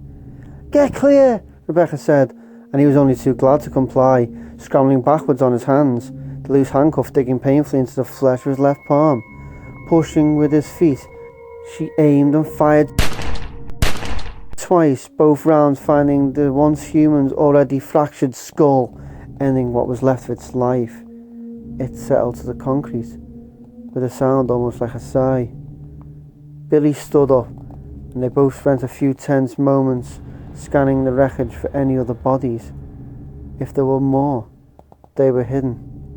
"Thanks," he said, looking back at the pathetic creature. She spared it further suffering at least, and with 2 clean headshots, he was surprised and not a little impressed at her level of skill. "Are you okay?" "Yeah, I've got a killer headache, but that's all. My second crash of the day too." "Really?" Billy asked. "What was the first?" She smiled, started to speak, then abruptly stopped, her expression turning cool, and Billy felt a pang of real unhappiness. She'd obviously remembered who she was talking to. In spite of everything, she still thought he was a mass murderer. "It's not important," she said. "Come on, we should get out of here before the smoke gets any worse." They both still had their radios, and spent a moment looking for his gun, finding it half hidden by a crushed concrete block not far from where he'd woken up. The shotgun was history. Neither of them suggested searching the train for it. The small fires were dying out, but a thick layer of black smoke that hovered at the ceiling was growing by the minute. They moved around the vast room, finding only a single door some 20 metres from the wrecked engine, and very little else. Billy hoped it led to fresh air, to freedom for himself, and safety for the girl. Standing at the door, he looked back at the smouldering crash, felt one corner of his mouth curve up. "Well, at least we managed to stop the train," he said. Rebecca nodded, her smile weak but game. "We managed," she replied. They turned back at the door. Taking a deep breath, Billy reached out and turned the handle, pushing it open. It was surreal, watching the train crash into the basement of the training facility on a screen. Hearing the dull thunder of the crash a beat later, they felt it too, a very faint rumble in the walls all around them. In seconds, the camera lens was obscured by smoke. "We should get out of here, now," Bergen said, pacing behind Wesker's chair. He wasn't worried about fire. The old terminal was practically made out of cement, but a train crash was hard to miss, and not every cop and fireman in the vicinity was on Umbrella's payroll. The facility was isolated, but it would only take a phone call from one concerned citizen, and Umbrella's bioweapons work would be exposed. Wesker didn't even seem to be listening. He tapped at the monitor controls, shifting camera perspectives through other parts of the facility, searching for something. He barely said a word since the final transmission from the cleanup crew. "Are you listening to me?" Bergen asked, not for the first time in the past few minutes. He was tense, and Wesker's cavalier attitude wasn't helping. "I hear you, William," Wesker said, still watching the screens. "If you want to leave, leave." "Well, aren't you coming?" "Oh, in a while," he answered, his tone calm and even. "I just want to check on a few things." "Like what? I'd say the train is pretty much cleaned up. That's why we came, isn't it?" Wesker didn't answer, only kept watching the screens. Bergen's hands clenched into fists. God, the man could be insufferable. That was the problem with sociopaths. The inability to emphasize tended to make them completely self-centered. "I've got work to do," Bergen thought, looking toward the door. Work, a family. He wasn't going to wait around for Joe Firefighter to come knocking, looking for an explanation as to why there were zombies wandering around the crash site. "Ah, there we are," Wesker said, thumbing a key beneath one of the screens. It was the main lobby of the facility, built to welcome execs and grunts alike into the less than legal world of White Umbrella. And as they watched, a hand came up through the floor, pushing aside a square cover. "That's the old access tunnel. Leads from the terminal." Bergen leaned forward, curious in spite of himself. A man with an elaborate tattoo on one arm crawled out of the dark square in the northwest corner of the room, followed by a small woman in a S.T.A.R.S uniform. A girl, really. Both carried handguns and looked around the finely decorated lobby with expressions Bacon couldn't read from the small screen. "Who on earth are those people?" he asked. "The girl is a S.T.A.R.S rookie B team," Wesker said. "No one of consequence. The male I don't recognize." "You don't think they were on the train?" "Had to have been," Wesker said. Bacon felt a new surge of panic. "What are we going to do?" Wesker glanced up at him, one eyebrow arched. "What do you mean?" She's with S.T.A.R.S. And who knows who he's working for? What's the escape?" "Don't be obtuse, William. They won't escape. Even if the facility wasn't locked down. This place is overrun with carriers. All they have to do is open a door or two, and they'll cease to be of any concern." Wesker's bland tone was chilling, but he had a point. The chance of anyone getting out of the facility was slim to none. As they watched, the two intruders moved carefully around the big room, one of the only rooms in the building, free of the infected, both sweeping their weapons side to side. After a thorough check, the girl walked up the grand staircase, stopping at the small landing mid-floor. There was a large portrait there of Dr. Marcus. Then the girl seemed surprised by it, as if she recognized him. The tattooed man joined her, and Bacon could see him reading aloud from the small plaque beneath the portrait. "Dr. James Marcus, first general manager." Bacon shifted uncomfortably. He hated that picture. It reminded him of how he got his real start with Umbrella, not something he liked to think about. "Attention, this is Dr. Marcus." Bacon jumped, looking round with wide eyes, his heart pounding. Wesker didn't flinch, but turned up the sound on the console's ancient intercom as the voice of a man 10 years dead rang through the empty spaces and corridors of the entire complex. "Please be silent as we reflect upon our company motto. Obedience breeds discipline. Discipline breeds unity. Unity breeds power. Power is life." The man and woman on the screen were looking around as well, but Bacon barely glanced in their direction. He grabbed Wesker's shoulder, unnerved. It was a recording, one he hadn't heard since he and Wesker had still been students at the facility. "Where? Who?" Wesker brushed his hand away, nodding towards the screen where the picture was fading. It seemed to blink, and then they were looking at a young man in another location. Bacon didn't recognize the room, but the young man staring back at them seemed almost familiar. He had long hair and dark eyes, probably in his early 20s, and he had a sharp, cruel smile, as thin and as cutting as a steel blade. "Who are you?" Wesker asked. Surely not expecting an answer. There was no audio set up. The young man laughed, the sound pouring out of the intercom like dark silk. It wasn't possible. He didn't wear a headset.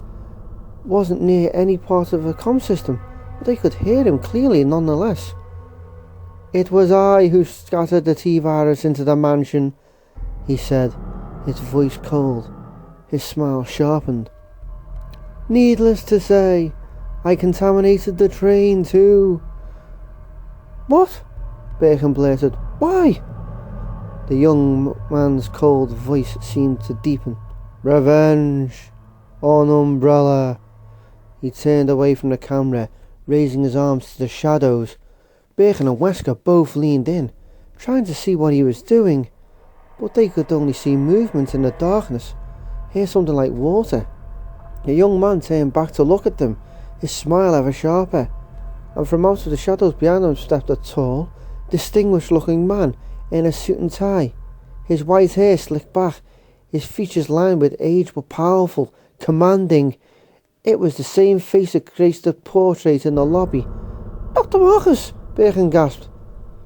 10 years ago, Dr. Marcus was murdered by Umbrella," the young man said, his voice almost a snarl.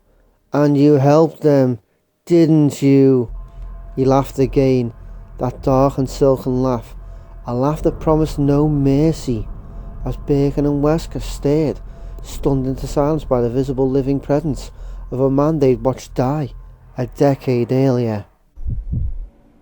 The young man sang, and the many, his children, turned the camera away, manipulated the controls that allowed his voice to travel. He'd said all he intended, at least for the moment. There was much to do, many choices to consider. Things were unfolding, always unfolding, in new directions. He sang a slower song, and the image and body of Marcus collapsed, reverted to the children. They gathered at his feet, coursed up and over his body, stroking him, adoring him, waiting for him to decide what was next. There was no plan beyond Umbrella's destruction. He had and would continue to employ whatever means came to hand. The virus, the many, the false images that the many were capable of creating. Like Marcus, he had been for Albert and William's benefit, had undoubtedly left them afraid and confused. The young man smiled. How fortuitous that they of all people should be witness to the downfall.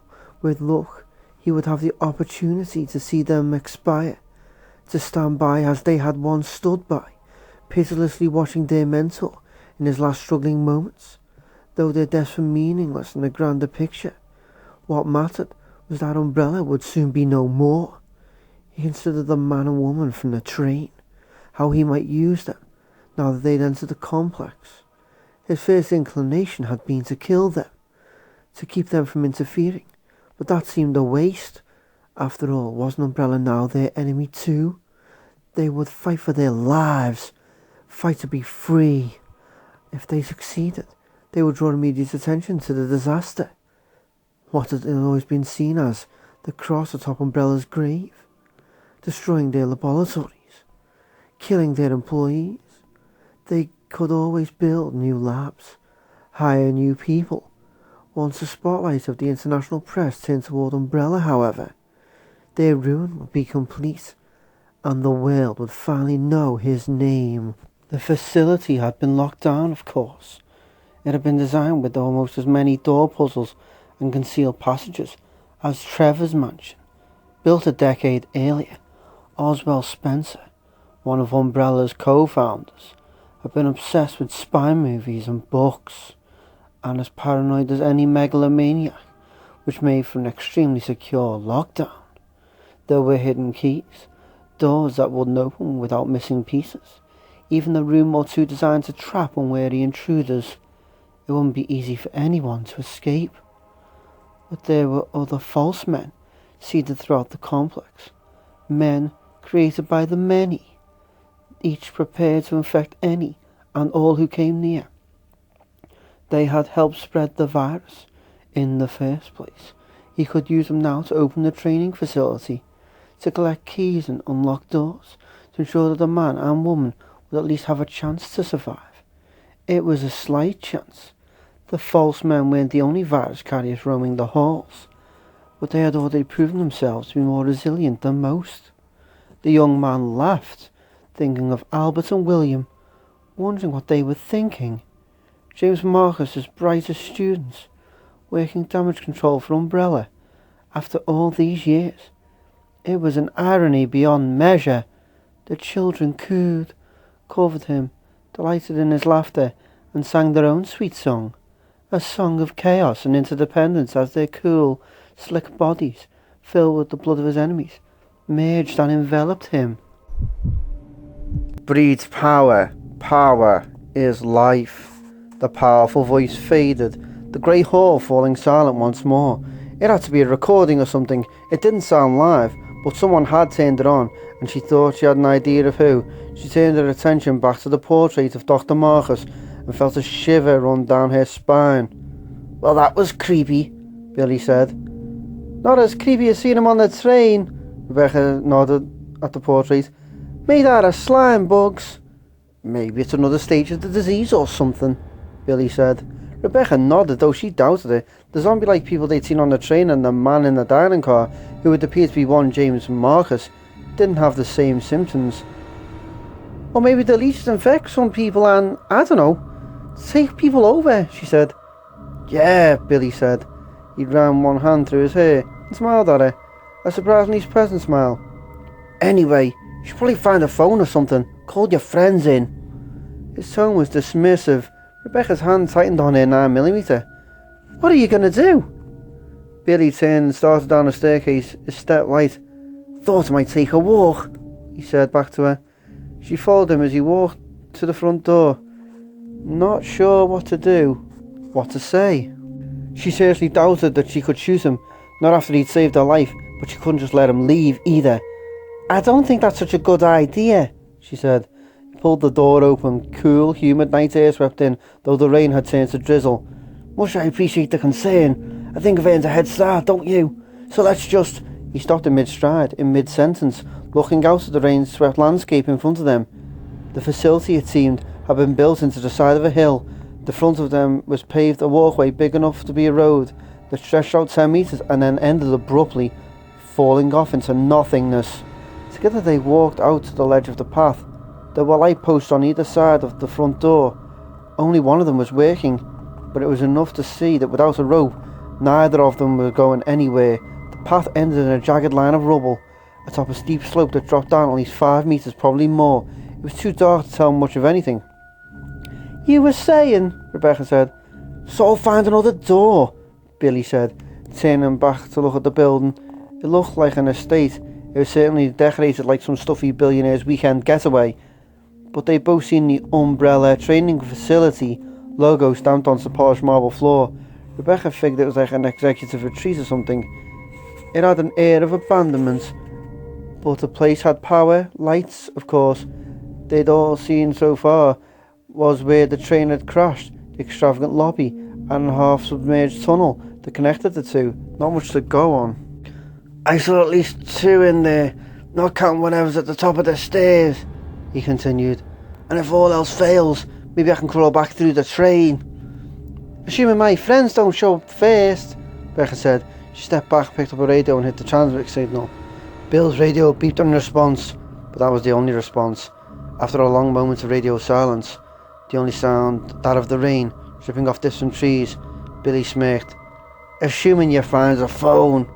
God, he was irritating. She turned and started back for the house, slightly amazed as she reached the door, that she felt safe enough to turn her back to him. Although if he'd wanted her dead, he'd already had ample opportunity. Despite her attentions to the contrary, she was having trouble thinking of him as dangerous. Her instincts were telling her otherwise, and that was one of your first lessons that the stars taught. You might misread your intuition, but it was never wrong. He caught up to her as she stepped back inside, and they both stopped staring. The painting of Marcus was gone. There was a doorway there now, a dark opening in the wall. From their angle at the bottom of the stairs, there was no way to tell what was past the opening. She was about to tell Billy to hang back when he stepped in front of her, his weapon in hand. As he swept the area, his posture, his gaze at full alert. She was again struck by the strong feeling that he wasn't who he had originally appeared to be. Not that I need to be protected. She moved to his side, surveying the room as she'd been trained, and together they headed up the stairs, stopping at the landing. The new entry opened up on a staircase heading down a blank, barely lit corridor at the bottom. Questions, comments? Billy asked, peering down. Someone wants us to go downstairs, she said. Kind of what I was thinking, and I'm also thinking that might not be such a good idea. Rebecca nodded. She turned away from the opening, looking around at their options. There were 2 doors downstairs, one on the left wall, one on the right, one on the second floor. She could see 4 more from where she was standing, and as she looked around, the loud thump sound came from somewhere behind them, from somewhere down in that blank, dark hallway. It sounded like something very soft and very heavy falling to the floor. Without speaking, they both edged away from the opening. So what say we extend our truce for a little while longer? Billy asked. Though his voice was light, he wasn't smiling. Rebecca nodded again.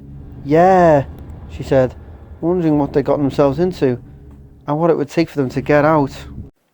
Chapter 7. They walked back down to the lobby floor, Billy glad that she'd agreed to keep cooperating. This place, whatever it was definitely bad news. She was inexperienced, but at least she wasn't nuts. "We should split up," Becca said. Billy barked a laugh, one entirely devoid of humour. "Are you nuts? Haven't you ever seen a horror movie? Besides, look what happened last time. We found the key to that briefcase, if I remember correctly. And what we need now is a way out of here." "Yeah, but alive," Billy said. "This place has hostile territory written all over it. I suggested truth in the first place because I don't want to die. Get it?" "You've taken pretty good care of yourself so far," she said. "I'm not saying we go get in trouble.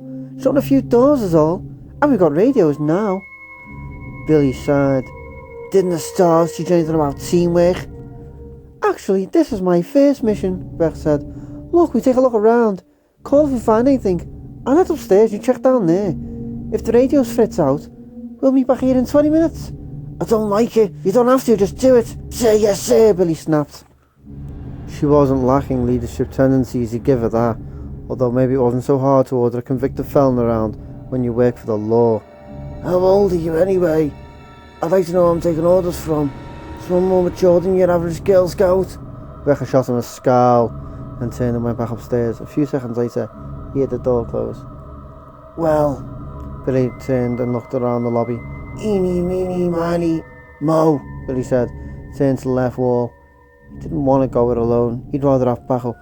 It was probably better this way. If he found an exit, he could take his walk after all. Call it to say goodbye on his way out. Leaving her behind wouldn't make him feel so hot. She could hold up and wait for rescue. She'd be alright. He had to keep his continued health in mind.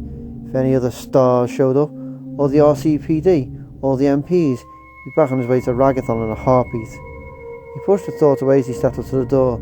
He'd been pretty screwed up since the sentencing, filled with rage and anguish in equal parts. Since the jeep wreck, he'd been able to put his date with death out of mind, a necessity if he wanted to be able to think clearly. He had to keep it up. "Let's see what's behind door number 1, he mumbled, pushing the nondescript door open and then tense, raising his handgun, taking aim. It was a dining room, one that had once been quite elegant. Now there were 2-3 infected men wandering around a trashed dinner table in the centre of the room, and all 3 were turning towards him. They all looked like zombies, their skin grey and torn, their eyes blank. One of them had a fork sticking out of one shoulder. Billy quickly closed the door and stepped back, waiting to see if any of the creatures could manage the doorknob. The emptiness of the lobby weighing on him like a cold stare. After a few beats he heard shuffling past the ward and then a low, frustrated cry. The sound as mindless as the zombies seemed to be. Well, the house, the training facility, whatever it was, had been infected just like the train. That answered that question. He grabbed the radio, hit the transmit button. "Rebecca, come in. We got zombies here. Over." He thought about the giant scorpion thing and shuddered, hoping the zombies was all they had. There was a pause, then a useful voice crackled out. "Copy that. Do you need any help? Over." "No," Billy said, annoyed. "But don't you think we should reconsider our plans? Over." "This doesn't change anything," she said. "We still have to find a way out. Keep looking. Let me know if you find anything else. Over and out." Great, Wonder Girl was sticking to the plan. So, door number 2, unless he wants to take his chance with 3 of the things. He turned and walked across the room, telling himself it'd be a waste of ammo, which was true. It was also true that he didn't want to shoot sick people, no matter how deranged, and that the zombies were seriously freaky, and if he could avoid them he would. He pushed the second door open and held it, his senses on high. It opened into a plush hallway that led along to his right, turning not far ahead. There was no sound, no movement, and it smelled like dust, nothing more ominous. He waited a moment, then stepped inside, letting the door settle close behind him. He crept down the hall, his steps muffled by thick carpet, leading around a turn with his weapon, then out of breath when he saw that it too was clear. So far so good. The hall continued on, turning again, but there was a door on his left he could try. Billy pushed it open and smiled at the empty bathroom, at the row of sinks that he could see from the door. "That reminds me," he said, stepping inside. He checked the room quickly. Sinks lined 2 walls of the U-shaped room, 4 toilet stalls lining a third discreetly out of sight from the door. As nice the house was, it didn't seem to be abandoned. Perhaps recently, one of the stall doors was hanging off its hinges, The toilet seat fractured, and there were a few odds and ends scattered across the floor. Empty bottles, potted plants, unlikely debris for a bathroom. There was even a plastic glass tank in one of the stalls. On the other hand, there was relatively clean water in the bowl, which, considering the urgency of his visit, was good enough for him. He was just sipping up a minute later when he heard someone step into the bathroom. A single step, then a long pause, then a second step. Had he closed the door? He couldn't remember, and silently cursed himself for the slip.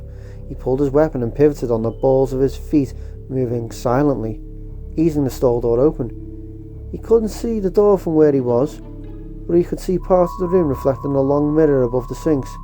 He kept the handgun level and waited. A third step, and again silence. Whoever it was had wet feet. He could hear the soles of his or her shoes come off the floor with a squelching sound. And on the fourth step, he saw a profile in a mirror. He stepped out the stall, feeling a strange mix of horror and relief as he readied himself to fire. It was a zombie, a male, its face slick and blank, its eyes trained on nothing as it swayed slightly, balancing to stay upright.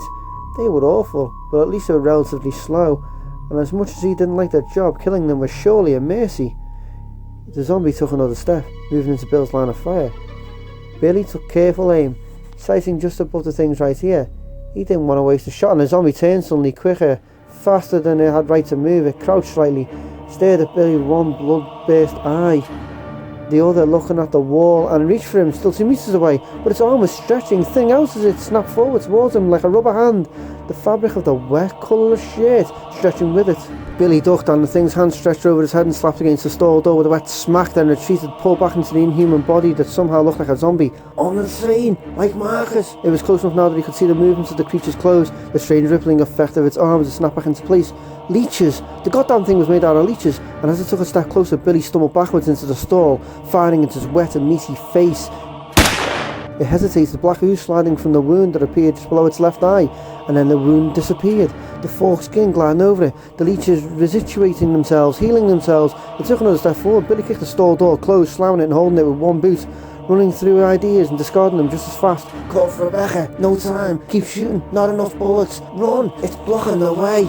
Billy hissed in frustration, and his frenzied gaze fell on the red plastic gas can on the floor. He threw himself against the door, blocking the stall door with one shoulder. As he dug through his right front pocket, there under one of the rifle shells, he pulled out the lighter he'd taken from the train, thanking God for it, and bent down, scooped up the gas can, the loose handcuff banging against the plastic.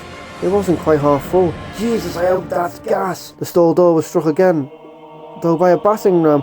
Billy bounced off and then threw himself forward again, unscrewing the lid of the container with one shaking hand, his shoulder aching. The creature was strangely, horribly silent. Again charged the door, slamming hard enough to dent the metal. The dizzying scent of gasoline filled the tiny stall. Billy snatched the toilet paper on the roll of the wall, jerked it free, and the door smashed open, blown off its hinges by another powerful, inhuman blow. The creature stood there, swaying, its one strange eye finding Billy, targeting him. Billy upended the can and pushed himself to his feet, sloshing the gas on himself. He thrust the can forward, pouring it onto the thing's chest.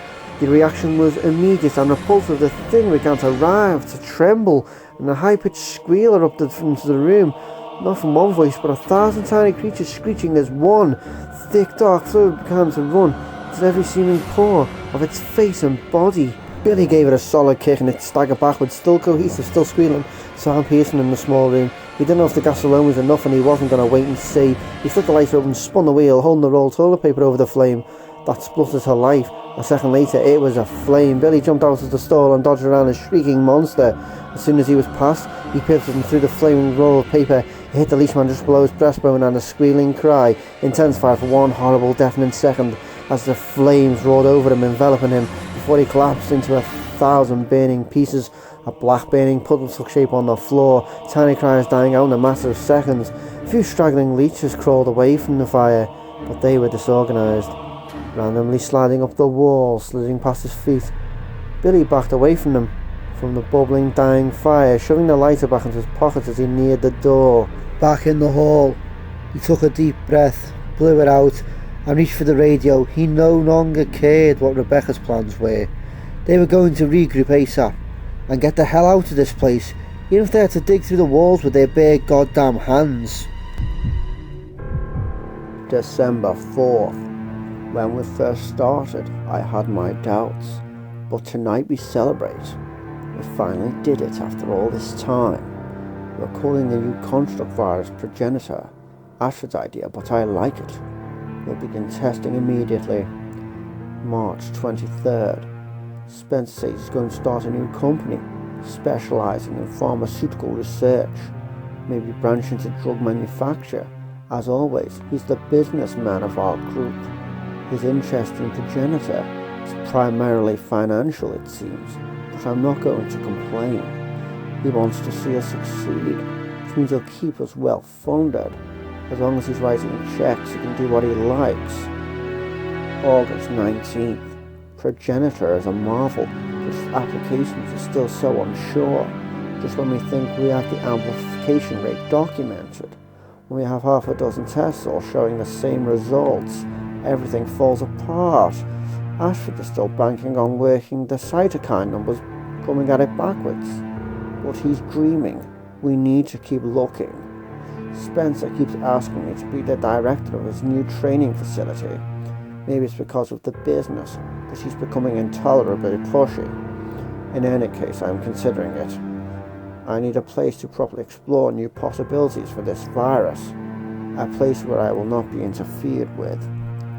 November 30th. Damn him. Let's have lunch, James, he says. Old comrades and fond memories. It's bullshit. He wants Progenitor ready now. His friends in their White Umbrella clubhouse with their ridiculous spy games for the rich and jaded. He wants something exciting to play with, to auction off, and I don't want to wait for it. Fools! Spencer thinks that it will all come down to money, but he's wrong. That's not what any of this is about. Not anymore. I don't know that it ever was. I have to strengthen my own position, guard my queen, so to speak, or I could be steamrolled. September 19th. At last, I engineered a plasmid with leech DNA, and then recombined it with Progenitor, and it's stable. It was the breakthrough I've been counting on. Spencer will be happy. Damn him, though. I'll only let him in on that some progress has been made. Not how much, not how. I've named it after him, my own private joke. I'm calling it T for Tyrant. October 23rd. I can't think of them as human beings. They're test subjects. That's all. I knew the research would have to come to this someday. I knew it, and I didn't know it would be this way. I must keep my focus. The T-virus is magnificent. These subjects, should be honored to experience such perfection. Their lives given the road to a higher awareness. Test subjects, that's all. Pawns. Sometimes pawns must be sacrificed for the greater good. January 13th. My pets have been progressing with their own DNA in the recombinant virus. I thought I could predict how infection would change them, but I was wrong. They've begun to colonize, like ants or bees. No individual is better than any other. They work together. A hive mind, coming together for a higher purpose. My purpose. I didn't see it at first. I was blind.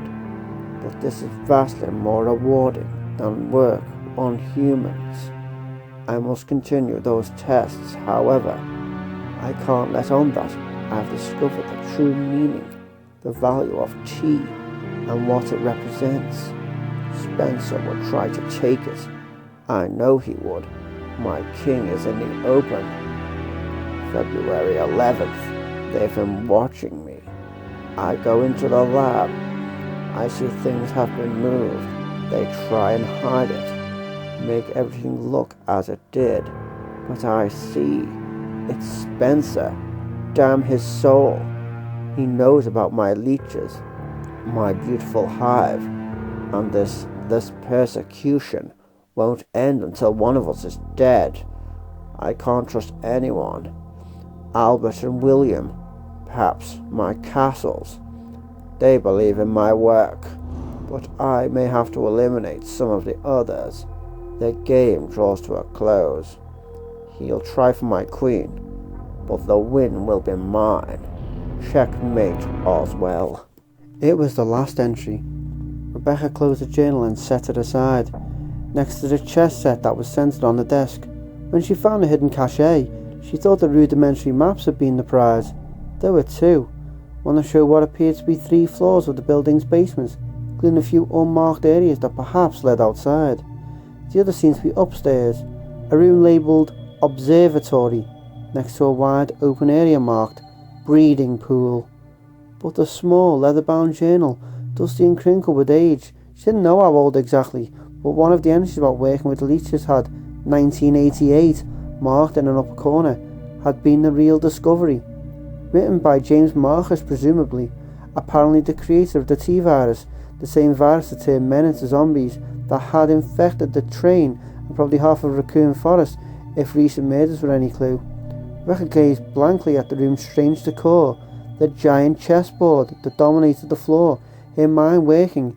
He'd obviously been crazy by the end, his ramblings about chess, about the true meaning of the virus, maybe running experiments on people had driven him over the edge. Her radio signalled. She'd no sooner pushed receive before Bill's breathless voice blared in her ear. Where are you? We need to regroup now. Hello, over. What happened, over? What happened is that I ran into another one of those leech people in the can, and it very nearly whacked the crap out of me. Zombies we can handle, but these things, they eat bullets, Rebecca. We don't have enough ammo to hold any more of them off. Over. They've begun to colonise, like ants or bees. Who was controlling them? Marcus? Or had they developed their own leader, a queen? Okay, Rebecca said. She picked up the basements and observatory sketches she found, stuffed them into her vest as she stood up. After a second, she grabbed a journal too, slipping it into her hip pocket. Meet me on the landing, where that picture of Marcus was. I may have found a way out. Over. On my way. Watch your back. Over and out. She hurried out of the room and down the hall, moving quickly. She hadn't gotten far in her exploration. Just an empty meeting room and then the office with the chess sets. Thankfully she hadn't run into anything hostile. Billy was right about the leech men. There was no way they could handle more of those. In fact, it seemed likely that the only reason the collection of leeches on the train had stopped attacking them was because they were called off. She'd had vague hopes of staying in a nice, safe house until help arrived, but after reading Marcus's journal, hearing that the training facility was infected, they needed to get out. After all, she'd already been through tonight. The forced helicopter landing, the train, Billy, the crash. Now this. She'd been expecting the cavalry to ride in for someone else to take over, to send her home to a warm dinner and bed so that she could take up tomorrow and start her normal life again. But it seemed instead that she was being drawn even deeper into the mystery of Marcus and his creations, of Umbrella and its evil experiments. The young man had moved to a place where the hive could comfortably gather, a large space, warm and moist and far from the possibility of daylight. The many surrounded him now, singing their tuneless song of water and darkness, but he was not soothed. He'd watched in cold fury as the girl, Rebecca the killer had called her, and his case name was Billy, stole Marcus's journal, slipping it into a pocket before leaving the office.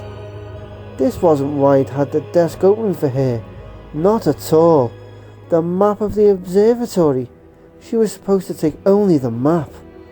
The two met now in front of the portrait doorway, both speaking at once, surely relating their findings, their murderous exploits. He could see the thief and the killer on a video screen at one side of his new environment, a lower level of the treatment plant, but he could see them better through the dozen pairs of rudimentary eyes watching them, the children peering out at them from the shadows. The minds of the many were powerful, able to send images to one another, to him. It was how they could work together so effectively. Rebecca and Billy had no understanding of how vulnerable they were, of how easily he could reach out and take their lives from them. They survived still, only by his grace. A thief and her murdering friend, Billy, had killed a collective. He'd burned it. The few survivors were still straggling home to their master, their poor bodies scorched, showing him the death of the whole by their lack of cohesion. How had he dared? This unimportant man, this insect. Rebecca held out the maps and they both studied them. Too stupid, surely, to know what was expected of them. The observatory was their key to escape, but they would undoubtedly try the basement first. It was just as well. He was no longer sure that he wanted them to go free. They started down the stairs, disappearing from the screen, from the man's sight, but only for a second, as a couple came back into view through another camera. They stopped, staring down at the litter of arachnid bodies, dead and killed on the floor. There were 4 of the giant spiders, all killed mere moments before, eliminated so that Rebecca and her friend might avoid their poisonous bite. The spiders were another experiment, one doomed to fail, too slow, too difficult to handle, but lethal enough for a young man to have been concerned. He was sorry now. Watching the thief and the murderer die would be his pleasure, in spite of what it did to his plans for Umbrella. The couple moved on, unaware that they were being watched by the creatures that had killed the spiders, who nestled in the swollen, segmented bodies even now. What to do? Killing them would fulfill a need in him, the need to avenge the lives of the children, the need to assert his control. But exposing Umbrella was the priority, bringing the company to ruin by laying open its stinking heart, which Billy and Rebecca would surely do if they survived. The pair followed the corridor to its end, then through a door of a long abandoned office. After a brief consultation with their map, they continued on into a dead-end room where the live specimens had once been kept. The cages were long gone, the room empty now. The young man wasn't sure why they had chosen a dead end, until he saw them move to the northeast corner, both of them looking up at a dark rectangle near the ceiling with a ventilator shaft. It wouldn't have been labelled on the map. Perhaps they believed it to be a way out. In fact, it led to... The young man shook his head. Dr. Marcus's private chamber, the room where he'd once entertained certain attractive young test subjects. Why couldn't they simply leave? They'd find nothing in the private room, nothing, unless the ventilation shaft was connected to another live specimen area, one that wasn't empty, and the creatures hadn't been fed in days. They would be very, very hungry by now. All he needed to do would be to have the many unlatch a gate or two, rather than consider them an integral part of his plan. Maybe he should think of Billy and Rebecca as test subjects. They might die, which, in truth, would probably only delay Umbrella's exposure for a short while. But he was impatient. But he had to consider the entertainment value. Or they might survive, in which case they'd have an even greater story to tell. The young man smiled, his blade of a smile, as Billy gave Rebecca a boost, lifting her up into the ventilator shaft. She crawled inside, disappearing from view, Wouldn't they be surprised? A few of the leftovers from the primate series showed up to play. Around him, the children cooed, the walls of the ceiling dripping with their slippery fluids, surrounded by the many, the faithful umbrella in his hands, and now the two little soldiers for him to test, to enjoy watching as they pitted their abilities against the remnants of Umbrella's bioorganic weaponry. He was happy. Would they live or die? Either way, he would be satisfied. "Open the cages, my darlings," he murmured, and began to sing. Chapter 8. Rebecca pushed herself through the air shaft, ignoring the layers of dust and cobwebs that were collecting on her hair and clothes, ignoring the suffocatingly close walls of thin metal.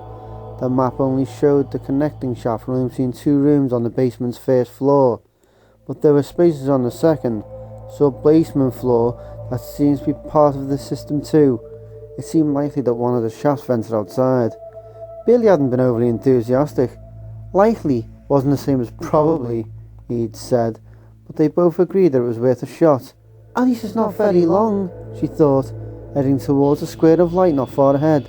There was a thin metal grill covering the exit, but it popped off with a few taps, clattering to the floor below.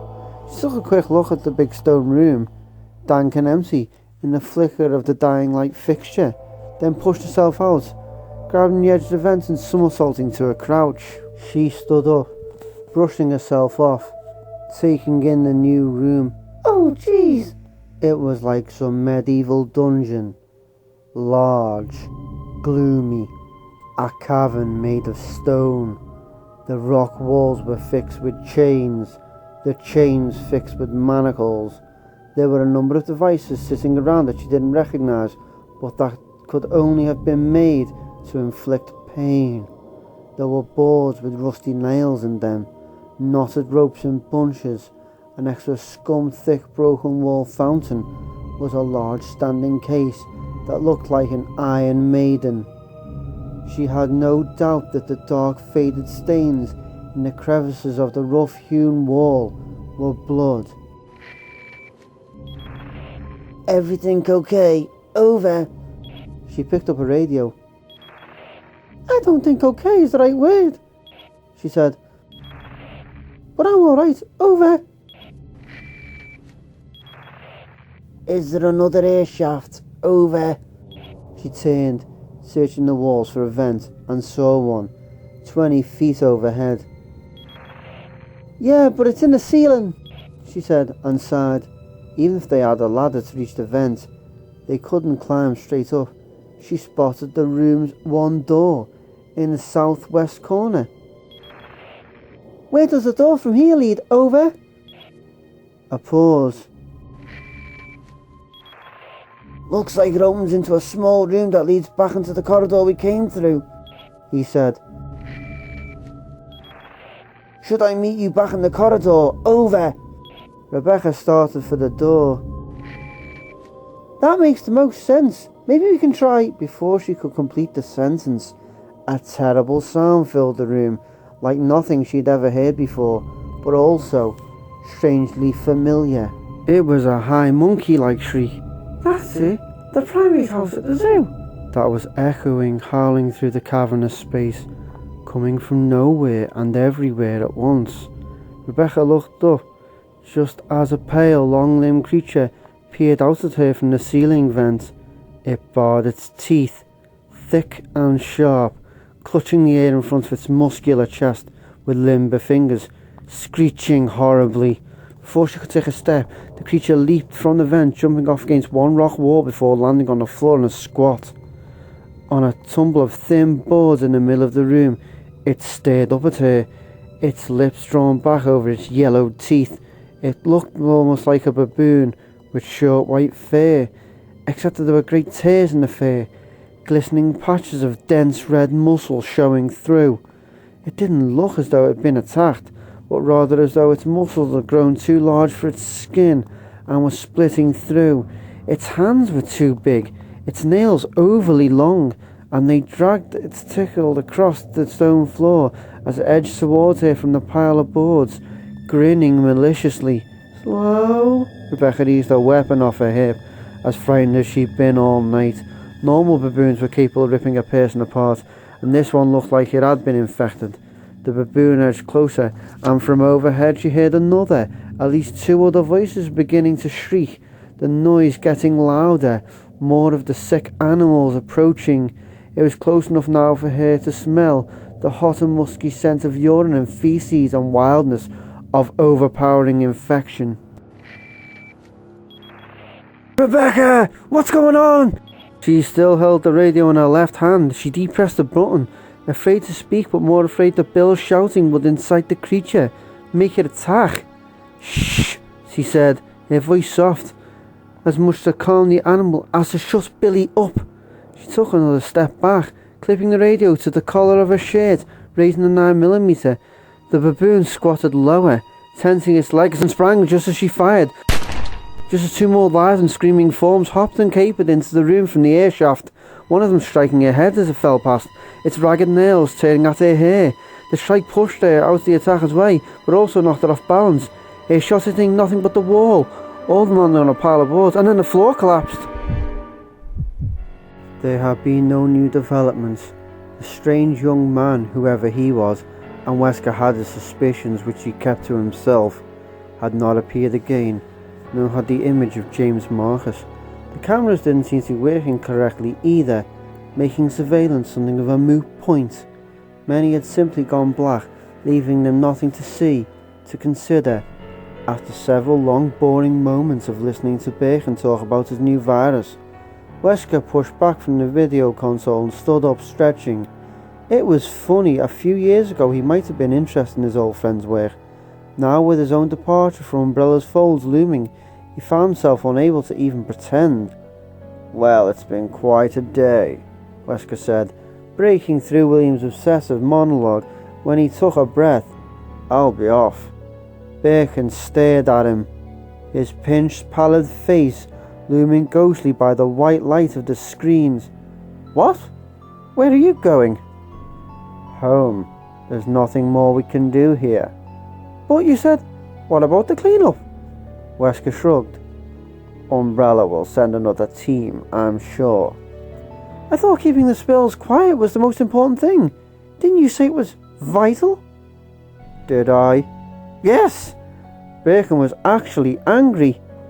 "I don't want anyone else from Umbrella coming in. They may start asking questions about my work. I need more time." Wesker shrugged again. "So, set off the auto-destruct yourself and tell our contact that it's all been taken care of." Bacon nodded, though Wesker could see the uneasiness that flashed through his gaze. Wesker dodged a smile. Bacon was afraid of their newest contact to the big boys at HQ, avoiding interaction when he could. Wesker couldn't blame him. There was something about Trent, his oddly self-possessed nature. What about him? Bacon nodded towards the screens. Wesker felt a trace of unease himself, but kept his expression unperturbed. A fanatic with a grudge. He's great with video tricks, but I imagine he'll burn as well as anyone else. Wesker didn't quite believe that himself, but he wasn't interested in unravelling the mystery. He wasn't a detective in a cheap conspiracy novel, driven by the need to get to the bottom of things. In his experience, anomalies tended to resolve themselves, one way or another. If word about what really happened to Dr. Marcus were to get out, it won't, Wesker said. Bacon refused to be placated. But what about Spencer's estate? The facilities there? Wesker started for the door, his boots clanging across the metal mesh. Bacon followed like any wayward pup. Leave that to me, he said. Umbrella wants combat data. I'm going to give it to them. I'll take the stars in. See how the real training holds up against the BOWs. He smiled, thinking of the talent on the Alpha team. Strongman Barry, Chris's sharpshooting, Jill and her eclectic upbringing, the daughter of an unparalleled thief. It would be the most interesting fight. After seeing little Rebecca Chambers in the facility, it was obvious that something untimely had happened to Enrico's team. Wesker could use that take the Alphas in to find the remaining men, even if the Bravos manage to get themselves back to civilization. They will be missing Rebecca to go in search of. The girl was brilliant, but brains didn't equal combat experience. In fact, she was probably dead already. They left the control room, Wesker striding down the hall, Bacon jogging to keep up. They reached the elevator, still open from Wesker's arrival, and Wesker stepped inside.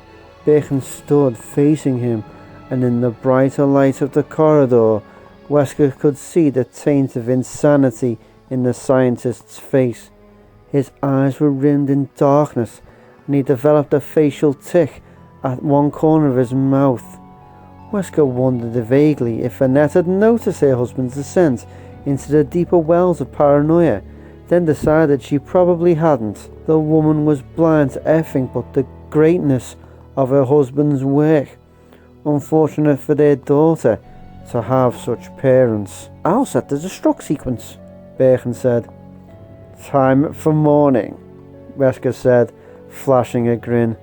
"The dawn of a new day." The doors closed on Bacon's determined expression, a look of resolve on the face of a sheep, and Wesker's grin widened, his heart light with thought of what was to come. Everything was about to change, for all of them. "Billy, help!" Billy was running as soon as he heard the animal shrieks. The crash was in the corridor when Rebecca's frightened voice crackled from the radio. He ran faster, stuffing the maps in his back pocket, weapon in hand, cursing himself for letting her go through the air shaft. There, straight ahead, was the door, not far from one of the giant spider bodies. He barreled into it, slammed against it, one shoulder as he grabbed the latch and lifted. The door crashed open, he was through. The overflushing strobe damage, giving the room an unreal air, some kind of lab maybe, though there was a mildewed cot in one corner. "Doesn't matter, go!" He flew across the room to the next door, Rebecca shouting again, calling for him to watch out, to hurry. As he pushed the latch, he caught a movement off to one side. Turning saw a decrepit-looking zombie standing in a corner. The lights buzzed on and off, a dying man watching him silently, his ravaged form disappearing into the darkness with each flicker. He began to shuffle towards him. "Later, buddy!" Billy flung the second door open and ran inside. Almost immediately, something flew at him, screaming. He ducked, caught a confused blur, red and white. An animal stink. It was a creature. It was a monkey, some kind of monkey. Was past him, still screaming. He was joined by two others. Three of them quickly formed a loose circle around Billy, their lanky muscular arms and legs in constant motion, swiping at him, diseased-looking bodies dancing closer to him, then away. He backed up and wedged himself in the corner where the door met a rock wall. Not one to be cornered, but more afraid of having his back exposed. The monkey continued to dance in and out, shrieking, "Rebecca!" he shouted. "Down here!" Sounded far away. He saw the hole, then a few metres away. Pieces of splintered board littered the floor around it. He couldn't see it at all. "Hang on!" he called, turning his full attention to the monkeys. Just one of them got in close enough to make contact. It swiped at him with one overly large paw, its talons raking across the tops of his thighs. It didn't break skin, but the next shot surely would. Billy didn't aim, he just pointed and fired. The monkey spun back, howling. A gout of dark blood erupted from his chest, but it wasn't dead. It shook its head, stepped forward again, and Billy thought he'd probably screwed.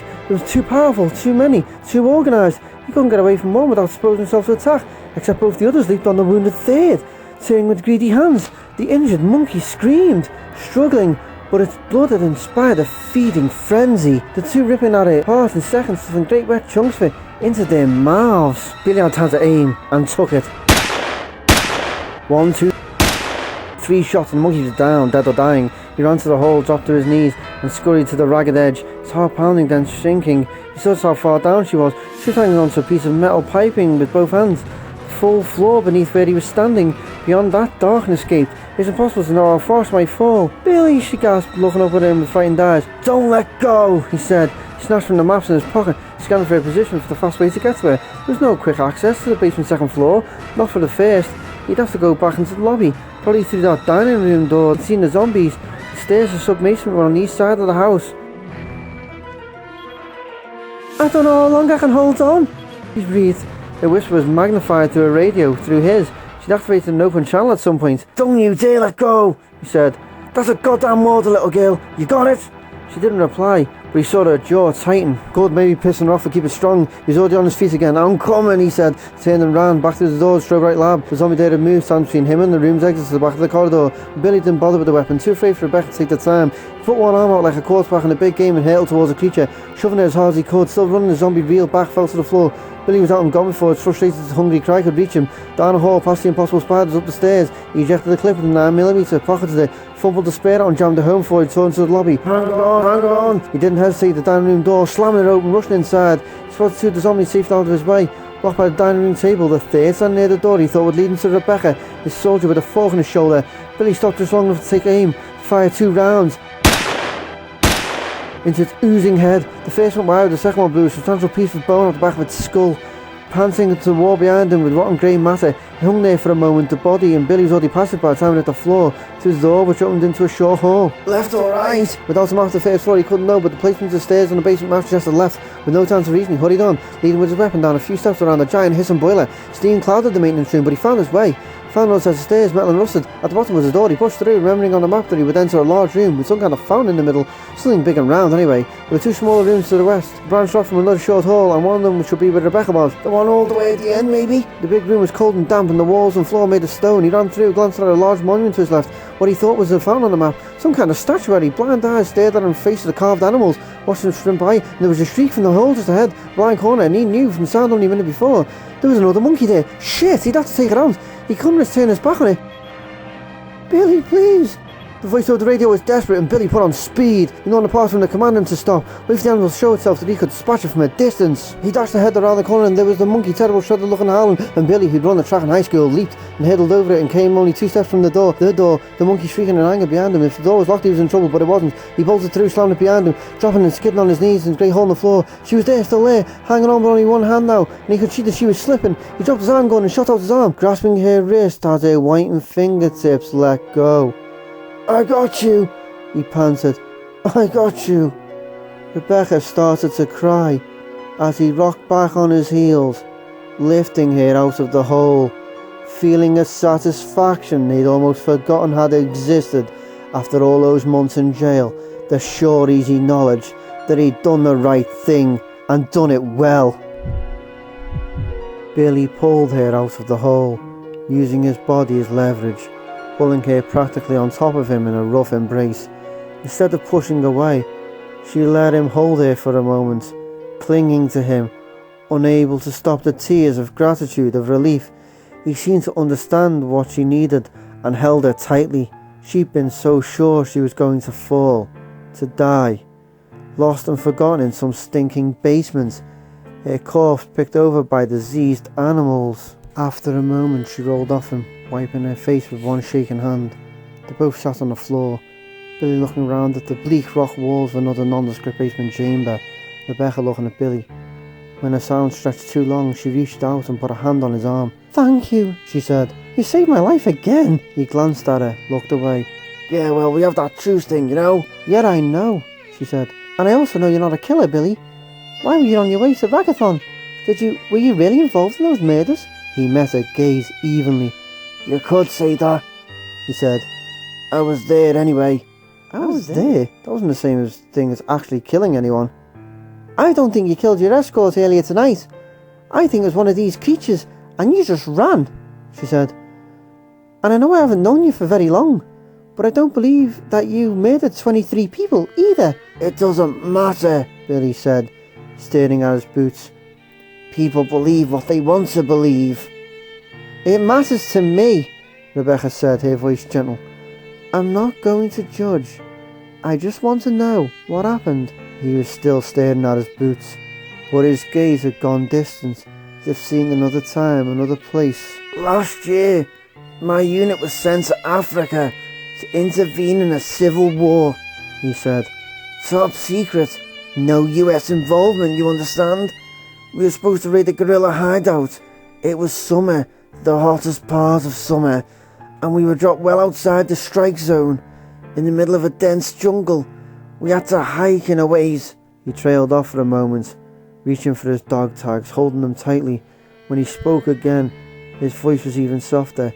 The heat got half of us. The enemy got most of the rest, picking us off one at a time. By the time we got to where the hideout was supposed to be, there were only 4 of us left. We were exhausted, half crazy, sick with the heat, sick with heart sickness, I guess, watching our buddies die. So when we reached the hideout coordinates, we were ready to blow them all away, make someone pay, you know, for all that sickness.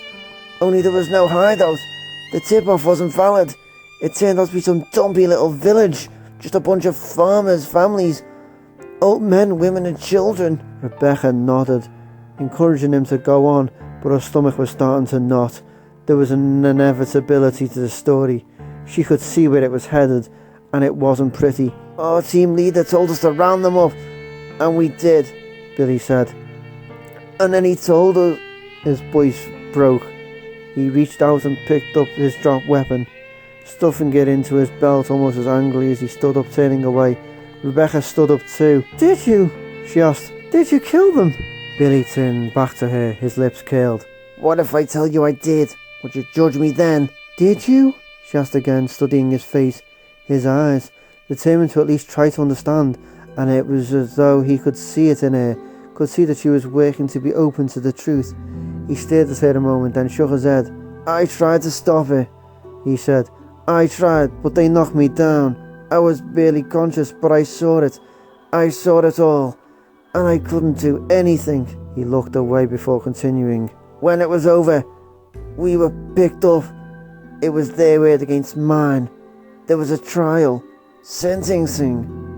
And well, then this happened. He spread his arms, encompassing their surroundings. So if we make it out of here, I'm dead anyway.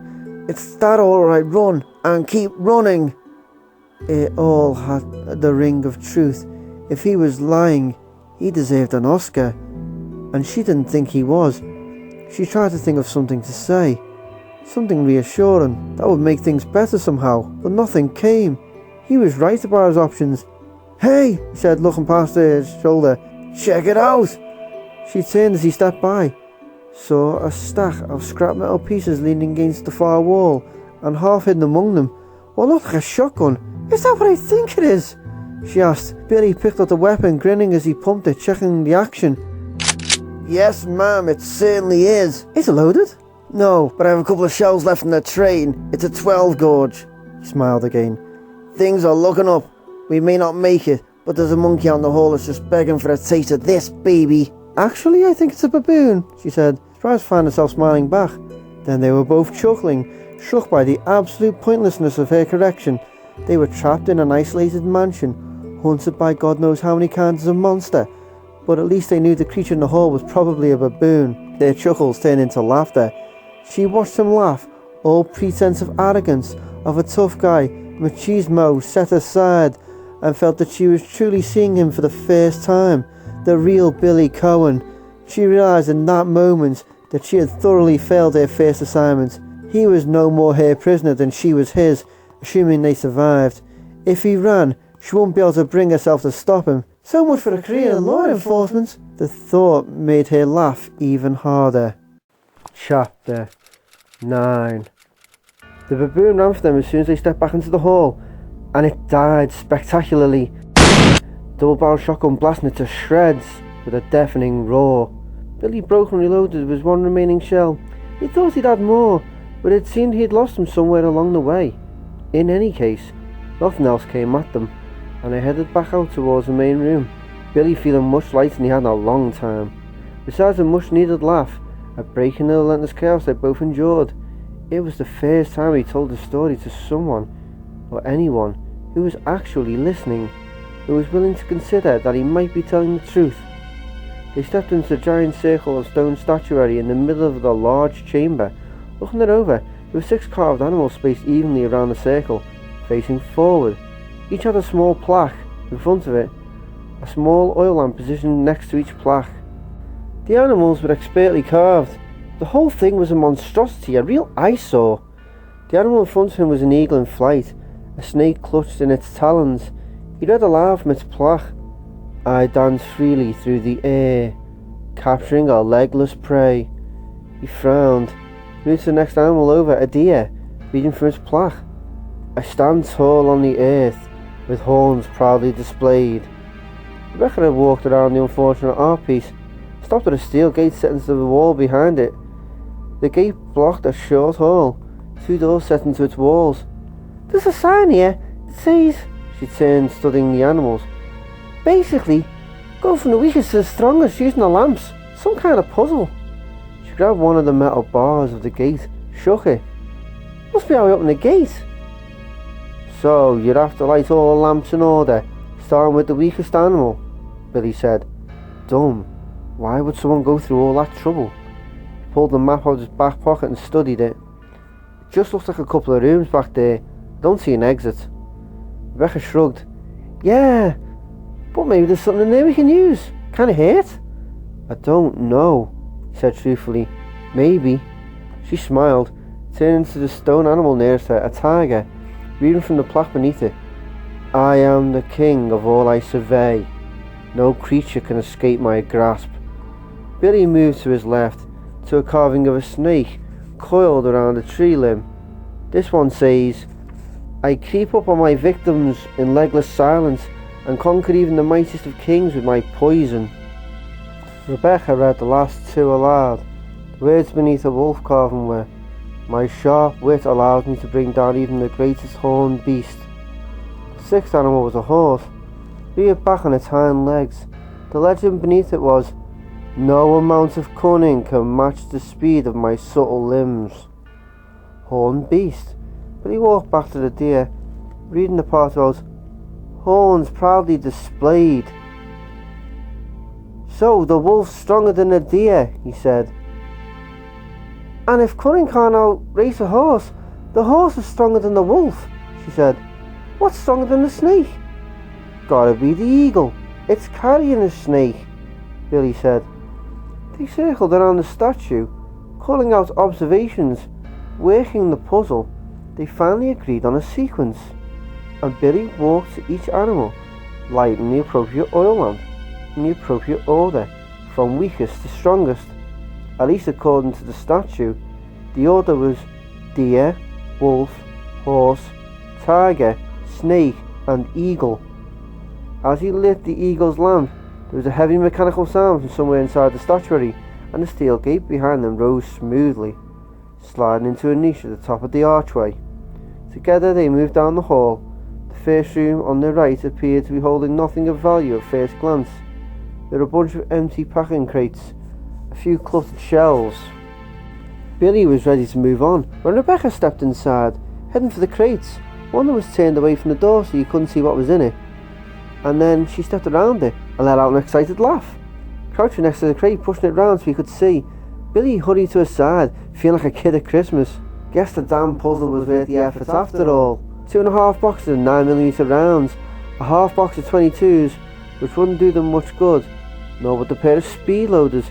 Billy had to explain the round metal gadgets were designed to quickly load revolvers with the .50 rounds. The box of shotgun shells, 14 in all, would certainly help. Billy wouldn't mind a run across a bazooka, but all things considered, they couldn't have hoped for much better. They spent a few minutes loading the clips they had. Rebecca found a fanny pack with a broken zipper on one of the shelves, and they loaded it up, along with the utility belt. They agreed it was better to take it all, in the chance they might discover more weapons. Billy rigged the zipper with a safety pin he found on the floor, and donned the pack, comforted by the weight of so much ammo. I could kiss you, she said, lifting the shotgun, and at her silence, he turned to look at her, so that she flushed slightly. She looked away, adjusting the belt. I didn't mean literally, he said. I mean, not that you're not attractive, but I meant, I don't have kittens, said coolly. I know what you meant. Billy nodded, relieved. They had enough to deal with, without the male-female thing, though she is pretty cute. He shook it off, reminded himself that he'd just spent a year without any women around, and now was so not the time to address it. He headed to the second door, found it unlocked. It was a bunk room, shabby and dirty, the bunks slapped together from plywood, a few blankets scattered around the threadbare and dingy, considering the poor accommodations and the locked steel gate down the hall. Billy thought it was safe to assume that the inhabitants hadn't been volunteers. Rebecca had told him what the diary had said about testing human subjects. The whole facility gave him the creeps. The sooner they could get out, the better. Do we go down or up? Rebecca asked as they moved back into the hall.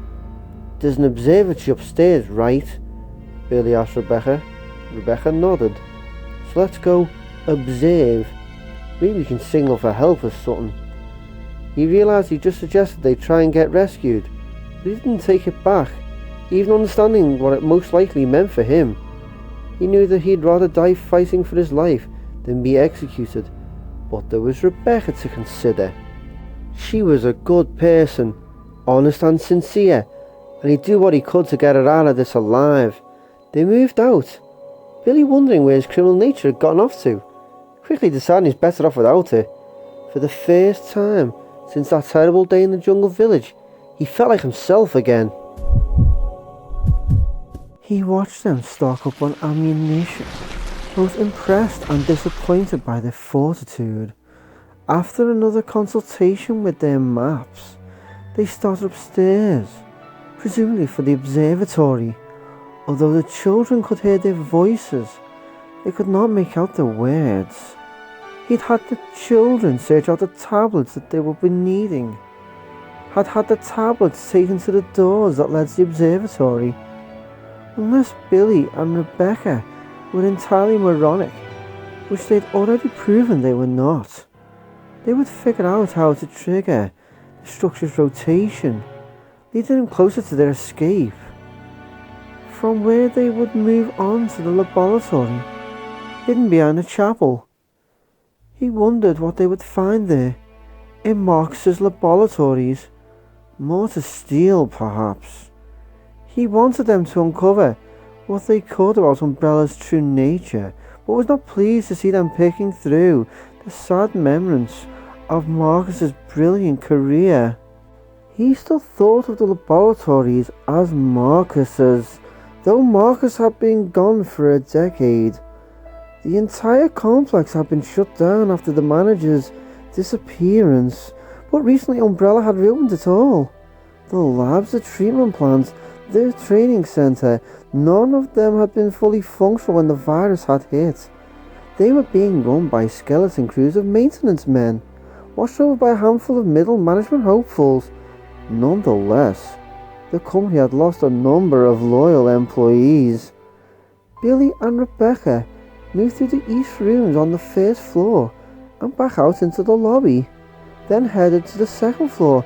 They found a door that would take them to the third easily enough, entering the stairwell with weapons drawn, their youthful faces determined and seemingly unafraid. He watched as they started up the stairs, emotionally torn. He wanted to see them succeed and see them die. Was there a way to have both? They had managed the eliminated series easily, though the primates had been weakened by hunger and neglect. How would they fare against the hunters or the proto-tyrants? What if they came here, where he and the children waited and watched? What would they do? The young man frowned, unhappy with the thought. Sensitive to his moods, a number of the many slid up his legs, across his chest, gathering in a kind of embrace. He pet them, reassured them by touch that all was well. If the two adventurers actually made it to the nest, still an unlikely premise, he would let them pass, of course, so that they might spread the story of Umbrella's sins. Or perhaps I'll kill them, he said, shrugging.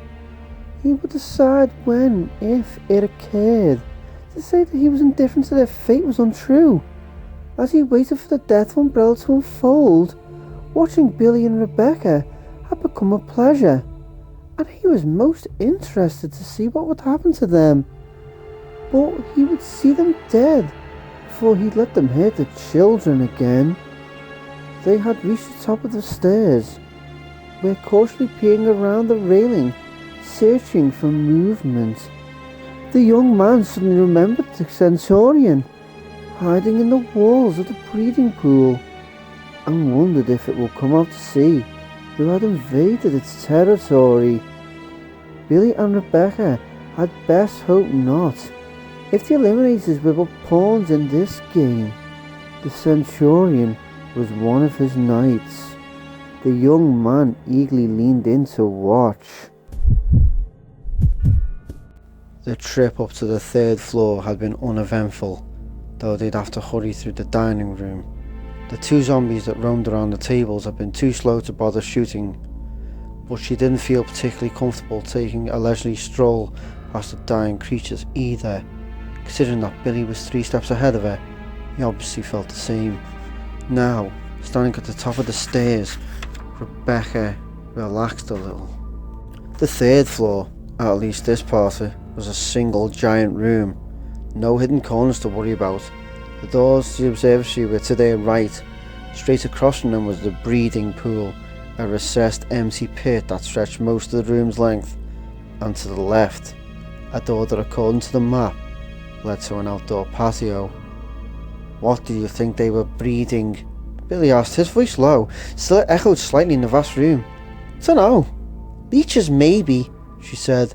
She thought about the solitary figure they'd seen on the train, singing to the leeches, and suppressed a shudder. So observatory or patio? Billy looked back and forth, then shrugged. It seems safe. We could each take one door. Just open and look, though no splitting up, okay? Rebecca nodded. She definitely felt safer having a bigger supply of ammo, but the fall had knocked some caution into her. She wasn't nearly so gung-ho on separating. I'll take the patio. They moved out, their footsteps echoing in the huge chamber. The door to the observatory was closer, only her steps rang out after a moment as she continued onto the south wall. Hey! Billy called as she reached the door. He was holding up what looked like a book, two more in his other hand. Rebecca squinted across the large room, saw that they were made of stone, that each was rounded on one end. These were in front of the door. What are they? She said. Her voice, though low, carried easily in the still cool air. Decorative maybe, he said. Each one has a word etched on the front. He looked down at the tablets, shuffled through them. Ah, we've got unity, discipline and obedience. That recording they'd heard, Dr. Marx's recitation of the company motto, they were the same three words. Hang on to him, Rebecca said. They might be part of some puzzle, like the animals. My thoughts exactly, Billy said, and in a low voice, crazy ass house. She turned back to the door, raising her handgun. As she pushed the handle and it was locked, she sighed, her shoulders sagging, realising how amped up she'd been for some kind of attack. Locked, she called out. Billy had opened the door to the observatory and was still looking inside. He turned back, holding the door open. This might be promising. I don't know what any of it does, but there's a shitload of equipment in here. Maybe a radio too. A radio? She felt a hope surge. Here the word come out and was cut off by the sound of animal movement. A heavy rattle that reverberated through the room. She and Billy both stared at one another. The distance between them suddenly much greater than she previously thought. The sound came again, and it was the sound of something hard, rapidly clattering against rock, like someone drumming steel fingers against a tabletop, and it was loud. Whatever it was big and getting closer. From the increasing sound, it was hard to tell where it was coming from. The echoes masked the direction. The breeding pool, Billy shouted, waving over. Come on! She broke into a run, her heart hammering, afraid to look at the breeding pool, afraid not to. She sensed movement there, something dark and fluid, and ran faster, finally risking a glance as she passed it by. The sight of it drove conscious thought away. It was a centipede or millipede, big enough to put those shepherd-sized spiders to shame. Yellow eyes seemed to glow from inside its glossy black skull, long reddish antennae twitching and quivering to the top of its head. Its long, sinuous body was low to the ground, plated and segmented, riding atop dozens of pointed red legs. It was easily 4 meters long, maybe longer. As big around as a barrel, moving towards her fast, its legs waving, ripping as it propelled itself across the empty pool. Run! Billy yelled, and Rebecca ran for her life, now breathing the stink of the creature, a terrible sour smell that would have made her gag if she had time to bother. Billy was holding the door of the observatory open with one foot. The shotgun train just passed her, and she could feel how close it was. Feel it like the shadow overtaking her. Just as she reached Billy, he fired. Pumping the shotgun and firing again. She flew past him, diving through the door. The second she was through, he leaped back, the door slamming closed, and a split second past that, he heard the body rush past the door, the sound of its armoured body pressing against the heavy wood. They waited, both of them staring at the door, but after a few seconds, the sound stopped. Came the clatter of many feet moving away. Good Christ, Billy said. Rebecca nodded. He reached down, helped her to her feet, both of them breathing heavily. Let's not go back that way, Rebecca said, hoping very much they wouldn't have to. Sounds like a plan. Billy agreed. They were silent for a moment, looking around at their sanctuary. It was a big round room. Bi-level, they were standing on a kind of catwalk that half-circled the room. Another set of doors was at the northern end. Near the doors was a ladder off to the walk, leading down a metal mesh platform that was lined with equipment. Beneath the platform was darkness. Together they moved around the walk, stopping at the second set of doors, locked. They exchanged a dismal glance but said nothing. Heading for the ladder, Rebecca went down first, stopping at the large piece of machinery that dominated the room at its centre, presumably the telescope. There was a telescope arm, but it was high overhead, out of reach. Behind there, Billy was looking at the rest of the equipment, computer banks and other machines that she didn't recognise. She turned back to the telescope, looking down at the console, and felt her breath catch.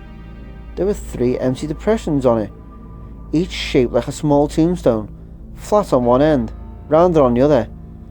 "I don't see a radio earbud," Billy was saying, until she interrupted him. "Tell me you still have those tablets," she said. Billy turned and looked at the console as he unzipped his pack. He pulled the tablets out, each about the size of a paperback book but thinner. Rebecca took them, remembering Umbrella's discomforting motto as she set them in place. "Obedience breeds discipline. Discipline breeds unity. Unity breeds power. And power is life," Billy finished. As soon as the 3rd tablet fell into place, the giant sound filled the tall room, a sound of vast machines at work, and they could feel the room around them start to descend like an elevator. Not just the platform, the entire room, walls and all. Beneath their feet, darkness rose up, became a pool of water, agitated into a froth in the moving platform. Rebecca had a second to wonder if the platform was going to stop, a flash of panic that they were both about to be drowned, and then the sound of machinery died away, the room becoming still again. In the last fading drone of the machines, they heard a clear click sound coming from the northern doors overhead. They looked at each other, and Rebecca saw her surprise mirrored on his lean face.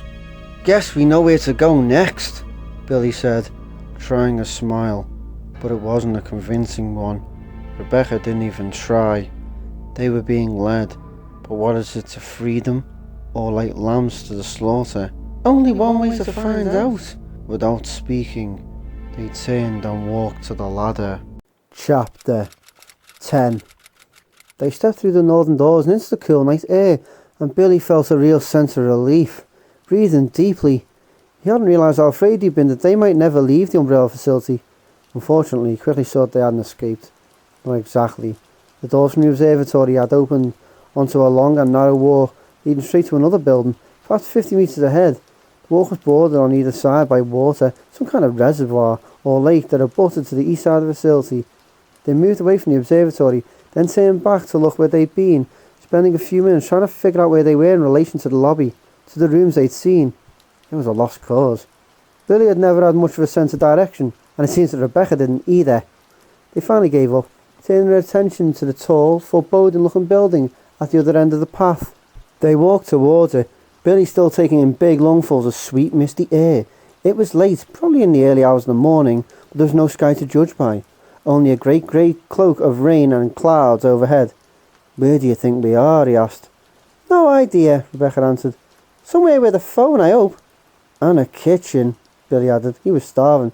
"Yeah," she agreed, her tone wistful. "Stocked with pizza and ice cream." "Pepperoni?" "Hawaiian," she said. "And pistachio ice cream." "Gugh!" Billy made a face, enjoying the conversation. He hadn't had much time to get to know each other, though he felt a kind of bond with her, a connection he'd often felt for others during combat. "You probably like orange food too."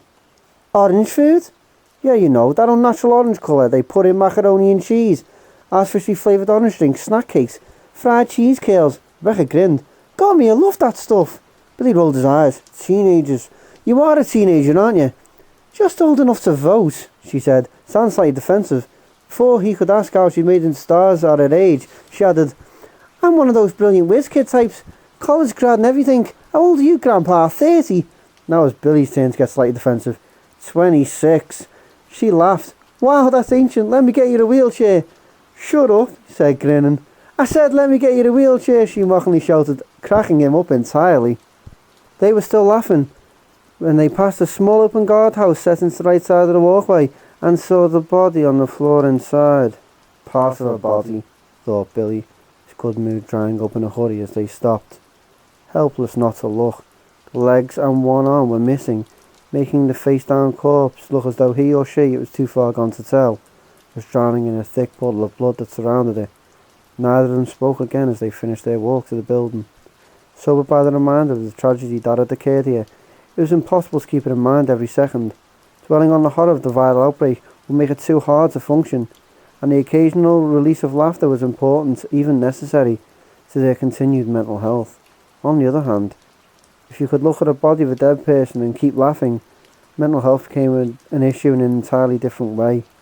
To reach the unknown structure, Sloan studied the layout. There were small paths branching off the main walk just in front of the building, hemmed in with flowers and trees that had long since gone to seed, paths disappearing behind roughly shaped hedges.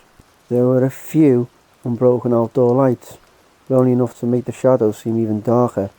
Not the most inviting environment, but Billy didn't see any zombies or leech people, which made it a hell of a lot better than the last place. There were a few wide stone steps leading up to double doors. Billy kept his eye on the shadowy paths as Rebecca walked up the steps, giving the doors a shake. "Locked," she said. "Hell with that," Billy said, following her up. He tried for the handle himself, decided that while the wood was strong, the lock wasn't, not even a deadbolt. "Stand back!"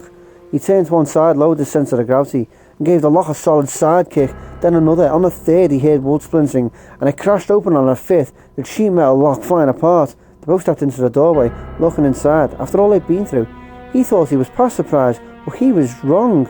It was a church as ornate as any he'd seen, from the stained glass that set high in the wall behind the altar to the gleaming wooden pews. It was also wrecked. At least half the pews were overturned, and he could see inside because of the giant hole in the ceiling not far from where they stood. "Look at the altar," Rebecca whispered. Billy nodded. Not so much the altar itself as what was around it. On the platform at the front of the church were hundreds of burned down candles, tipped over statues of religious icons, many of them broken or blackened with ash, and great bunches of dead flowers. It was, in a word, creepy. "I'm okay with getting out of here," Billy said, raising his voice slightly when he realised that he too was whispering. "We should check out the grounds, see where some of the paths go." Rebecca nodded, stepping back, and then something huge and dark was swooping down towards them from the high, vaulted ceiling, something that emitted an incredibly high-pitched squeal. It fluttered and darted and flapped. Giant dusty wings, time slow to a crawl, long enough for Billy to get a clear look at it. It was some kind of bat, but much, much bigger than any he'd ever heard of. The thing with the wingspan of a condor. Easy. It pulled up at the last instant, flew maniacally back into the darkness overhead, but it had come close enough to wave its rotten meat breath to wash over them. Billy pushed Rebecca with one arm, grabbed onto the broken handles of the doors with the other. He jerked them closed, wishing now that he hadn't forced the door open. Realising only a second later that it didn't matter, they could hear the massive bat as it pushed its way through the hole in the roof. Could hear its giant, ratty claws scrabbling the shingles. "Go!" Billy yelled. They ran down the steps, Rebecca leading them to the right. There was more protection there. Parts of the pathway that skirted the building covered. It turned sharply once, twice, the turns hidden by overgrown bushes and plants. Rebecca was fast, but Billy kept up, more than a little motivated by the image of those leathery, fluttering wings enfolding him, those claws piercing his flesh. "There!" Rebecca slowed and pointed to the right of the path ahead. What was what looked like an elevator of all things, freestanding at the side of the church. Billy wasn't sure it was the best bet, but they clearly heard the beat of wings overhead somewhere, the fiercely high squeal of the bat searching for prey. He followed Rebecca to the door, slightly thanking God when the door slid open at her touch. It was small, barely room for two. They shoved inside, so that it only went down. Just as well. Billy had no desire to visit the church's belfry, see if the mad bat had any brothers or sisters. Rebecca hit the switch and closed the doors. Just before they closed, the zombie staggered towards them from seemingly out of nowhere. A woman reaching towards them with fingers that were shredded to the bone. She moaned, revealing blackened teeth, and the doors were sliding closed, shutting out the zombie, shutting out the high-frequency screech of the infected bat. They both sagged, leaning against the walls of the small elevator. They could hear the female zombie's hungry cries through the doors, hear the sharp scratch of her bone fingertips against the metal doors. Within a few seconds, their low, gravelly moans were joined by another voice, then a third, all of them wailing in eagerness, in frustration. There were only two choices, B1 or B2. Billy looked at Rebecca, who shook her head, her face pale. Outside, the zombies continued to claw for entry, and Billy pushed B1. The elevator didn't move. "Okay, B2 then," Billy said, hoping that they hadn't just trapped themselves. He punched a button, the elevator started with a lurch, then descended smoothly. Billy edged slightly in front of Rebecca, readying the shotgun, hoping that the doors weren't about to open to a horde of infected creatures, all eager for a late-night snack. The door slid open without any sound, revealing a corridor littered with rubble, but otherwise empty. He pushed the button for B1 again, hoping for another option, but the elevator doors didn't even close. Apparently they could either go back to the bat and zombies, or they could explore the second basement level. Billy opted for exploration. He stepped out cautiously, Rebecca right behind. Like the training facility mansion, the decor, the architecture was refined and probably priceless. The floor was marble, chipped but still polished to a high sheen. The hall lined with handsome support pillars, the entries high and arched. To their left was a stairwell that led up, choked with broken rock and shattered drywall. There was another door on the left up ahead, just before the corridor turned sharply to the right. They paused at the stairwell, but it was a lost cause. The debris piled floor to ceiling. If they wanted to go back up, it was the elevator or nothing, though at the moment Billy did not want to go back up. It seemed like a constant barrage of disgusting, dangerous, frightening creatures would never end, and he was more than ready for a break. "All those in favour of no more monsters," he said softly. "Aye," Rebecca answered, her tone just as soft. She shot him a smile, but it looked strained. They started forward, boots crunching as they waded through the rubble. Rebecca stayed by the first door, as Billy quickly checked the rest of the corridor. There was one other obvious door, set with a combination lock, and a third possible door. Billy wasn't sure. It looked very much like the corridor simply dead-ended with a blue wall, but there was an elaborate shrine set up there. Twin statues bookended a profile relief of someone who looked very much like James Marcus. There was no keyhole, but beneath it was a bust, was an empty depression the size of a child's fist, as though it were missing a piece. Lovely. 2 more puzzle locks, Billy thought sourly. Walking back to Rebecca. What was it with these people? If they needed to be so goddamn clever, why couldn't they just stick to crossword puzzles? Thankfully, the first door was unlocked. They stepped inside, finding themselves in another shabbily elegant room, this one lined with bookshelves. A stained oriental rug lay on the floor in the room's first section. The room itself was vaguely U-shaped. There were several lamps on, making it the brightest room they'd been in all night. Besides the shelves, there were several low tables and a small desk with an antique typewriter. Billy walked to the nearest desk, picked up a scrap of paper. "Trouble is unlikely, but I've taken precautions," he read. "To hide a leaf, put it in the forest. To hide a key, make it look like a leaf." "Gee, that clears things up," Rebecca said. Billy nodded. Again, what was with these people? Billy looked at the shelves over, while Billy walked the room, noting a large hole in the ceiling around the corner from the door. It was high, but using one of the tables. "Most of these are biology," Rebecca called. "A mammalian, insectile, amphibian. Come look at this," Billy called back. As she stepped around the corner, Billy grabbed the nearest table, pushing it under the hole. He still wouldn't be able to reach. "I could go up," Rebecca said. "Look around, find a rope or something for you to climb." Billy frowned. "I don't know. Last time you went looking." "Yeah," she said, but her expression was set. She was willing, if not eager, and they had to do something. Billy stepped on the table, interlacing his fingers to give it a boost. She climbed up after him, put her right boot in his hands, one hand on his shoulder. As before, she was as light as a feather.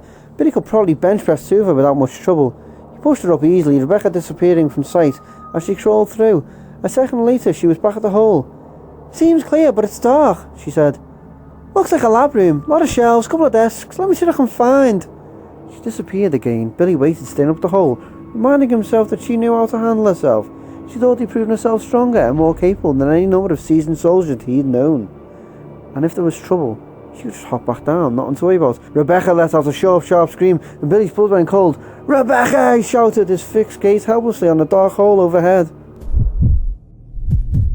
It looked like a lab, one that had only been used intermittently in the last decade, and hadn't been cleaned at all in that time. There was thick dust on the floor and shelves, but things had been moved at some point, leaving signs, tracks behind chairs, fingerprints on specimen bottles. Rebecca took a quick look at her immediate surroundings, then leaned back over the hole. Billy's expression was tense, expectant. "Seems clear, but it's dark. Looks like a lab room. A lot of shelves, couple of desks, let me see what I can find. She turned, surveyed the small room again, and realised that it was bigger than she thought. Parts were hidden behind a large shelf that bisected the area. She wouldn't have noticed if not for the faint pale bluish light that seemed to be emanating from the hidden section.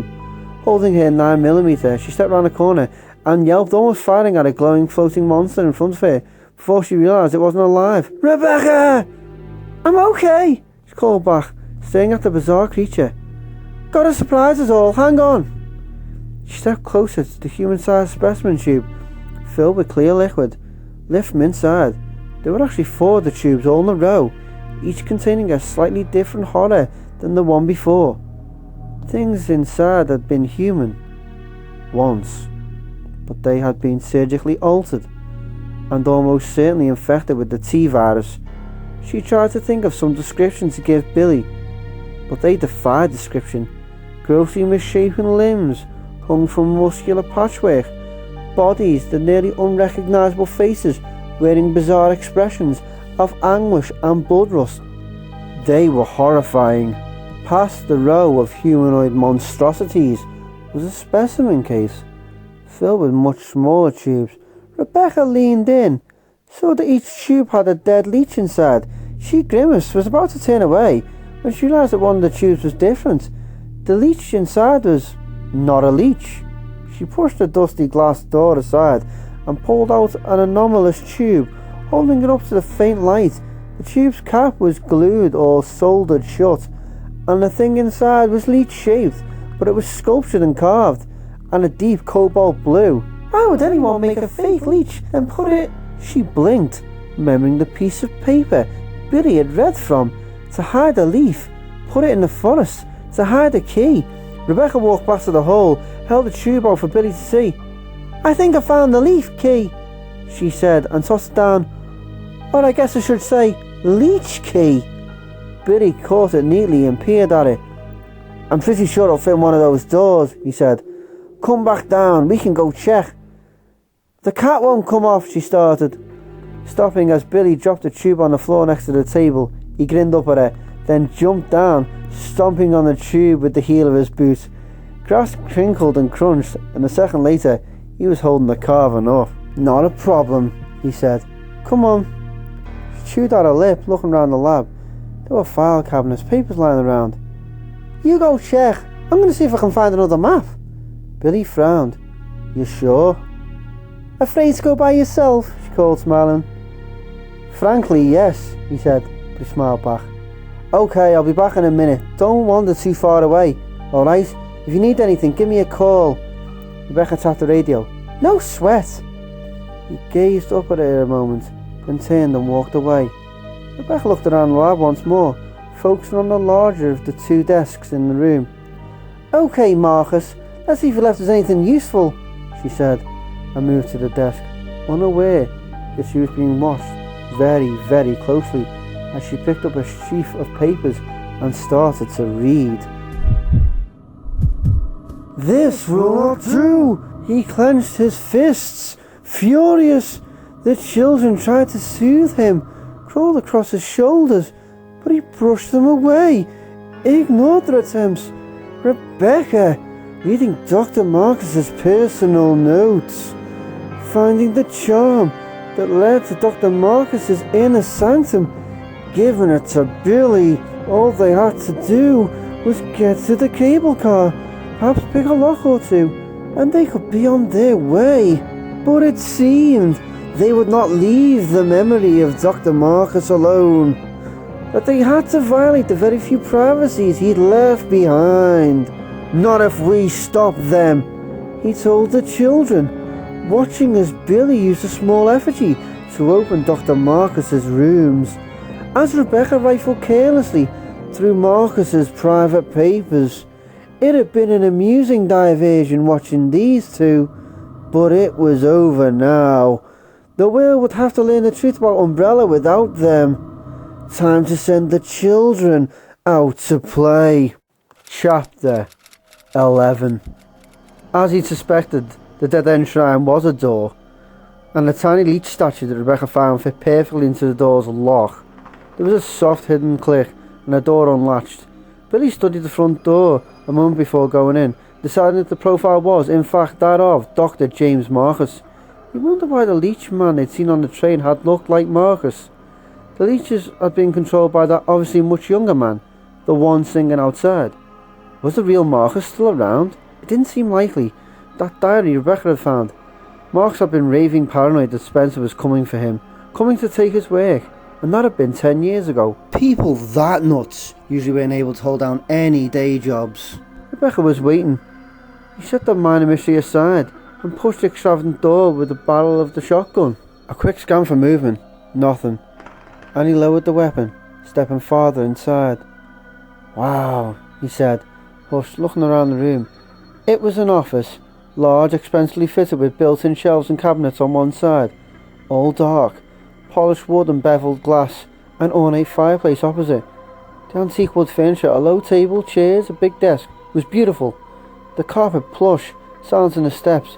He saw the door at the back of the room, behind the desk, and mentally crossed his fingers that it would turn out to be an escape route. Which room's light came from the huge aquarium that dominated the northeast corner near where he stood, painting everything with watery bluish light. Through the aquarium itself was empty. Billy frowned, stepped closer. Not empty. There were no fish, no rocks or plants, but there were a number of things floating at the top. Disgusting things, unrecognisable but no less grotesque. They appeared to be pieces of human flesh, but shapeless, boneless, like deformed, amputated body parts. Billy quickly moved on, disturbed by the pale floating objects.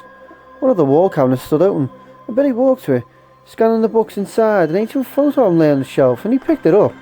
He knew he had to get back to Rebecca, but he was curious, wondering if the button on the door meant he was in Marcus's office. The photos were old, yellow and curled. He turned a few pages, decided it was a waste of time. He started to put the album back, and a loose picture fluttered out. He stooped to pick it up, held it up to the blue, rippling light. The picture itself wasn't particularly interesting. A trio of young men from the 30s or 40s, all looking clean cut and well scrubbed, smiling at the picture taker. On the back someone had written, "To James, to commemorate your graduation, 1939. But he studied the photo and decided the young man in the middle could be James Marcus. Something about the shape of the head. He looked familiar somehow. "That guy," he said, nodding to himself. "The singer from the train. They hadn't seen him well, but he had the same stance, the same wide shoulders. He could be Marcus's son or grandson." There was a puzzle here, and he was starting to think he'd just found another piece. If Spencer had overthrown Marcus, taking his work, wouldn't Marcus's son or his son's son want revenge? Maybe the viral outbreak hadn't been an accident. Maybe the guy with the leeches had done it. Billy sighed, setting the photo on top of the album. That was all good and well, but for all practical purposes, who gave a shit? He needs to be looking for a way out. He checked the desk for keys or maps, found nothing, and went to the room's second door, thankfully unlocked. He pushed it open, felt his hopes dwindle. There was no big tunnel with a flashing exit sign. It was an art storage room, looked like, paintings stacked against the walls. A few statues draped with sagging drop cloths. One statue was uncovered. The white marble piece that looked like one of those old Roman gods, seated against one flock wall, its dusty gaze uplifted, a hand cupped near its belly and holding something. Something green. Billy walked over and took the small object from the statue's pallid fingers, smiling faintly when he realised what it was. It was another carving of a leech, this one green instead of blue. Another key, perhaps another secret door, and this one might actually be the ticket out. Day 1. Administer tea to 4 leeches. Their single-minded biology makes them perfect candidates for this research, but they may be too simplistic to adapt. No immediate changes observed. The word 4 was underlined in the margin. Someone had scrawled chain sequence in spidery hand and circled it. It was part of a lab journal, mostly dates and numbers. Rebecca had been about to set it back down when she'd seen that several phrases and words had been underlined. On one of the last pages, she read on, looking for more of the marked passages. Day 8. A week now. Rapid growth to double their former size. Signs of transformation emerging. Spawning successful. Their numbers doubled, but cannibalistic behaviour was being initiated, presumably due to an increase in appetite. Hastened to augment food supply, but lost 2. Numbers doubled and 2 were underlined. Day 12. Provide them with live food, but lost half when prey fought back. However, they are learning from their experiences, beginning to exhibit group attack behavior. Evolution is exceeding expectations. Lost half was underlined. There were no more marked entries, but Rebecca skimmed on, disturbed by the success of the strange experiments. Day 23. Leeches no longer exhibit individual traits, can move as a collective. Day 31. Breeding at a fantastic rate, eating everything offered now. The last entry painted clearly just how far into the madness Dr. Marcus had slipped. Day 46. A day worthy of remembrance. Today they began to mimic me. They recognized their father. I believe I feel such a strong affection for them. From them. Do they love? I think they do. It's us now. Only me and my brilliant children. No one will take them away from me. With all that I have learned, they wouldn't dare. Hey! It was Billy calling up through the floor. Rebecca set the papers down and walked to the hole, kneeling next to it.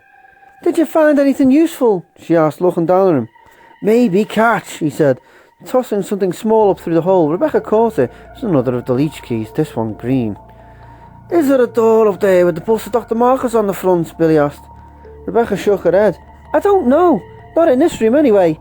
I've been reading more about his wacko experiments. Want me to go take a look around? Billy hesitated. Why don't I come up? We can both look. Just let me find another table or something. I'll be careful, Rebecca said. Didn't you say there was another room down there? Maybe you should try and get it open while I see if I can find a key over this thing. It's a combination lock, Billy said. Unless you have a set of picks, Andy, I don't think we're going to get it open. Rebecca sighed. Too bad Jill Valentine wasn't with them. She was on the Alpha team, and according to Barry, she could break into anything. Change sequence. Wait, combination lock?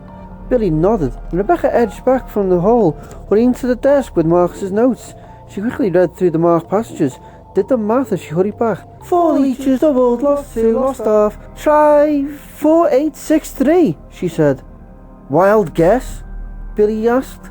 Rebecca smiled faintly. Probably, just check. She held up the green leech carving. I'll see if I can find where this goes.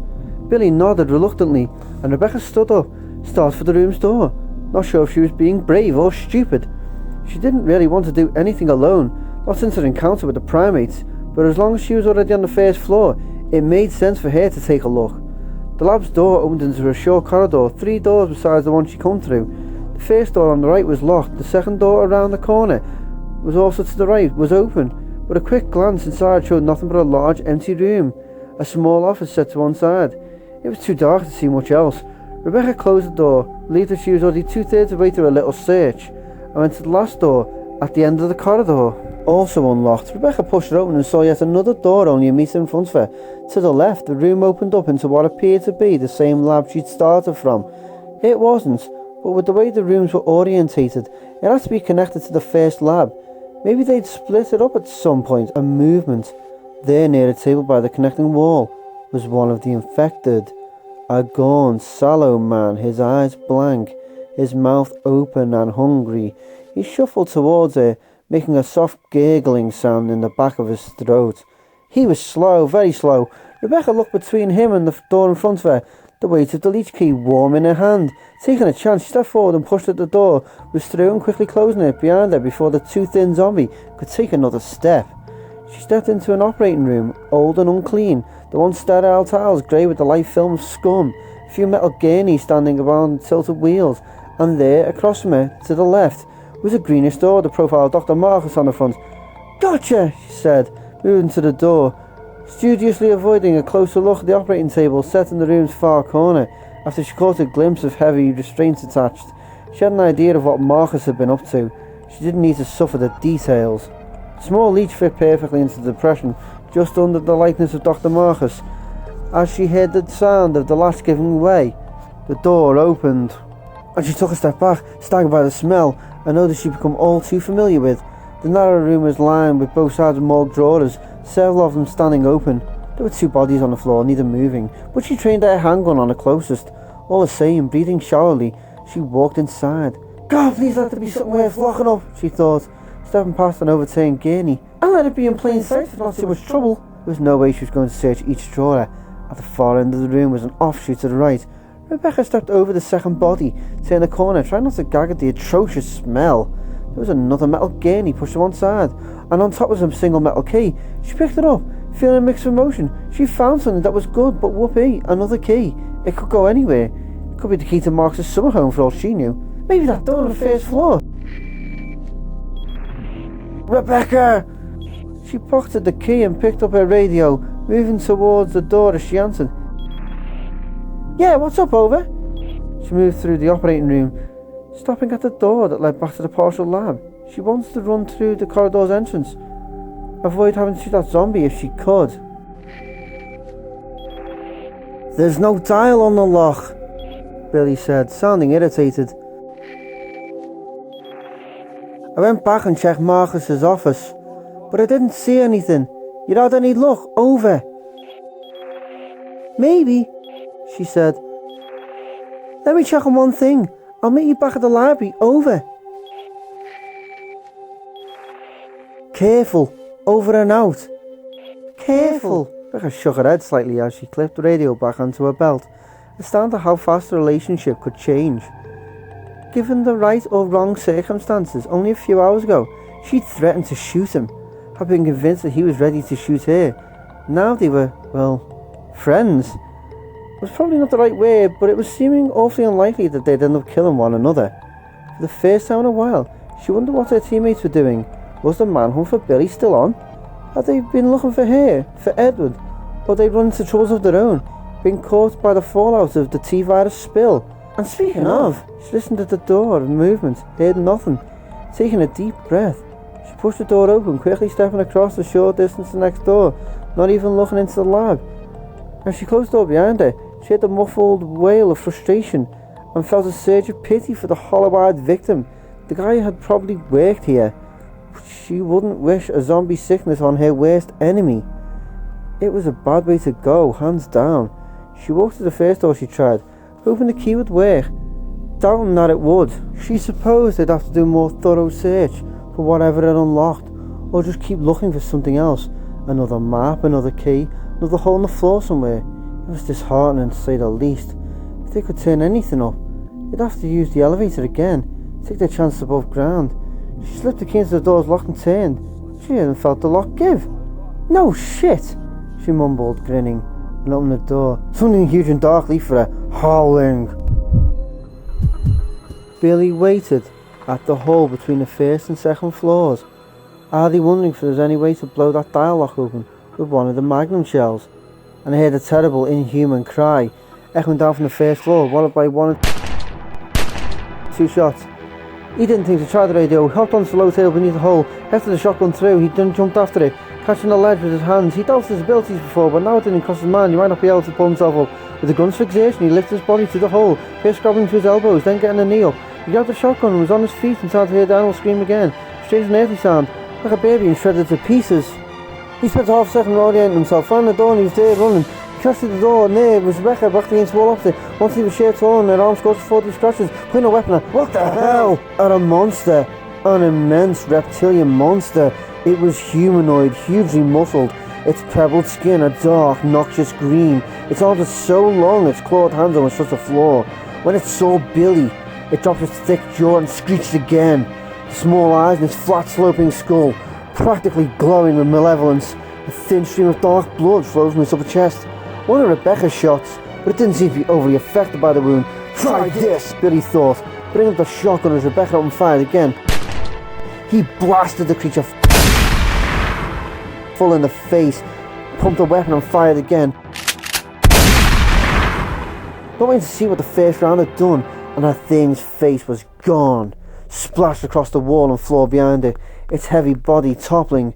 A frothing river of blood poured from the shreds of its neck, from what little left of its head, a bit of jawbone, of teeth, tatters of dark flesh. Billy didn't move for a few seconds, listening, searching for another sound, another movement, but there was nothing. He turned his attention to Rebecca, who was gripping her injured left shoulder with her right hand. Blood seeped from beneath her fingers. "The pack on my belt," she said. There's a bottle of antiseptic wash in there, some bandages and tape. It just clawed me, it didn't bite. She looked pale, wincing as Billy cleaned her wound and taped it, but she bore up well, taking the pain rather than giving into it. It was bad, probably needed stitches, but also could have been a lot worse. When he was finishing up, she nodded towards the half-open door across from them. It was locked in there, the thing I mean. She sounded shocked, dazed. Billy walked to the door, wanting to be in the way of anything else that might come popping out. He stopped at the headless monster, stood looking down at it. Kinda looks like the creature from the Black Lagoon on steroids, Billy said, glancing back, hoping for a smile. He got one, shaky but real, and once again he was impressed with her fortitude.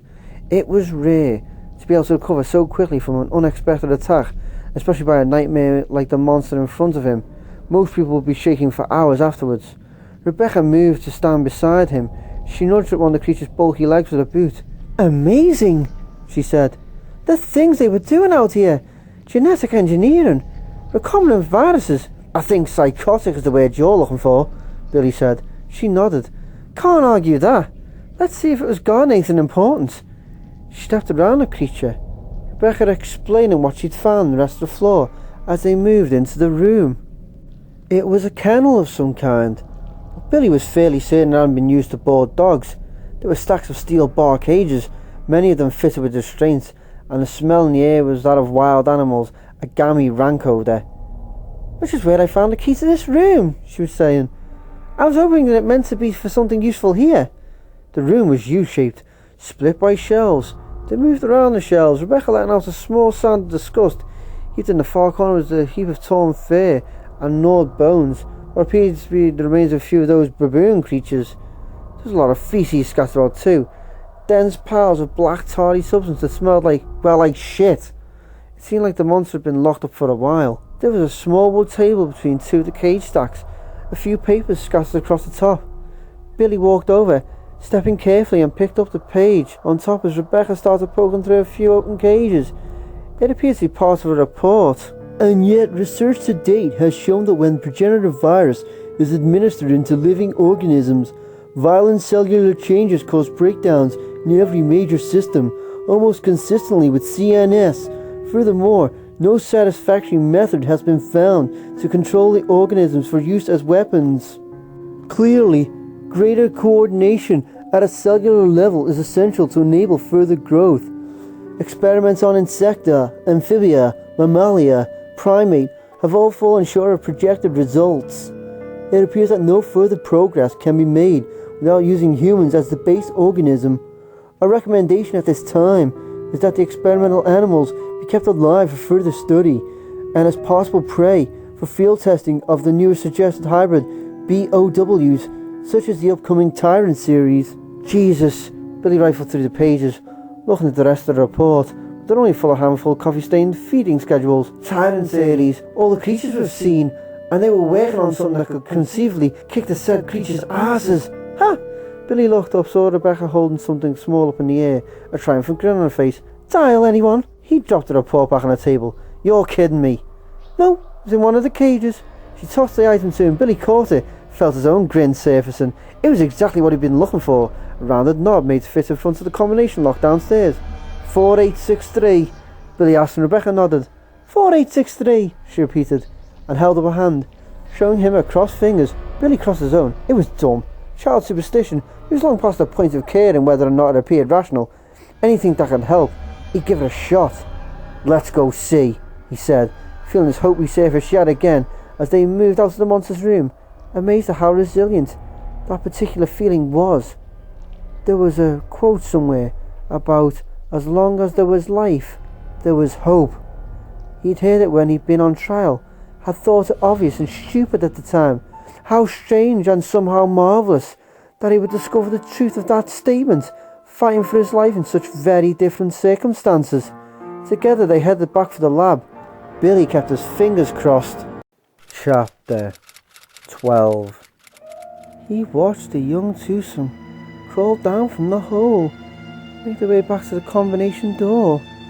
Finally, they'd found a way to get it open. He'd expected them to break the lock, but one of them had apparently found the leech growth records had worked out the code. It seemed that a single hunter, a lone knight, was no match for them. The young man was surprised, but not overly so, watching as they opened the locked door. They possessed some small animal cleverness, these two. How sad for the world that they had to be destroyed. The young man smiled. Humanity would surely recover from the loss in ample time to effect Umbrella's crucifixion. Besides, the children were already in place. Billy pushed the door to the cable car hangar open, the two of them smiling, congratulating one another as they discovered their means of escaping the lab. The cable car was operational, although they wouldn't be operating it. Their lives were mere seconds from ending.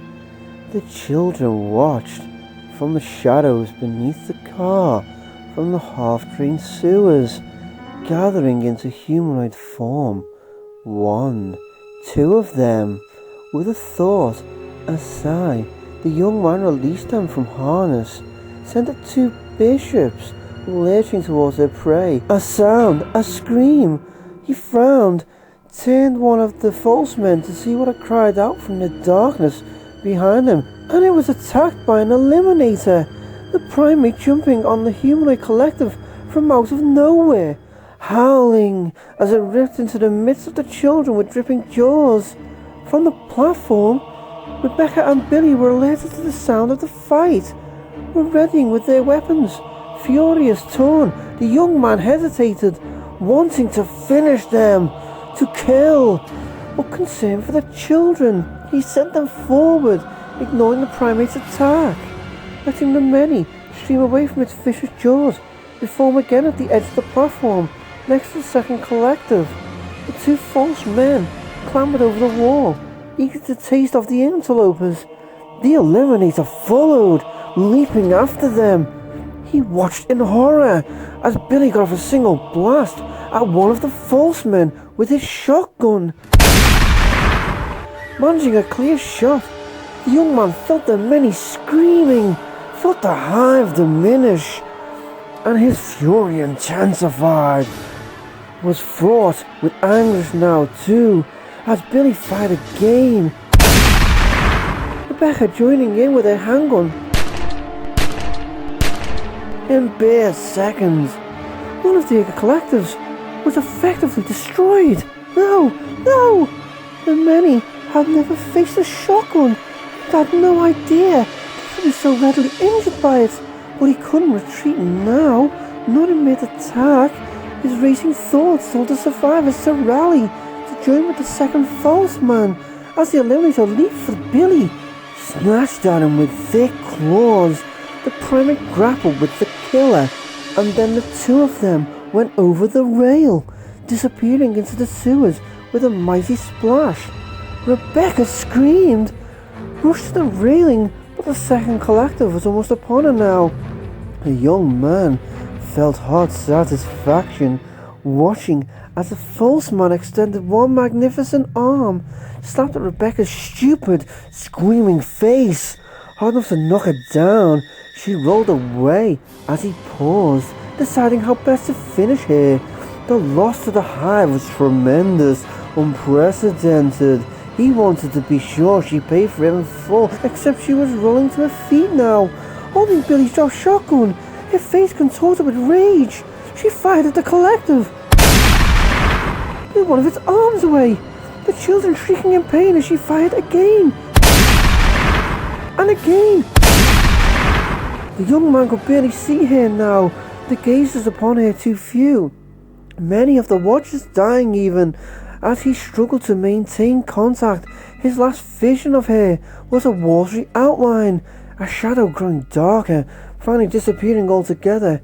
Around him, the many wept, their salt tears blending into their joined tracks, the sorrowful smell of ocean rising up from their despairing mass. The young man closed his eyes, wet with them, but not for long. His anger was too great. She had to die, as her murdering boyfriend had surely died. He didn't dare risk more of the children. The tyrant, his king. He managed to smile. His anger was great. His wrath will be greater still. There was a magnum on the cable car, locked in cold rubbery fingers of a dead man. As a small aerial car made its short journey from one platform to another, gliding silently through the unknown dark, Rebecca pried the revolver free. It was unloaded. She remembered that Billy was carrying a couple of speed loads with .50 caliber magnum shells, but he is alive, and I'm going to find him, she told herself firmly, stepping from the cable car once it swung to a stop, ignoring the terrified voice in the back of her mind. The part that kept insisting he was surely dead. Billy was gone, lost in the fast-moving sewer beneath the cable car platforms, which had swept him and that monster in this direction. But he was alive, and she was going to find him. The thought cycled, repeated itself. She owed him that hope, that belief, several times over. The second cable car platform was much like the first, small and cold and dark, but there was a set of stairs leading up and out of the hangar. She took a minute to resituate her weapons, to reload the 9mm. Billy had the remaining shotgun shells on him, but he'd reloaded after that monster had attacked her outside the kennel room. After he saved your life again! And there was still 2 rounds left. She wouldn't leave it behind, nor did she think it wise to leave the magnum. She never knew when she might find another cachet of ammo. The heavy revolver dragged on her belt, the shotgun hard on her injured shoulder, but she wants to be ready for anything. He's dead, Rebecca! You have to save yourself now! You have to know! She hurried up the stairs, ignoring her body's fatigue. Have to find him! Have to! At the top of the flight, a door. The door opening into a massive, mostly empty warehouse room. The far end open to the night. Rebecca walked across the bare room, stepping over the floor's transport track, moved past rusting barrels that lined the walls, her mind too full of Billy for her to think straight. If he was hurt, if he was dead, he might be dead. She started to reject that thought out of hand, but this mental voice wasn't terrified, wasn't in a blind panic. It was calm, reasonable. She took a few deep breaths, stood a moment on the industrial platform elevator that bordered the big room, studied the cool, deep blue sky of early morning. The clouds were finally breaking up, a handful of pale, distant stars shining down. The storm had passed. She hoped there was an omen of good things to come, but she could only hope. If Billy was dead, and he probably was, she would have to deal with it. But I'm not doing anything until I know. There was a control console on the platform elevator's north side.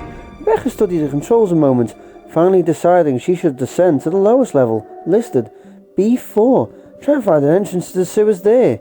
She pushed the control button. The huge octagonal platform jerked, then started down. The walls of the massive well that surrounded the platform sliding up and past, the night sky dwindling overhead. The elevator finally settled into an expansive room, utilitarian, all grey walls and steel. To her right was a small office marked security, and a short hall that ended at another, more conventional elevator, like from an office building. To her left, a cave-in, mounds of rubble, heaped up in a low, broken ceiling, and there appeared to be a second elevator there, in front of the stacked debris, this one bigger, a warehouse lift. She stepped from the platform, checking for signs of life in the poorly lit room, her steps curiously quiet on the chipped concrete. It was empty. She moved to the security office, found it locked, but a glance through the grimy window set into the door told her there was nothing there worth scavenging. She sighed, unsure where to go. Her plan was to keep descending, hope that eventually she'd make it to water, but either elevator might lead her in the wrong direction. So, pick one. It's best to be wrong than to waste time trying to decide. Right. She mentally flipped a coin, then headed for the elevator west of the platform. She reached for the control panel, the single button there, and a soft ping sounded as the elevator came to a stop on the floor. She scrambled back. There was no time, no place to run. She found herself in the corner as close to the door as she could get, praying to whoever it was, being too much of a hurry to look behind them. The door slid open. She held the shotgun ready, held her breath as a lone figure stepped out, a big man wearing a vest, Rebecca lowered the shotgun, eyes wide, as Enrico Marini spun round, aiming his 9mm at her. "Don't shoot!" She saw surprise. The shock of recognition registered on his face, and he pulled up, aimed at the ceiling. "Rebecca?" he said, relaxing slightly, and she noticed the dirt on his hands and face, the smears of blood on his arms. The knuckles of both his hands looked battered and bruised. His S.T.A.R.S vest was ripped in several places. Obviously, she hadn't been the only Bravo team member struggling to survive. "Are you okay?" "You're alive," she said, stepping forward, so happy to see him. She didn't know why she wasn't crying with relief. He clumsily embraced her with one arm, patting her shoulder before stepping away. "The others?" she asked. Enrico turned, looked towards the industrial lift. "They came ahead. They were looking for Edward and you." She lowered her eyes. "Edward, he didn't make it." Enrico's gaze hardened slightly, but he only nodded. "Did you see the rest of the team come through?" "No." "They must have just missed you," he said. "We found these documents." He shook his head, as if denying a story that would take too long to tell. She understood completely. "Due east of here is an old mansion," he continued. "We believe that Umbrella uses it for research. Come on, we can catch up to them if we hurry." He started to walk away, and she felt a hard knot, a hard fist in her chest. "Wait," she blurted before she could think twice. "I've got to find Billy." Enrico turned and stared. "Billy Cohen? You found him?" "Yeah, we got separated and..." She trailed off. Not sure how to explain. "No point worrying about him," Enrico said. "He won't make it. Anyway, let's go."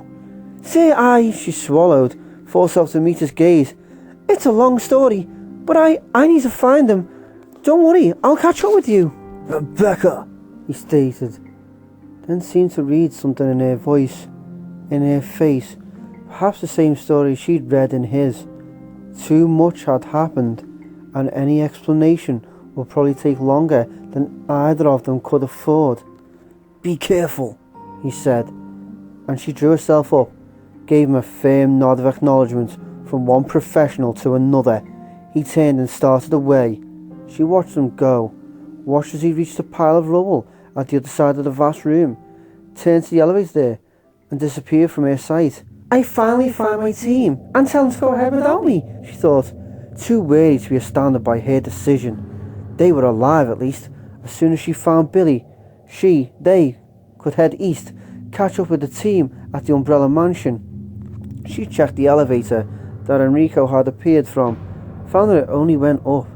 That made the decision easier anyway. She walked across the room to the other one, pushed the recall button, heard the creak and jerk of movement, the mechanism humming from somewhere inside the shaft.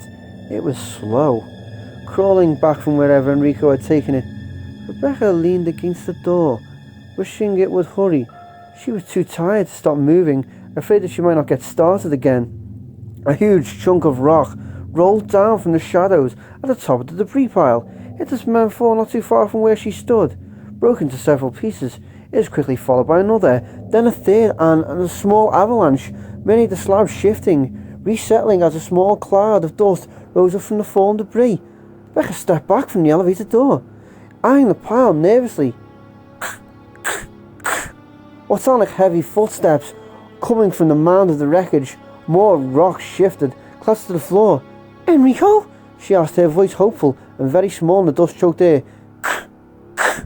She pushed the recall button again. From the sound, the elevator continued to inch closer, but now she could see something moving, something in the shadows, something big, and it was coming for her. Billy held on to the broken remains of an eroded support pillar, waves and eddies of cold dark water rushing past him, working to loosen his numb fingers. He held tight, half conscious, tried to assess, to resolve. He could barely think at all. He remembered the monkey. "Baboon," she said, attacking, its dirty claws sinking into his upper arms. Remembered hitting the railing hard. Remembered the splash of grimy water, the oily, sour taste and smell of it as it washed over him. Rebecca shouting his name, her voice fading as the current carried him away. There was a gurgling scream from the panicked animal as it let go, was drawn under, and then there was an outcropping of rock and a sharp pain at one temple. And now he was here, somewhere. He was hurt, dizzy, lost. To his right, the waters gathered and roared, pushing their way through a giant pipe that led into darkness. A pipe more than big enough to swallow him whole. There was some kind of walkway, perhaps 10 meters to his left, suspended over the swirling water, but it might as well have been 10 clicks for his chances of getting to it. The water was too fast, too wild, and he wasn't in the best swimmer even on a good day. He held on. It was all he knew how to do. Chapter 13. The creature that pulled itself up and out of the rubble was like nothing Rebecca had ever seen before. It stood up near the top of the debris pile, raised its arms as though stretching, allowing her a clear look at it, making her mouth go dry. Her palms sweat. She had a sudden desperate urge to go to the bathroom. It was humanoid, human almost, in that it had the facial features of a man, except no man glowed so pale. Its hairless skin, its body a luminous near white. No man had claws that extended almost the length of his arms, the talons curved and shining like steel knives. The longer on the right hand than on the left, the thick ropes of its veins were visible through its skin. Masses of red and white tissue humped over its huge shoulders, across its massive chest. Clusters of blood-red sores were literally scattered over its 3-meter tall body, and much of its lower face had been ripped away, revealing a bleeding, flesh and bone grin which turned to Rebecca now, snicking its talons as though greatly anticipating their meeting. The creature looked down at her, its impossible grin seeming to widen slightly. She could hear it breathing, a harsh rasping sound, could actually see the pump of its strange pulsing heart, only partly shielded by its ribcage. Barely aware that she'd raised a shotgun, Rebecca fired. The blast peppered its chest with black sudden ribbons of blood sliding down its body, and it threw back its huge bald head and screamed. A sound like Armageddon, like the end of everything. There was more rage, more fury than pain, and Rebecca suddenly understood that she wasn't going to survive very much longer. With a single graceful leap, the monster sprang from the pile of shattered rock, hit the floor not 4 meters away in a crouch. Rebecca could feel the ground tremble, its steel talons raked against the concrete as it drew itself up, its grey, malignant gaze fixing on her. She backed away, pulling a shotgun, entire body shaking as she tried to aim, tried to target this horrible grin. It stepped closer, came between her and the elevator, just as she heard the elevator's car slide to a stop. Heard the door unlatch. The creature took another step. At least if it's slow. If I can lure it away, then run back. Another step, and she could hear the crack appear in the pavement beneath its thick black toenails. She moved back, tried to lengthen the distance between them, and suddenly it was running faster. Blaze dropped one arm, sweeped it up. Blaze with hand close enough to see a reflection of her own movements as she dove out of the way. She did a shoulder roll, clutching her shotgun to her chest. Coming to her feet, seeing the creature finish its strange, sweeping run. Sparks flew from the wall next to the elevator. A control panel ripped apart, and behind her, lights flashed. An alarm sounded, and a massive metal door between her and the platform elevator she'd come from began to close, sliding down. It would cut the room in half and trap her with a freakish monster. She ran, determined to be on the other side of that door. It was heavy and dropping fast, a thick slab of metal, surely impenetrable to the creature. She cleared it easily, turned to watch, running backwards. The man-made monstrosity started after her. Ducking beneath the lowering panel, she felt her heart hammering, a sheen of sweat breaking out across her body. If she ended up on the same side as that thing, it was all over. She waited, the creature moving towards her slowly, surely, and as the bottom of the door reached the level of her head, she ran back to the other side, having to duck herself, praying that the thing would end up trapped. It started to follow it again, crouching, raising its claws over its head as it moved under the door. She felt a flash of hope. The door would crush it, and then the hard metal screeched as its giant talons dug grooves into the lowering panel. She watched in horror, in amazement, as it actually slowed the door's descent, just enough for it to get underneath. Then it was through, and the door settled to the floor with a resounding clang. and every same thing was telling her to run, to get away, but there was nowhere to go. With the door coming down, the room was barely bigger than a studio apartment. She had to get inside that elevator, it was her only chance. She broke for it, grabbed the handle to the door, started to slide it open, and heard the monster coming, heard the pound of his heavy feet, the crack of cement that thundered towards her. Shit! She didn't even turn, instinctively knowing there wasn't time. She dropped instead, fell to her knees, and scrambled to one side, just as those claws came crashing down, hacking into the elevator door, piercing the wall where she'd been standing only a second before. She stumbled backwards as the monster turned, fixed its gaze on her again. It took a step, and it was focused, as relentless as some kind of machine. It drew one overlong arm back, like it was going to toss a ball. Perhaps it took a second rumbling step. Think! She couldn't outfight it. It probably couldn't kill it what she had left. Her only hope was to trick it somehow. The plan was still forming even as she put it into action. The creature was too big. It couldn't easily stop once it started to run. If she got it moving, ducked out at the last second, she might have time to get the elevator door open. She stopped moving, as far from the elevator as she could get into the small space. Another step. The talons snicked. It took all of her will not to break and run. She kept the shotgun pointed at the creature, readied herself to dive for the elevator as soon as it picked up speed. The monster's grin widened, as its knees bent slightly as it ready to spring, and then it was moving. Only a few running steps and it would be on it. Rebecca flew, ducked and run, slamming into the elevator door, grabbing at it with trembling, hurried hands. She jerked the door open, blundered inside, turned to close the door, and the thing was already fixed on her again. Already moving fast, much too fast. The door wouldn't hold, she knew it. She brought the shotgun up, no time to aim, fired. The blast caught it in its right shoulder. It staggered back, screaming, blood flying from its shredded wound, and Rebecca saw nothing more. She slammed the door closed, hit the lowest button on the board, squeezed it out shut, and started to pray. Seconds passed. The elevator continued down, and finally came to a stop. She stopped praying, long enough to hear the rushing water outside. Must be the sewer. She was too freaked out to care much for the moment, her body still trembling wildly. After what seemed a long time, the shaking subsided. She was okay, or alive at least, and that was something.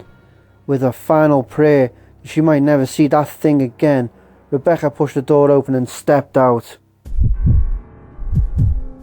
William Birkin was finally leaving when he heard the inhuman scream echo through the otherwise silent facility, a scream of pure rage.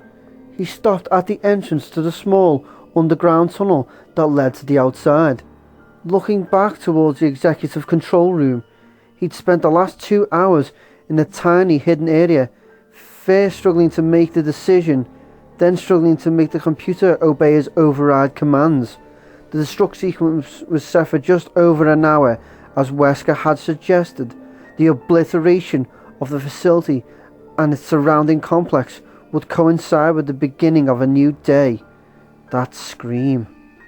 He'd never heard anything like it, but knew immediately what it was. Having seen the project in its final stages, nothing else could make such a sound. The Tyrant prototype was loose. The shadows that bordered the narrow tunnel suddenly seemed too deep, too lonely, too capable of secrecy. Birkin turned and hurried away, sure now he'd made the right decision. It was all going to burn. Billy heard something. He lifted his heavy head, managed to turn it slightly. There to his left, a door opened onto a walkway, and out stepped a human figure. "Hey!" he called, but couldn't manage any volume. The sound of his voice lost the rushing water. He closed his eyes. "Billy!" He looked again, felt warmth welling up deep inside. Rebecca. It was Rebecca leaning over the railing, calling his name, and the first sight and sound of her brought him around some, pushed the bone-weary exhaustion away just a little. "Rebecca," he said, raising his voice, not sure if she could hear. He tried to think of something to tell her, some action she should take, but could only say her name again. The situation was self-explanatory, and he was in a bad way. If she wanted to help him, she'd have to come up with something on her own. "Billy, look out!" Rebecca was gesturing wildly with one hand, fumbling at a handgun with the other. The terror in her voice woke him up. He clutched his support pillar tighter, tried to pull himself up, to see what she was pointing at. and caught just a glimpse of something moving fast, something long and dark, spilling through the water like a giant serpent, rushing at him. He tried to move, to edge around the pillar, but the water was too fast. He couldn't let go. He'd be lost in less than a second.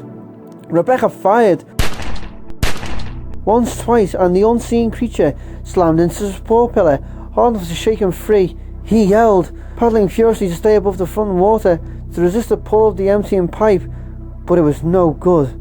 In seconds, he was swept into the dark, pushed and pummeled, the sound of water filling his ears as it carried him away.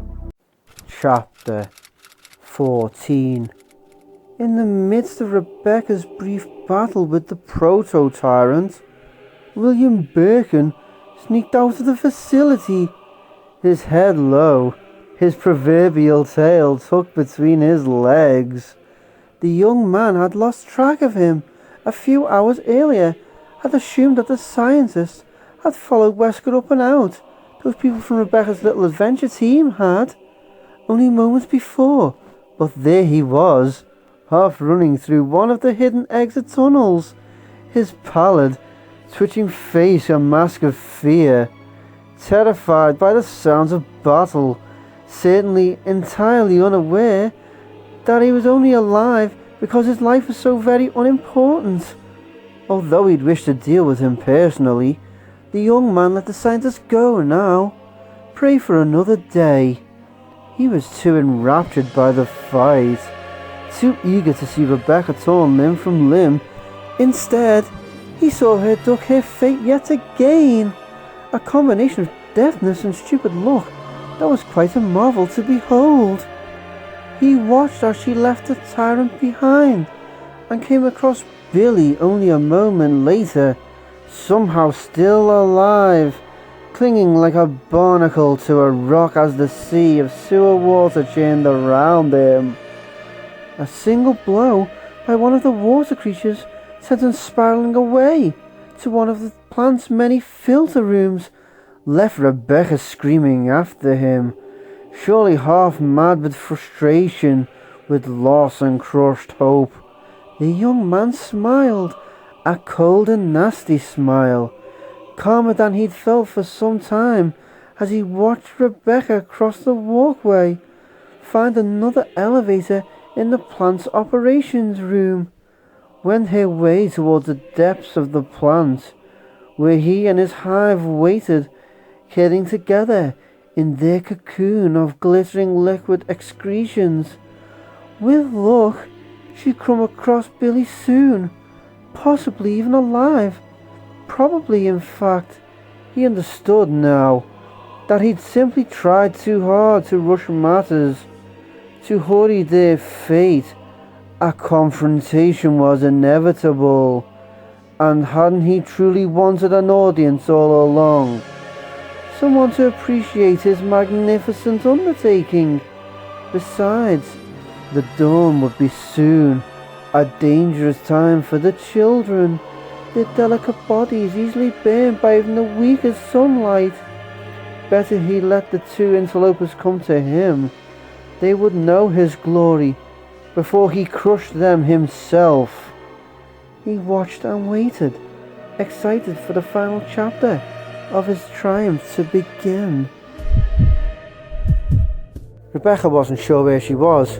The descending levels and rooms of the new building impossibly tangled, but she kept going, kept moving down. The hallways were clear, but two of the rooms she moved through, yet another small control room of unknown purpose, and a wrecked employee lounge, were infested with zombies. She only had to shoot 2 out of 7 she saw, the rest too decrepit, too slow moving to constitute a real threat. She wished she'd had the time and the ammo to put all of them down, to spare them what their lives had become, but seeing Billy again kept her hurrying. He was hurt but alive, and hidden somewhere in the depths of the confusing layout.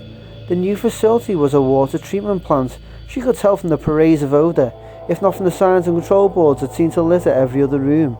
But she thought that it was also a front for more of Umbrella's illegal activities.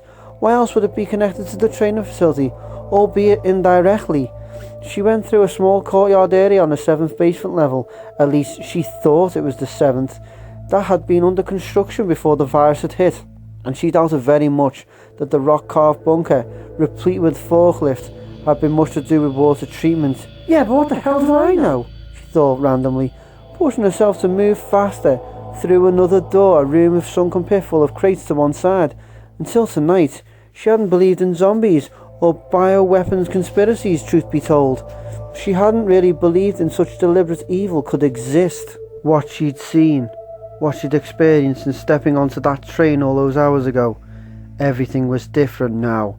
She didn't know that she'd ever be able to turn such a naive eye to the world around her, that she'd ever be able to look at a person or place without ever wondering what hidden face lay behind what she saw. She wasn't sure if she should be angry or grateful for the loss of innocence. If she stayed with the stars, it would undoubtedly serve her well. At the back of the room with the crates, a metal staircase, Rebecca stopped at the top, caught her breath as she looked down, grimacing with distaste, unsure of how to proceed. There were leeches on the stairs, at least a few dozen scattered across the steps, hanging from threads of slime, or tracking glistening paths across the grey metal.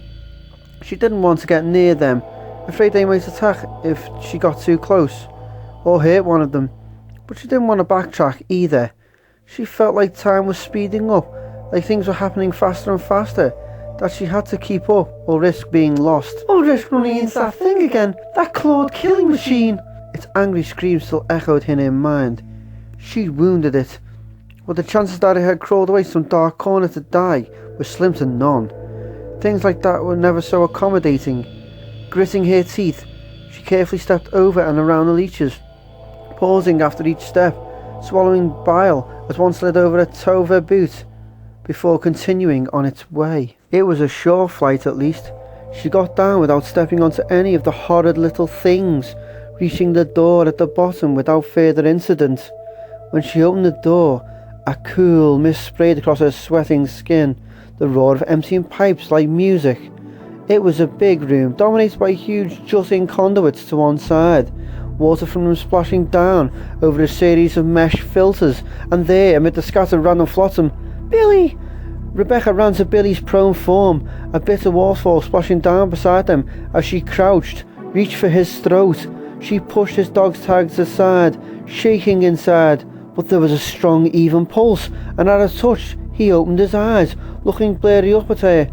Rebecca, he coughed, started to sit up, but she gently placed one hand on his chest, pushing him down. He had a purpling knot on his left temple, a big one. Just rest a minute, she said, having to force the words around the hardness in her throat.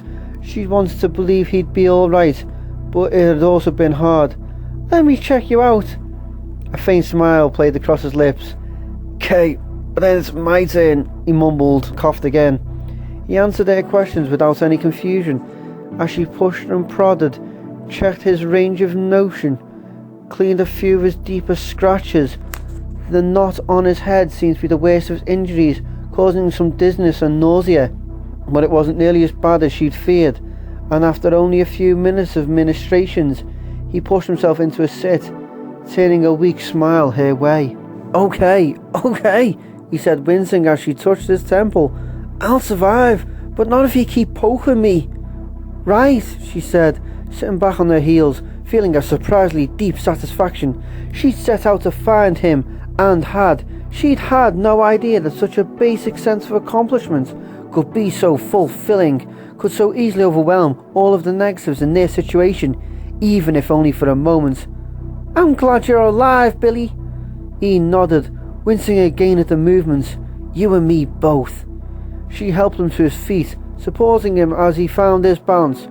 When he was steady enough, he stepped away and saw a look of disgust cross his face, his mouth curving down as he moved past her toward one corner of the room where the slick of dark water poured over another mesh filter. The corner of the room was heaped with bones, human bones, worn smooth by years of falling water, thick with a greenish bacterial slime. Rebecca counted at least 11 skulls among the tumble of femurs and cracked ribs, most of them crushed or broken. Some of Marcus's old experiments. Bill's tone was low. It wasn't really a question, and Rebecca didn't answer it, only nodding. It's Umbrella, she added after a moment. They encouraged it. They were all in it together. Now Billy didn't answer, only stared at the bones, some unknown emotion in his dark gaze. After a second he shook it off, turned away from the sad remnants of human life. "What say we blow this popsicle stand?" he asked, and as though his words were light, neither of them smiled. "Yeah," she said, reaching out to grab his hand for a moment, just a moment, squeezing his fingers tightly in her own. He squeezed back. "Yeah, that sounds good."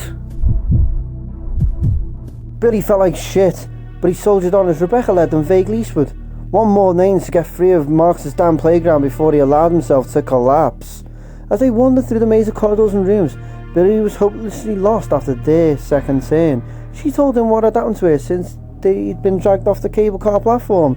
She'd had a run-in with her team leader and had to fight with some super-duper creature Frankenstein that she very nearly didn't survive. She'd also found a .50 Magnum revolver to match the ammo he'd been lugging around, some serious firepower, and had managed to hang on to the shotgun. In all, he thought she'd done better than he probably would have, given the same circumstances. They found an empty bunk room and loaded up, Billy taking the Magnum, Rebecca keeping the shotgun. There was a sealed gallon jug of water under one of the bunks, and they took turns gulping it down, both of them desperate for hydration. It turned out that swimming in sewer water didn't do much for one's thirst. Refreshed by the water, holding decent and fully loaded weapons, Billy finally felt like he might recover from his ride through the rapids. They took the southern exit from the bunk room, through an industrial treatment room, then another. The rooms of the plant blurred together for Billy, all looked the same. Rusting metal walls and floors, pipe railings, huge walls of unknown equipment, covered with dials and switches. Some of the equipment was working, filling large rooms with echoing blasts of mechanical sound, though God only knew what it was controlling, and Billy found he didn't much care, though as they continued on, they both could hear the rush of water getting closer. Big water, and then they went through a massive pump room that opened up into the chill of pre-dawn. They found a walkway that spanned an actual dam. They stood for a moment, looking out over the dark length of reservoir that ran alongside the building they'd emerged from. Crashing curtain of water that punctuated it at the far end. It was too loud for them to talk, and they stepped back into the pump room, both of them smiling. They found a way out at least. True, the walkway over the dam led to another building, but just seeing the stars, the sinking moon, gave Billy a real boost. Their nightmare run through the umbrella complex would be over soon. He could feel it. The end in sight as surely as the new day would soon dawn. "My team probably went this way. Cleared us a path," Rebecca said, looking hopeful. She had to speak up to be heard over the cascade of water just outside. The surging pumps took up half of the room. Her voice rang silently against the metal walk that surrounded the pool of water in the room's centre. "He said they were going east. We're practically out of here already." "I thought you said Enrico took that elevator up," Billy said. "Oh, right," she said, her expression sagging. She blinked, and he realised how very tired she had to be. "Sorry, forgot." "Understandable," Billy said. "But you're right, we are practically out of here." He touched the Magnum on his belt, loose handcuff on his wrist banging into it, a sudden reminder of his life before the Jeep accident. That life seemed so far away now, like it had happened to a different man. But it was still waiting for him, somewhere outside. Source for later, for if he managed to smile, past the Magnum. "This is kind of universal key. Locks doors, clears out unwanted disease carriers, you name it." Rebecca smiled back, started to say something and stopped, staring into his eyes, both of them frozen to the sound of water splashing across the metal walk. As one, they turned to look to see a giant rising up from a pool a few metres away. A thing that Billy knew instantly was the monster she told them about. From the elevator, it was huge, white, covered with blood and sores. It reached out to pull itself from the pool with insanely long knife-like claws, the tips screeching against the wall. Billy grabbed the Magnum, backing away, trying to push Rebecca behind him. She easily evaded his grasp, standing her ground with a shotgun, and Bill's heroic ideals dropped away when the creature saw them and let out a terrible scream, a deep mind-ripping sound of hatred, of lust, not just to kill, but to rend and mutilate. Facing it alone wasn't macho, it was suicidally stupid. "When it gets moving, it doesn't manoeuvre well," Rebecca said quickly, half under her breath. You had to strain to hear a rhythmic beat of the powerful pump engines. "If we can get away from the door, get it running, we can get past it when it tries to turn."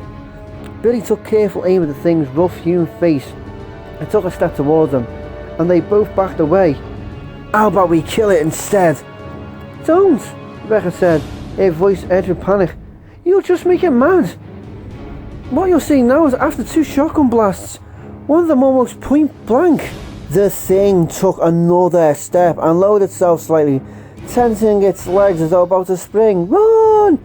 Billy didn't need to hear it twice. They both turned and ran, pivoted left for the walk did. Behind them, 2-3 massive ringing steps sounded against the protesting metal, and the monster's claws ripped down across the wall in the corner. A tremendous shrieking sound as the thick steel curved up like wood shavings. Billy turned, raised his magnum as the stopped monster slowly turned to face them. Keep going, he shouted to Rebecca, aiming for the pulsing red tumour half buried in his chest. What had to be its heart. The monster took a single step, its opaque grey eyes fixing on Billy, its claws raising. Billy fired, the weapon jumping in his hand, roaring, deafening. A hole erupted in the thing's breastbone. Not a direct hit to the heart, but close. Blood poured from the hole, ran down its thick white gut. It howled, a sound even louder than the blast from the hand cannon, and indefinitely more deadly, but it didn't go down. Jesus, that should have stopped an elephant. Come on, Rebecca shouted, pulling his arm. He shook it off, took aim again. If it bled, it could die. And short of the grenade launcher, the .50 Magnum was maybe the best weapon for the job. The monster took a staggering step towards them, seemed to find its balance, its dead gaze focusing on Billy. Blood continued to pour from its wound, had drenched its sexless crotch now, the tops of its muscle-bound thighs. That grin, that horrible grin, it seemed to be laughing, as though it couldn't wait to share some private joke with him. Billy thought the punchline probably included ripping an arm off and beating him to death with it. He fixed on the heart, squeezed the trigger, and another tremendous bang. More blood flying, the monster screaming. Oh God, please let that be pain. But not falling, still not falling. It was hard to tell where he'd hit. There was blood everywhere, but as his heart continued to pulse. Move! Billy was shoved aside, Rebecca stepping forward, raising the shotgun. As the creature started to crouch, its legs tensing. She aimed low, too low. There was no way she was going to hit its heart. And the shotgun boomed. And finally, the monster went down. In its one cry of rabid fury, it clawed at the walk, its talons pulling tremendously painful. High squeal from the metal. Billy saw that Rebecca had blown out one of its knees, and hesitated only a second, just long enough to wonder why he hadn't thought of that. It wasn't dead, but unless it sprouted wings, it wasn't going to be coming after them anytime soon. Then he raised the magnum again, fixing on its fish belly white skull, as it flourished and clawed to pull itself closer. Undoubtedly to continue its attack, it only managed to slide itself part way into the water, the dark pool of churning pink foam as it struggled to get out. Waste of ammo, he half-asked, glancing at Rebecca for her approval. As terrible as the thing was, he wouldn't feel right about letting it bleed to death, to suffer any more. It was another one of Umbrella's victims in a way. It hadn't asked to be born.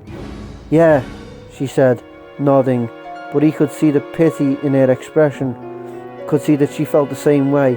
Do it!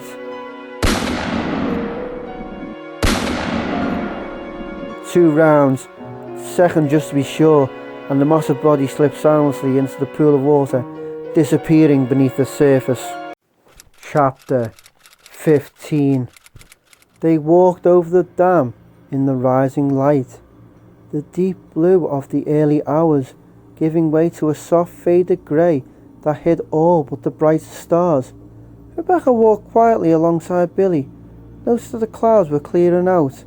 It would be another hot summer day, though at the moment she was doing her best not to shiver. The sun wouldn't be up properly for another half hour at least. She was tired, more than she could ever remember being, but just knowing that the long horrible night was finally at its end, that a new day was here, was enough to keep her from flagging. At the end of the dam walk was a short ladder leading to a door. Billy and Rebecca went up, Billy first, and stepped into a turbine room. More rusty metal railings around cement walks and heavy piped equipment lining the walls. There were 2 doors. The north door dead-ended in a storage room, the door to the west standing open. He led through a long fenced corridor to another door. Keep going? Billy asked, and Rebecca nodded. It was probably another dead end, but she wanted to keep from having to go back the way they'd come for as long as possible. They'd witnessed enough death and destruction already. She didn't want to have to go back for seconds. She paused as Billy started down the walk, noticing the silvered edge to the heavy door. It was reinforced with steel, and there was a keycard reader next to it. Someone had wedged a stick under the bottom of the door to keep it open. A wet stick, she thought, reaching down to touch the glistening wood. When he pulled her hand away, slender strings of goo clung to her fingertips, stretching away from the stick. For a half second she had been confused. Idea that for some reason the leeches had propped the door open, then shook it off, reminding herself that there were leeches all over the facility. She wiped her hand on her vest and caught up to Billy, who was almost at the far end of the walk already, reloading the magnum. The door was unlocked. Billy pushed it open, another cement and metal entryway, leading down another short hall. Billy stepped inside, sighing. Rebecca sighing along with him. Would this place never end? The room smelled like a beach at a low tide, though she couldn't see anything from the entry, the room opening up just out of sight. They'd taken 2 steps inside when they heard the click of a lock, the door sealing behind them. Automatic lock? Rebecca asked, frowning. Billy stepped back to the door, rattled the handle. It was closed before. It doesn't make sense that it would lock after we came through. Rebecca heard something. Then, a low sound that made her heart skip. The sound that quickly rose became a deep cackling laugh from the room beyond the entryway. Without a word, she and Billy walked away from the door, both of them holding their weapons tightly, stepped around the corner and froze, staring at the vast sea of light that surrounded them, that seemed to cover every square inch of wall, that dripped and crawled across the ceiling, the floor. Leeches, thousands of them, hundreds of thousands. The room was a large one, high and wide, split by a small corridor that ran along the back wall. Incinerators lined the central construct that rose to the ceiling, openings in the metal showing flickers of fire. There was a big metal door on the south wall, set back into a recessed doorway, which appeared to be the only other way out if they wanted to run through all those leeches, which Rebecca most definitely did not. The cavernous space was bi-level, a catwalk encircling the central construct, an open fire at one side of an upper wall casting a flickering glow over the black bubbling sea that washed across the room's every nook and corner. And on the wall, a lone figure, a tall, broad-shouldered young man laughing, his strong, strange voice carrying in the scented, rotten air. Welcome, he said, and laughed again. A leech curled on each shoulder, others trailing down his extended arm. He was surrounded by the creatures. So glad you could join us. You're the guests of honor after all. This is your wake. Rebecca only stared, stunned into silence, but Billy took a step forward, raising his voice. You're his son, aren't you, or his grandson? Rebecca knew immediately what he was talking about, and found herself nodding. Of course. That's right, the young man said, smiling widely. A fiendish smile. In a way, I'm both. He made a shrugging motion with his arms, and changed, the transformation rippling over his body like water, like a movie effect. His long dark hair shortened, turned white, his youthful features melted into aged ones, lined and creases forming, his eyes changing colour, his pupils enlarging. In seconds he was no longer the young man, though his smile was just as cold, just as brutal. It was Billy's turn to be silent, as Rebecca breathed out the name, unable to believe that it wasn't another trick, another false face. Dr. Marcus! The man on the catwalk nodded and began to speak. 10 years ago, Spencer had me assassinated, he said, the memories flashing through his hive mind, the children remembering for him. The images were blurred and dark, indistinct in shape and colour, but the feelings were as clear as they had been on the day he'd lost his life. He had been expecting an attack for some time, but it had still come as a surprise. He'd been working in his lab, the children playing in the pool at his feet, when the door burst open and there was gunfire, loud and final. He remembered the pain as he fell to his knees, clutching at the holes in his chest, his gut, and remembered seeing 2 familiar faces, the men walking into the room, his brilliant disciples, his best students watching as he gasped his last breaths. Albert Wesker and William Birkin, both smiling, smiling. He remembered the sense of loss, the incredible anger that clawed to the surface of his dying mind as his body fell, splashing into the pool, the children scattering as everything went to black. And then the memories changed, became the thoughts of the many. He could see his own face and body, half submerged, pale and ugly in death, but loved, so very loved by the hive mind. He had been their God, their creator and teacher, their father. They swam to him, worm between his sagging lips, wiggled and strained to enter the gaping holes that had been blown through his poor flesh. Marcus found his voice, telling the two stunned watchers what they needed to know, to understand. They left me to rot, took my notes and closed the lab, leaving it all to the ruin of time. They didn't understand, you see. Time was what was needed. It took years for the T-virus inside my queen to reconstruct, to evolve, and become the variation that created what I am now. He smiled, relishing their mute awe, enjoying the moments in the sun of their wonder. So you are correct.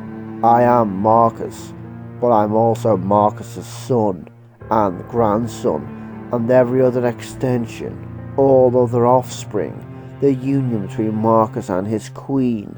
My queen. She lives inside of me. She sings to her children.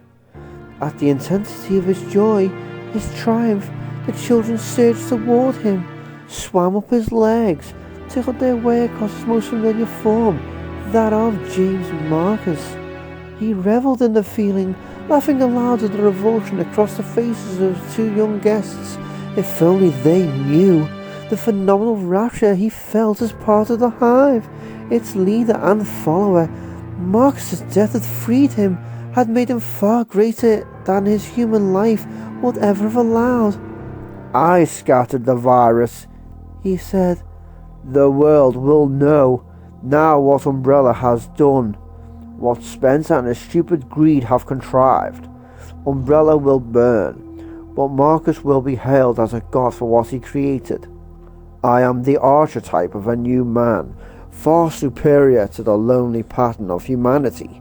The world will seek me out, will beg to join the hive, to unite as one mind, one all-powerful being. The man, Billy, spoke again, his face curled in loathing, his voice tight with it. You're dreaming. You're a sick, twisted freak, whatever you are, and the world will seek you out, but only to kill you, to put an end to your insane delusions.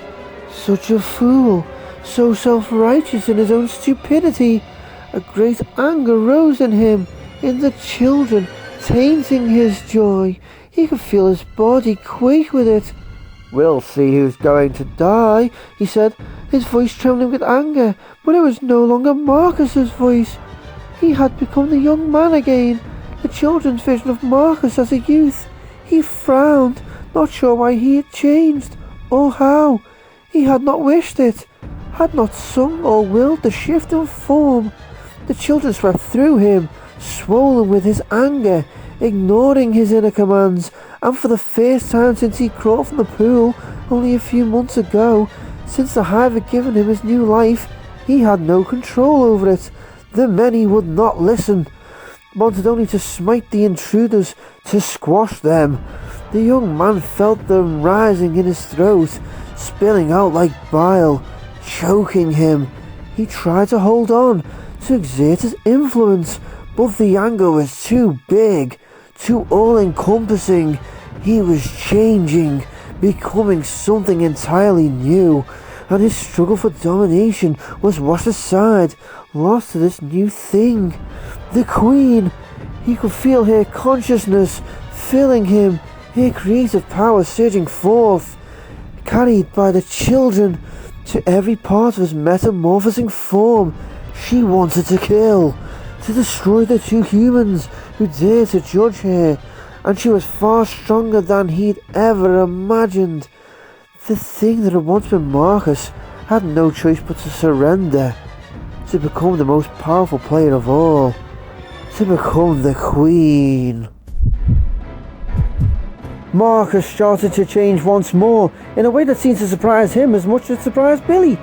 Leeches began to pour from his mouth, gagging him, dozens of them sliding out in a rush of slime, hitting the floor like fat raindrops. The young man's eyes were wide, his expression one of disbelief, as he continued to choke out the slick fall of leeches. As soon as they hit the floor, the creatures rushed back to the young man, swarming up his body, attaching themselves, burrowing into him. Round shapes moved beneath his skin, tunneling, changing the shape and texture of his flesh. His clothes melted away as the leeches continued to swarm, giving his body a strangely rubbery appearance, his arms and legs starting to look like great masses of fat worms twined together, his face elongated, stretching, the skin tearing to expose ribbed serrations of purplish muscle tissue, throbbing, turning, thick and wet with goo. Next to Billy, Rebecca drew a sharp breath as the Marcus creature lost its human appearance entirely, its whole body made up of those fat worms now, stuck together by dripping webs of clear slime.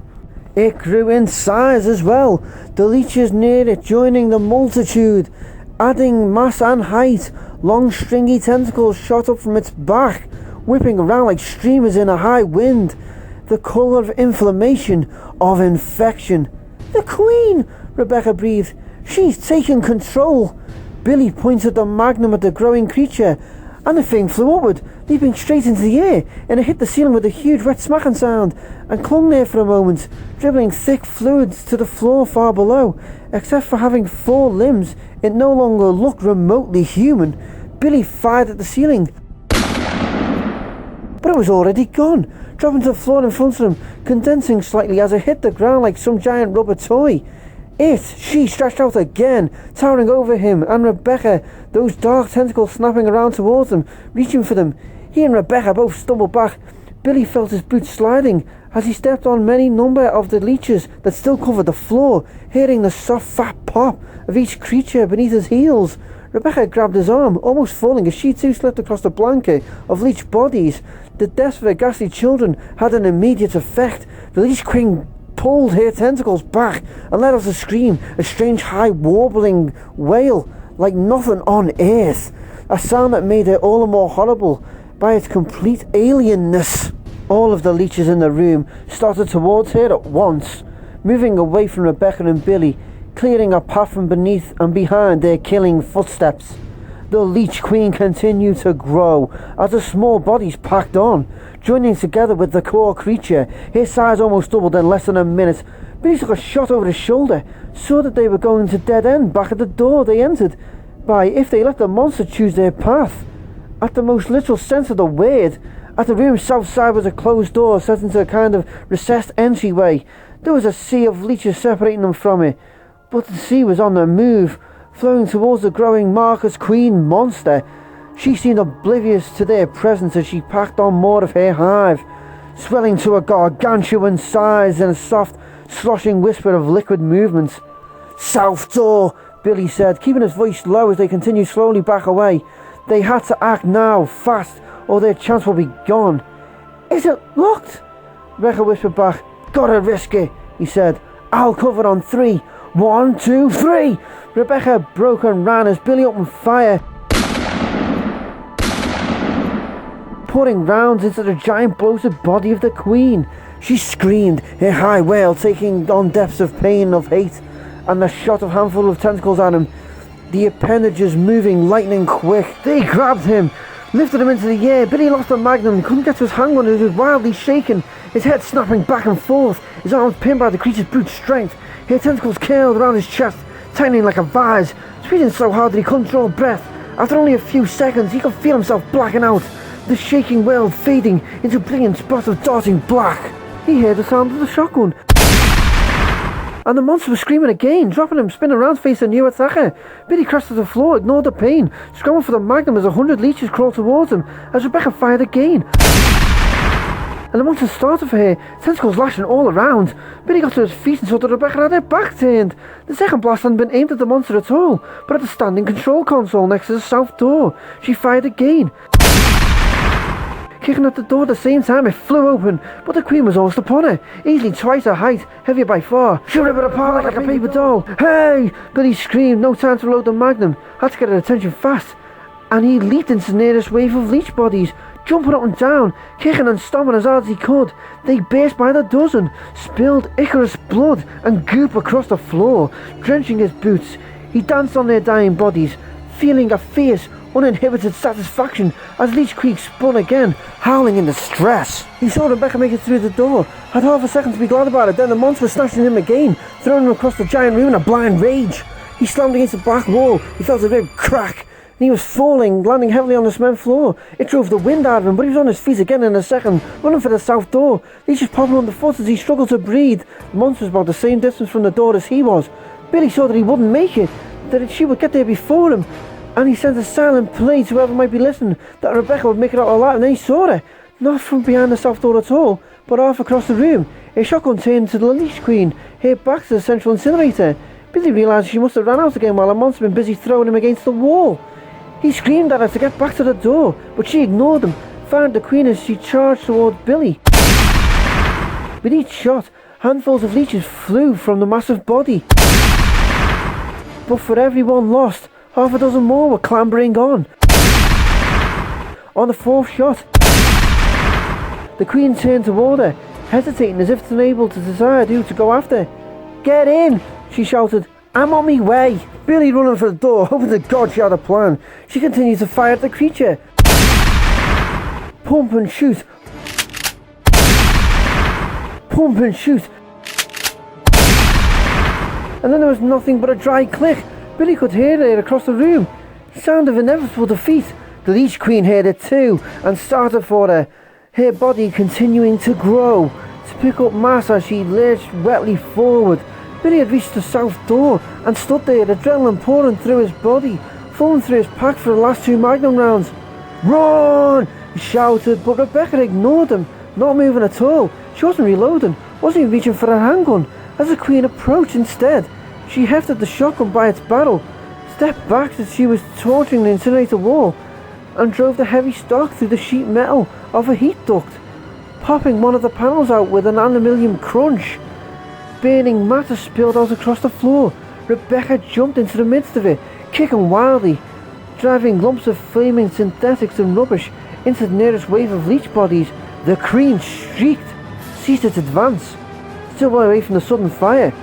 The scorched leeches scurried to their father Queen, tried to climb the towering body, to find solace there, but brought pain with them as they flocked together, attaching to the mobile hive. The Queen's shriek grew in intensity as smoking, burning leeches joined her, damaging her, making her writhe in that Billy hoped was an insufferable agony. Rebecca saw her chance and took it, running for the south walls. The Queen tore at herself, screaming. Billy emptied the revolver on the floor, dropped the last two rounds in the chamber and snapped it closed, holding at the Queen as Rebecca ran past her. But the Queen was beyond caring, at least for the moment, past her insane body turning black, melting, running like molasses to pool on the smouldering floor. Billy kept the magnum trained on the contorting Queen, so Rebecca was past him and through the door. He quickly backed in after her and slammed the door closed.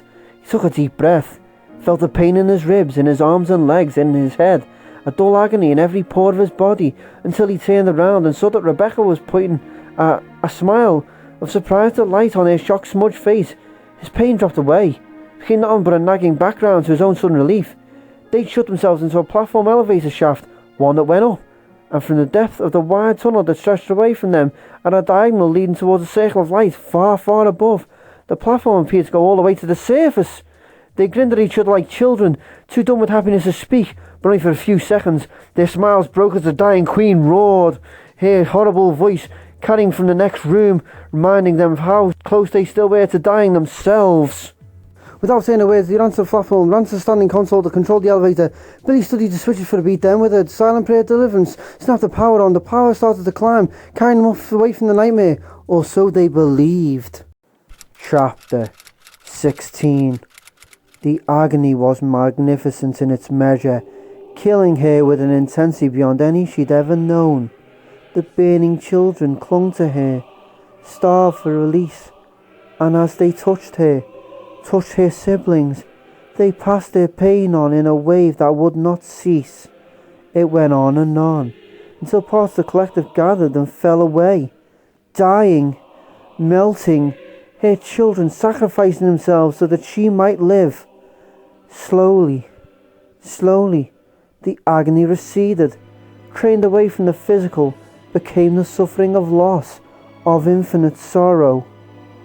As the injured pulled away, left her in enveloping arms to die alone, the rest of the children came forward, singing, crooning to her, easing her torment as best they could. They engulfed her, soothed her with their liquid kisses, and by their sheer numbers they overtook her. It only took a moment. The Queen lost her identity as Marcus had lost his, giving over to the hive, becoming more, becoming all. The allness of the new creature was whole and healthy, a giant, different than before, stronger. It heard mechanical sounds nearby. It reached inside itself, accessed the mind for information, understood. The murderers were trying to flee. They would not escape. The hive gathered itself on 1,000 supple limbs and went after them. Neither of them wanted to think about running into any further trouble, but they had to assume the worst. Rebecca checked the handgun while Billy loaded the shotgun, the two of them calling out the dismal numbers. 15 9mm rounds left, all total, 4 shotgun shells, 2 magnum rounds. "We probably won't need them anyway," Rebecca said hopefully, staring up at the growing circle of light. The elevator was slow but steady. They were halfway to the surface. "We'll be there in just another minute or two." Billy nodded, holding the left side of one dirty hand. "Think that bitch cracked one of my ribs," he said, but he smiled a little, also looking up at the light. Rebecca stepped toward him, concerned, reaching to touch his side, but before she could, an alarm started to blare down the shaft. Each door they slipped past now had a red light flashing over it, casting crimson splotches of colour over the rising platform. "What the?" Billy started, but was interrupted by the calm feminine voice of a recorded loop. "The self-destruct system has been activated. All personnel must evacuate immediately. Repeat, the self-destruct system." "Activated by who?" Rebecca asked. Billy shushed her, holding up one hand, listening. "Immediately. Sequence will commence in 10 minutes. The lights kept flashing, its hard and blurting, but the voice stopped. Billy and Rebecca exchanged a worried look. There wasn't much they could do. And the longer they're gone in 10 minutes, God willing. "Maybe the Queen," Rebecca said, not finishing the thought. It seemed unlikely, but she couldn't think of how else the system might have been triggered. "Could be," Billy said, though it looked doubtful. "Anyway, we'll be out of here before it happens." She nodded, and they heard the crash below, the thundering, squealing rip of metal, an incredible ruin at the base of the elevator shaft. Both looked down, found space in the platform's partial grid flooring, and saw what was coming. It was the Queen, not only the Queen. This was much, much bigger, and a hell of a lot faster, a giant dark mass pulling itself after them. Rebecca looked up, saw how close they were. "Just 1 minute, we'll be out." She looked down again, her breath catching as she saw how close it already was. She could imagine a crashing wave, black and alive, opened up as it spread toward them, revealing more blackness inside. "Oh shit," Billy said, and the platform upended, broke through a wall, pitching both of them off. Rebecca landed on her side hard, immediately got to her feet, still holding onto the shotgun. Billy was getting off the floor a few metres away. Concrete painted the yellow lines radiating out from beneath his feet. Helipad? Underground helipad? They were in a vast room. No helicopter in sight, but plenty of random mechanical equipment strewn about. The small islands of metal only emphasising the room's spaciousness. What little light there was came from a few stray shafts of sunlight coming down from the motel ceiling, which meant they were only a single floor from the surface. It took Rebecca a space of a heartbeat to see where they were, a second beat to locate the Queen. What the Queen had become. It was crawling out of a ragged hole in the wall, where the elevator platform had come through, flopping masses of tentacles over the broken pieces of metal and stone. It was like some crazy optical illusion, watching as it pulled itself from the shaft, its colossal form just coming and coming. The thing that finally expelled itself onto the concrete floor was as big as a moving van, long and low, seething with twisted vines of leech matter. Rebecca could only stare. I was nearly jerked off her feet when Billy grabbed her arm, pulling her away. "There's a staircase over there!" He motioned so vaguely at an exit sign across the room, what seemed like an incredible distance away, and as if it could hear them, could understand. The queen monster moved, heaved its great bulk across the floor with surprising speed, heading off to the escape route. It half turned back toward them, tentacles ripping out its shapeless head. A thick puddle of blackish grey spilling off from beneath the city's frame. It started to rear up, and then squealed, pitching back and forth, a high hissing noise erupting from its squalid body. Smoke actually started to rise from its back from where sunlight, a shaft of sunlight, thin but bright, lay across the beast's back. The creature sidled to one side, moving out of the light, and started for them again. Billy grabbed it again, pulled it back. The self-destruct alarm continued to bleat, echoing through the helipad, and a female voice calmly informed them that they now had 8 minutes before the sequence would commence. "I can't handle sunlight!" she shouted.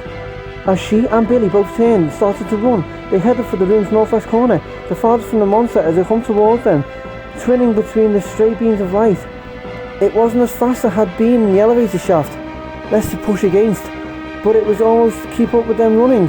"Any idea how we open the roof?" Billy asked, shooting a look back behind them, steering them more north. "Power's out," she panted. "Well, there should be manual latches, probably hydraulic. If the roof's on an incline, it'll slide open when we unlock them. We can hope." "Do it," Billy said, visibly winded. "I'll try and keep it distracted." Rebecca nodded, looking back at the creature. It had fallen behind, but it wasn't flagging, wasn't struggling to catch its breath the way they were. She headed for a likely looking panel on the nearest wall, as behind her, Billy started to fire the 9mm. The hive went after them, shredding matter from its back where the light had touched. Its consciousness wasn't entirely animal nor human, but possessed elements of both. It understood that its home was threatened, that another force would destroy its shelter soon. It understood the sunlight meant pain, even death, and it understood that the two humans that ran before it were the cause of it all. They were the instruments of its imminent destruction. One of the humans stopped, aimed a weapon, fired. Projectiles pierced its outer flesh, wounding, but did not penetrate to the core. As with the sunburns, the creature shed the injured matter and continued on, gaining quickly now.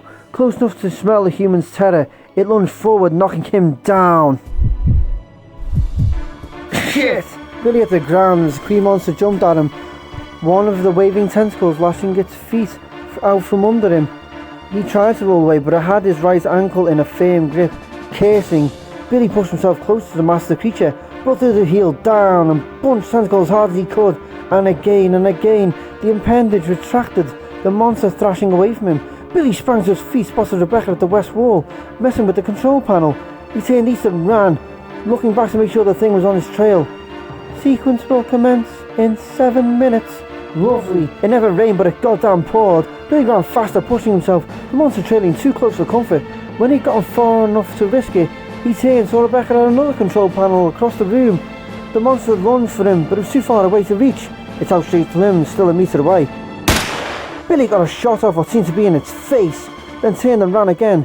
Stumbling on rubbery legs, the thing came after him, seemingly inexhaustible. "Come on, Rebecca," he pleaded silently, forcing himself to go faster.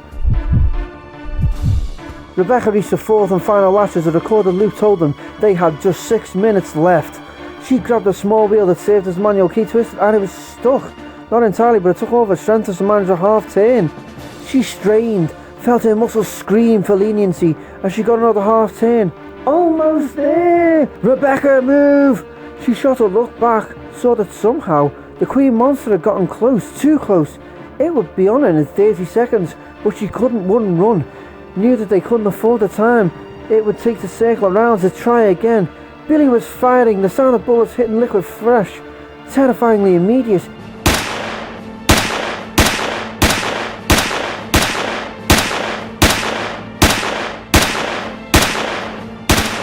She didn't even look. She knew she'd lose her nerve if she saw how close it actually was. "Come on!" she screamed, pulling at the obstinate wheel with all she had. And it came unstuck, even as a thick wet limb wrapped around her ankle, horribly alive, with slick, diseased movements, and with a heavy squeak of powdering rust, the heavens split wide, raining light over them all. "The light! The light!" The hive screamed as death rained down, first poaching its skin, then boiling it. Thousands of individual leeches dying, falling away. The burning waste on fire because it was everywhere all at once. It tried to escape, to find shelter from the torture, but there was nothing. There was nowhere. The two humans ran, disappeared through a hole in the wall, but the creature didn't notice, didn't care. It twisted and turned, giant sheets of flesh scraping away, layers of its body smearing across concrete, exposing the pulsing pink centre of itself to a cruel killing light, the disinfectant light of day. By the time the building exploded a few minutes later, there was hardly anything left of it, only a handful of straggling reaches, confused, drowning in the lake of death that had once been their father, had once been James Marcus. Chapter 17. They half ran, half staggered away, weaving between tree trunks in the cool morning air.